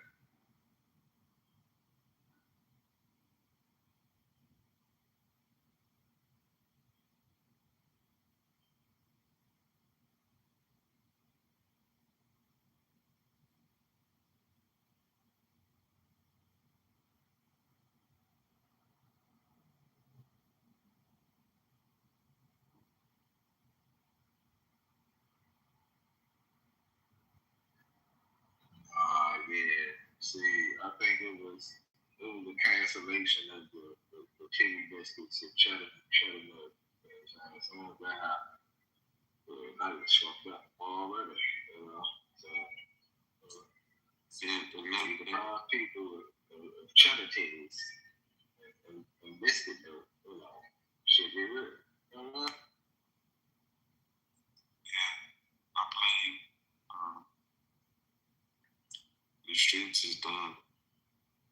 And it been done for a long time.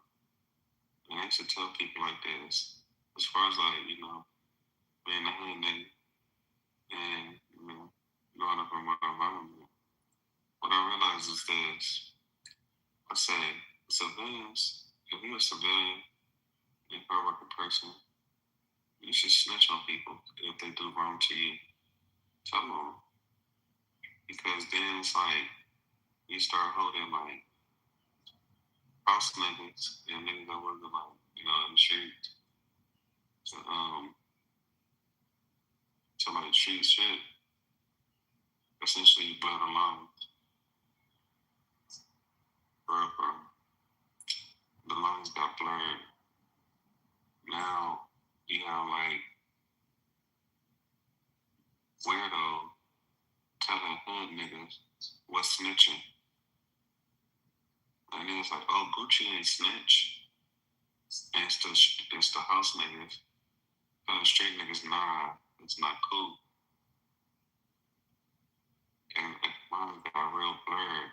Like you got Poetic Flacco, you got DJ Academics. It's all never ain't no gangster shit. Why? Because we blurred the line. We have like commercialized like the streets. And that's why it's done, man. The shit, black people are cut.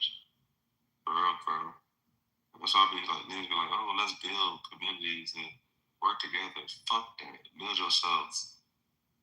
All that community building shit, all that shit, you congregate with like-minded people. We talk about building community. I don't trust niggas. For real, for real.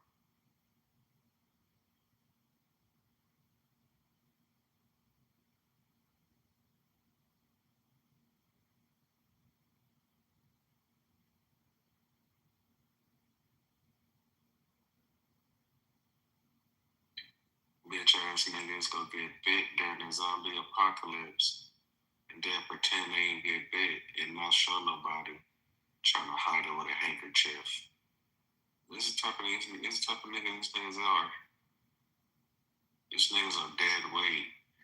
When the zombie apocalypse comes, these niggas don't even have guns. They don't even have weapons. Niggas talking about building gardens and all that shit. These niggas can't even do 50 push-ups. Can't even run or walk a mile. Yeah, these niggas are weak in the mind, in the body, in the spirit. Niggas dead weight. But I'm letting all you niggas know. The zombie apocalypse come, I pop any one of you niggas in turn.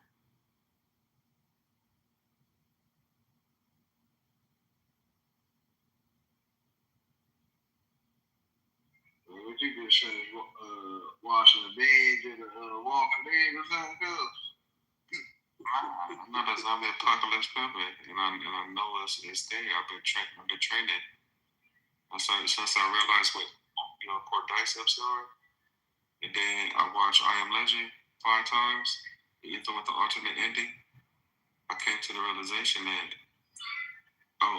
and then what sparked it off even more is like when we detached from the World Health Organization recently, and it was like, we found the cure to all these cancers, and that was the plot in I Am Legend. The nigga was supposed to have the cure to cancer, and then niggas turned zombies. Right. That shit coming. So I can scientifically explain how it happens to a T, to where like anyone can understand how this is so legit. And when you understand how the nanotechnology works and how nanoparticles, is inorganic, it has inorganic metals in it, kind of. And, this shit can go to your basal ganglia, which is a logical part of your brain, and calcify. And it's been proven that these nanoparticles can they react to radio frequency. You can look this up. Type it in with Google. It's on the NCBI website too. They did a study and they put the nanoparticle inside of an electromagnetic field. And when they put an electromagnetic field, the motherfucker started accelerating. It's just crazy.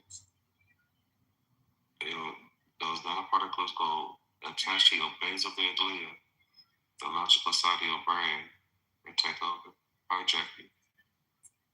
Be brain dead, just walking, a zombie getting transmitted signals.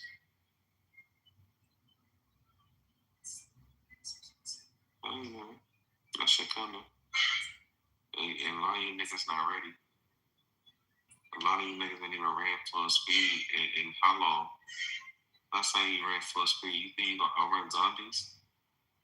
Maybe the first wave, when they like slow, but when they start like mutating and the virus start going crazy, yeah, you niggas not even physically ready for that shit. And then on top of that, y'all scared of guns.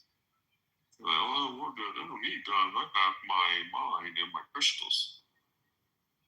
Soft ass niggas. Not too much on the crystals. Nigga, Gubby waving an organ night at a zombie looking stupid as fuck. Damn it. I meant to laugh at you.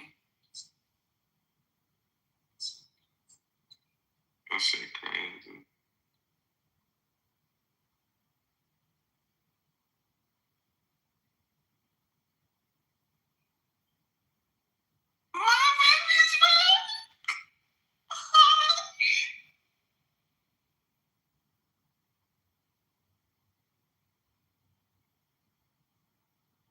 Did you see me and Christy's comments in the chat?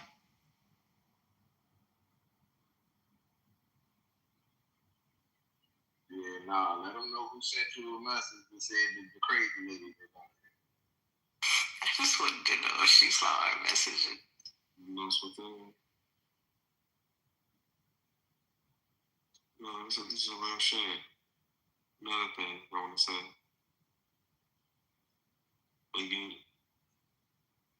When you grow up, right,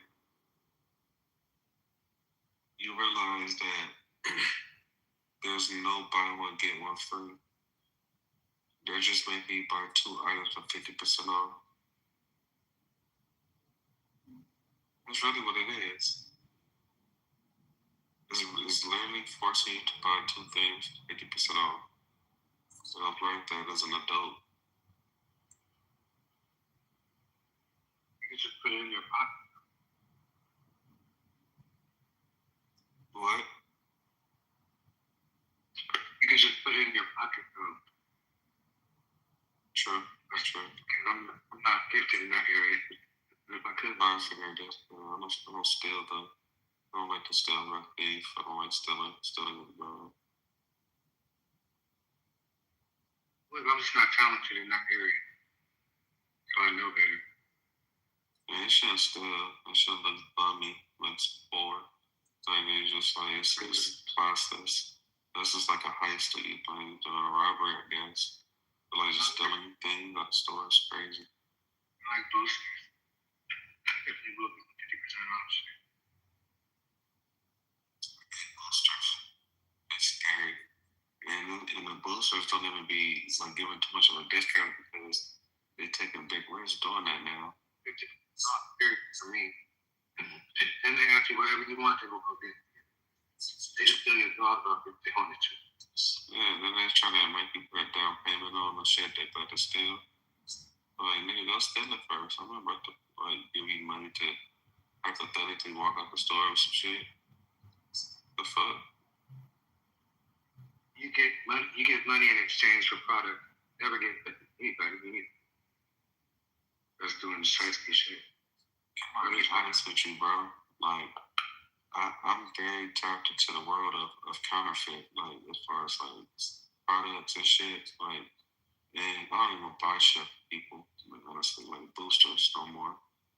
Cause niggas be having fake AirPod and fake Apple Watches and fake motherfucking all type of shit, bro.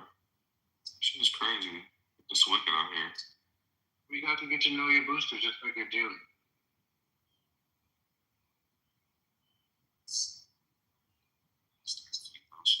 I'm scary. Niggas not really doing that shit no more like how they used to. Cause now, I don't know if they got it out there or y'all let it, but if you like if you boosting, you gonna steal shit from stores, they watch you and they let you do it. And they wait till like and basically they get lost permission to follow you. And basically when you hit like multiple stores, they get you for commercial burglary. Just like a bigger charge. That shit bullshit. Yeah. And shit, just a nigga like that shit niggas doing now. Nigga, we used to get tickets for like if we got caught. We used to run in T-Mobile. We been doing that shit, snatch your phone. Now niggas be going viral doing that shit, but nigga, that's how niggas was making money back in the day. We was going in fucking Apple Store, nigga, hit Apple Store so many times.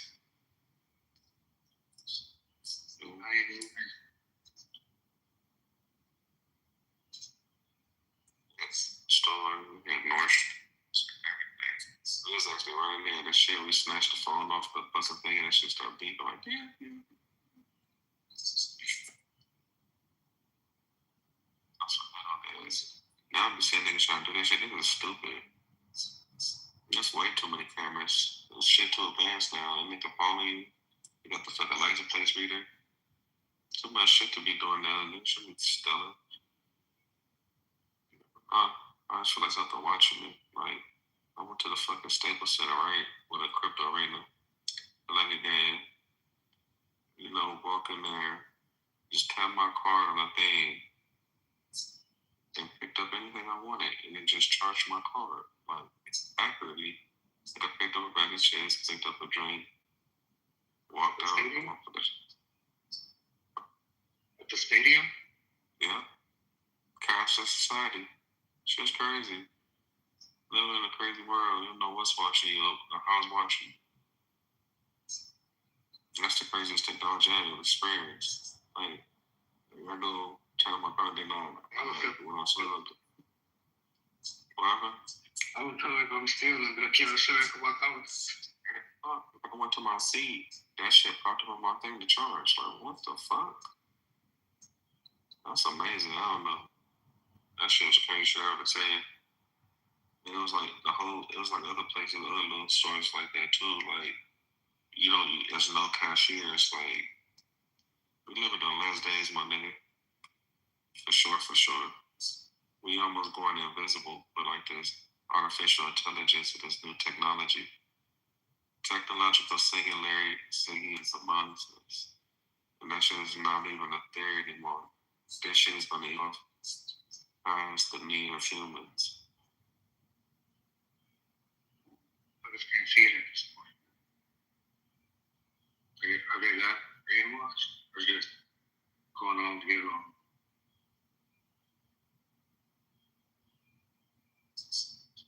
Motherfuckers live in a digital realm now. People don't even live in physical reality no more. We got niggas wake up in the morning and tell a fucking timeline and people on social media the morning before they tell people in their house.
What y'all feel about now? They probably about to pass the constitutional carry.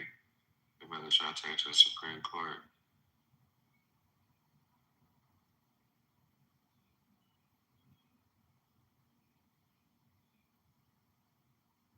Yeah.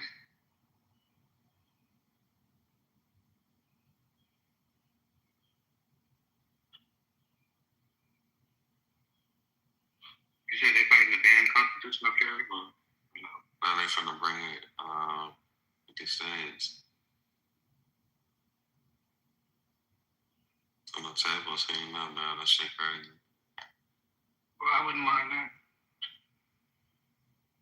If you got constitutional carry, that means that you can carry your gun. If you come to California, you can come and bring your gun on state lines. I know I'm from California, but I live in New York now, but our laws are even worse here. In New York City, has different laws than the rest of the state. It's like how, why but you can't have like the bullets anywhere near that any time, and then it's unclear as to how you can use it within your household. I'd rather be caught with it than without it.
I wonder if that episode of The Simpsons real. How like realistically it'd be the aliens running the shit, and it'd be like the like presidents and shit.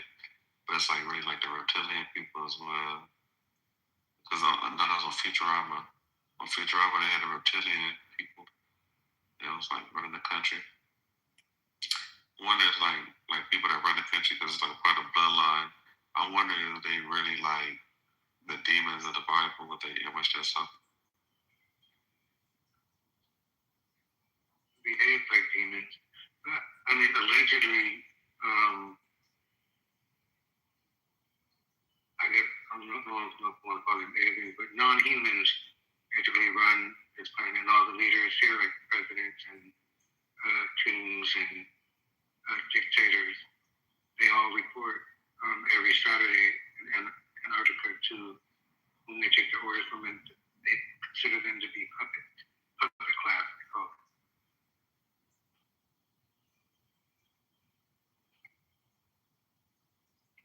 I don't know.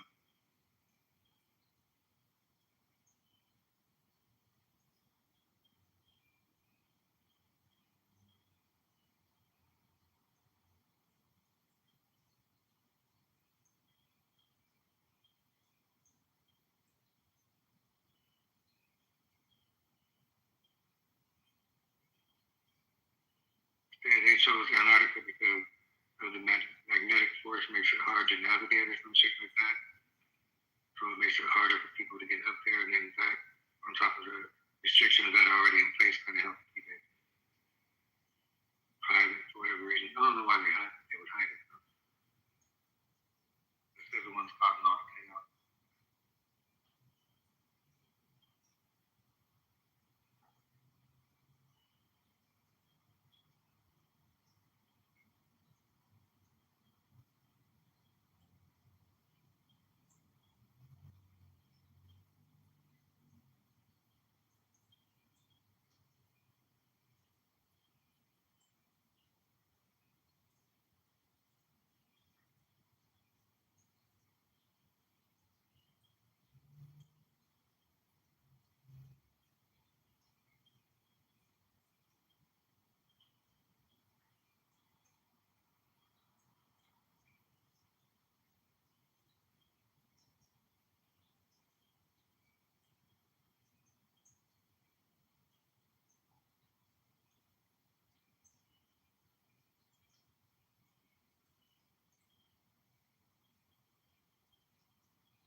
Maybe people are scared of aliens. You know, like that.